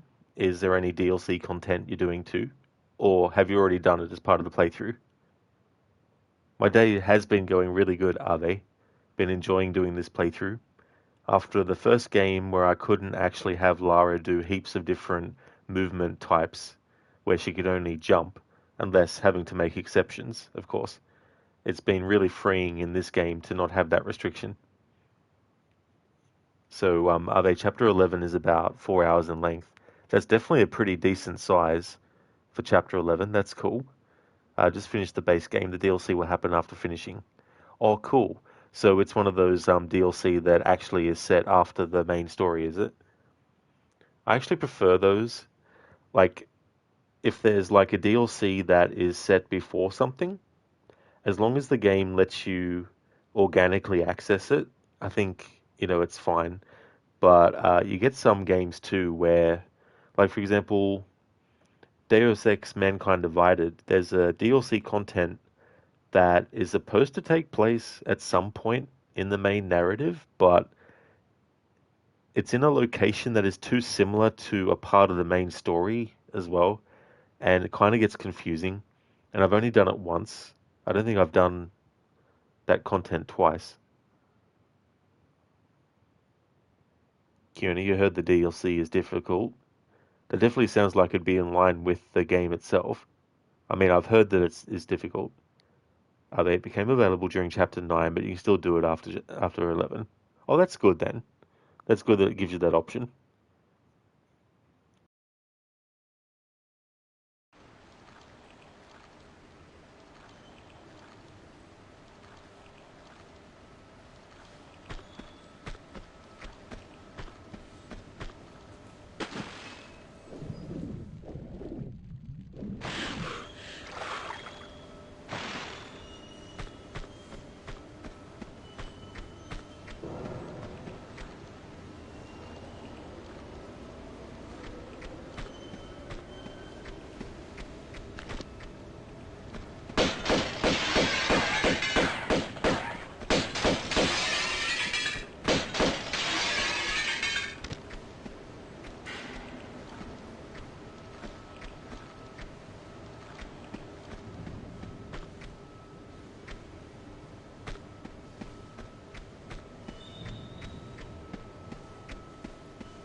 You heard that they boosted the difficulty to the maximum with the DLC, so you're really excited for it.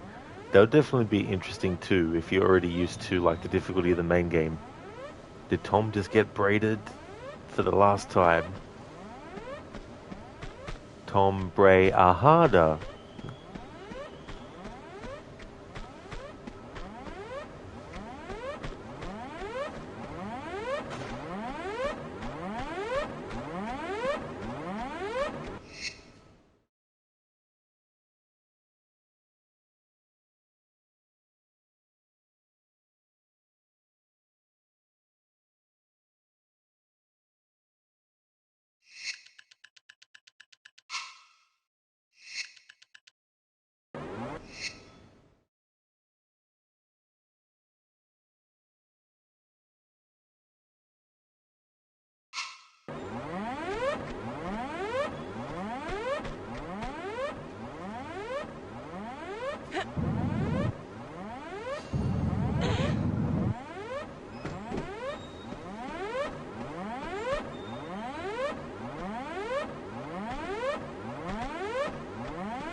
There's something funny when you have Lara do a jump and then do a roll in midair in a really enclosed space like this. Through having photo mode, because I'm doing the remastered version of the game, but I've switched the graphics to the old school, so you can still use photo mode in both graphics. It's funny to see what she actually does, or what she looks like. Looks a bit like a pretzel.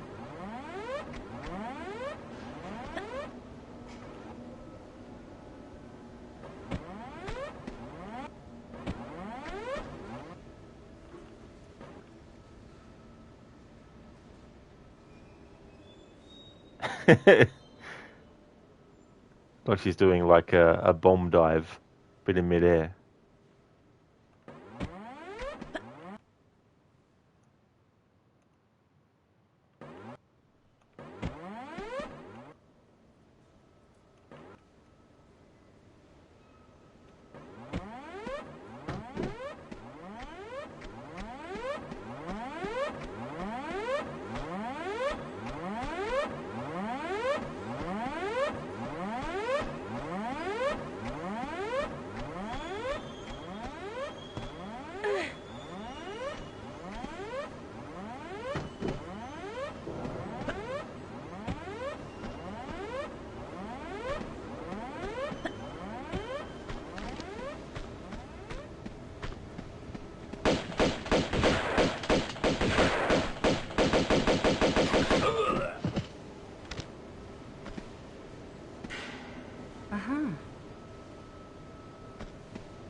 Bigu, Ave, Keone,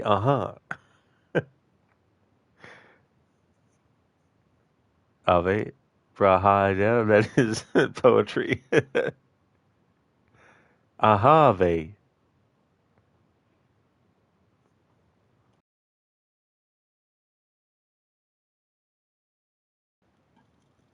Ah! Aha! That's a funny-looking pretzel. Hey there, Senny. Thank you so much for redeeming that as a Bane impression. That's the thing, like, if you want to describe what Lara is, would be like if she were a food in certain contexts. So in that context, she would be a pretzel when she gets cut up in like a fan or blades. She becomes like mince. If she's what could you do? Like when she does a jump and lands and breaks her neck, it sounds like a celery stick being, you know. So it's like celery Lara. And then you got like pancake Lara when she gets like hit by a boulder or something. You can hear the siren saying aha, ah, aha.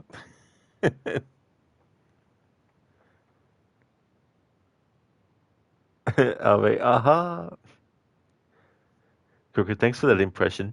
Hope Tomb Raider's been going well so far today. You just returned from a city trip. You went to a really nice deli and to a pet store where you got some snacks and toys for Dogosino. That's really cool, dude. I'm sure that Nalu would have appreciated that, especially the snacks as well. That is really, really good. And I'm glad that you had a great time too, going for that city trip. So was it like a deli that you'd been to before, or was it like a new one? And that's no worries at all for the impression either. The game's been going good. As you can see, we've definitely been getting a lot of ahas. And I just noticed now that we're up to 99. And this is level 5 of 18 in total.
And there we go.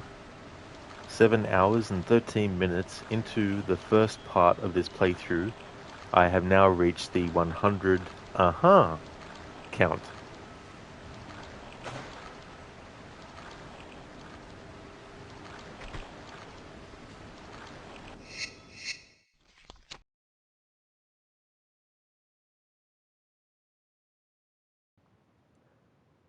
Keone, you think it's more than 99 because of chat. That is so true. It's the apocalypse. That didn't work. I wanted to combine aha and apocalypse. Like that the languages of the world just become a variation of and that's it. Gorgodo, yeah, you went to that deli once before. They have all sorts of cheese, cold cuts, antipasti like filled olives, peppers, etc. It's a bit more on the expensive side, but it's so delicious that you can indulge every now and then. Exactly, dude. It's good to do that when you can.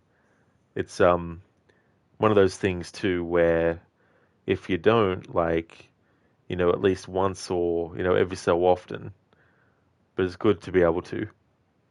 And me too, you're finally home, man, it's so hot outside. Oh, is it? It's the opposite thing here.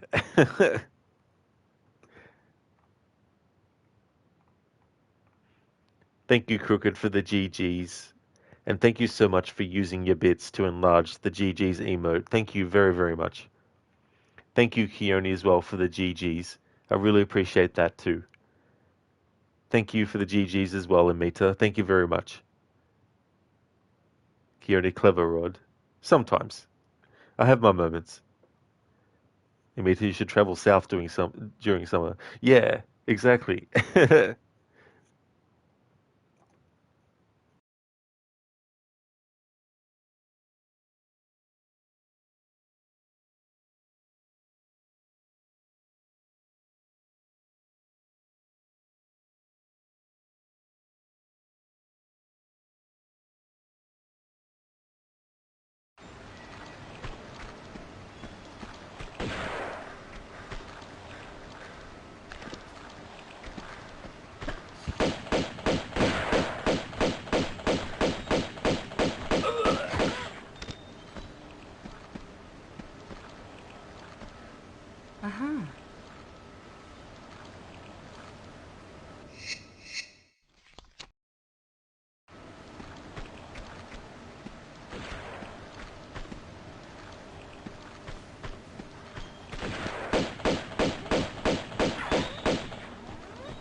sly friggin' enemy just spawning in.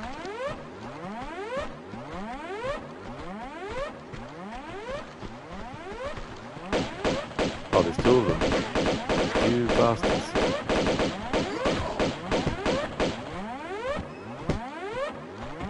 I absolutely hate those enemies because they do take a fair chunk of health away from you.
We got all the secrets in the level, which means you get some extra goodies. Can be health kits, can be ammo.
And there we have it. That is the offshore rig level. We have all the secrets in it, and we have 31 of 31 pickups as well.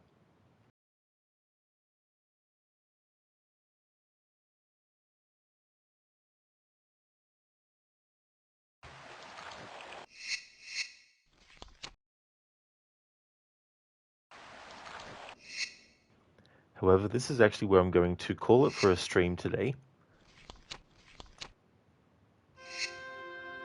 But there will be more Tomb Raider 2 action on my channel for my Sunday stream. And if you see me streaming this again, then you know it's become Sunday. We're going to go and raid out to Zamaxi. I haven't actually raided out to him for quite a while. He's doing a playthrough of GTA San Andreas. He recently finished a playthrough of Vice City doing 100%. I don't know if he's doing the same with San Andreas, but let's find out. Before I do that though, I'd just like to give some shout outs and then we'll raid out. Thank you for the GG's, Keone. Thank you very much. That's pretty good going for about 7 hours and a half. We're up to level 6 now, out of 18 levels. So if I can at least finish the rest of the offshore and sunken ship levels in tomorrow's stream, that would put me at level 11 if I get that done. There, you're now off to finish Liza P. Hope the rest of your Tom Brady stream goes well, Rod. I'll see you either later or another day. No problem at all, Ave. Thank you so much for being here. I really hope that you have a great stream. No worries at all for the stream, Keone. No problemo. That's true, Ave. Yep, ending as well. Yep, that's a decent chunk of having been done. That's all good for the stream as well, Ave. Absolutely no worries at all.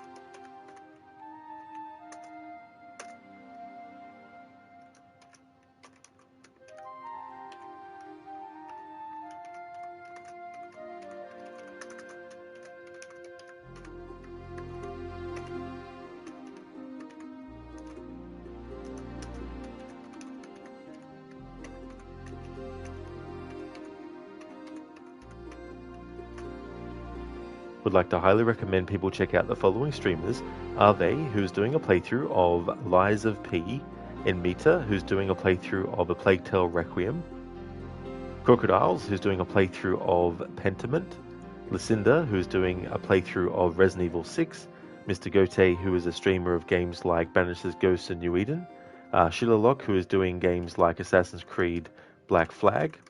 I'd also like to give a shout out to Lightus as well.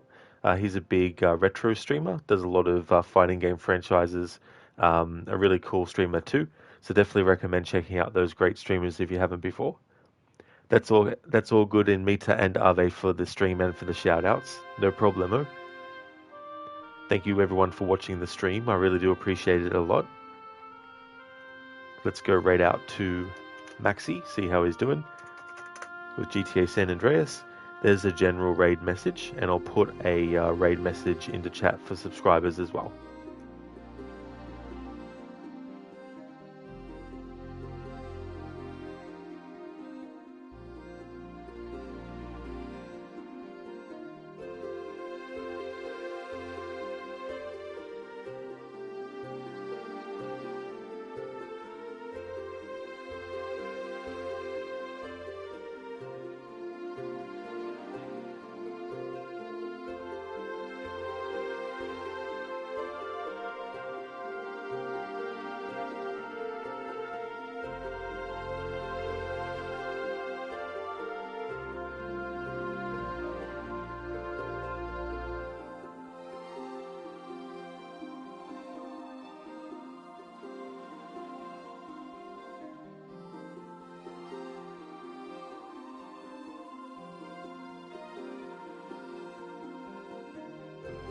That's all good, Lightus, for the shout out as well. No problemo, dude, and for the stream as well. Thank you for being here too. Thank you everyone for watching. Hope that everyone has a great rest of your Saturday. The next stream that you'll see from me will be this again, for my Sunday stream. On the schedule, Monday will be Doom 3, and then on Wednesday it'll be finishing off Quantum Break, Wednesday and Thursday will then become Assassin's Creed Liberation. Next Friday we'll be getting back to Until Dawn, the original, to celebrate its 10th anniversary with an all collectibles playthrough. And then of course next weekend will also be Tomb Raider 2, because I definitely won't be finishing the game in tomorrow's stream, that's for sure. But man, you think it's time to play this game? You wish there was a part 2.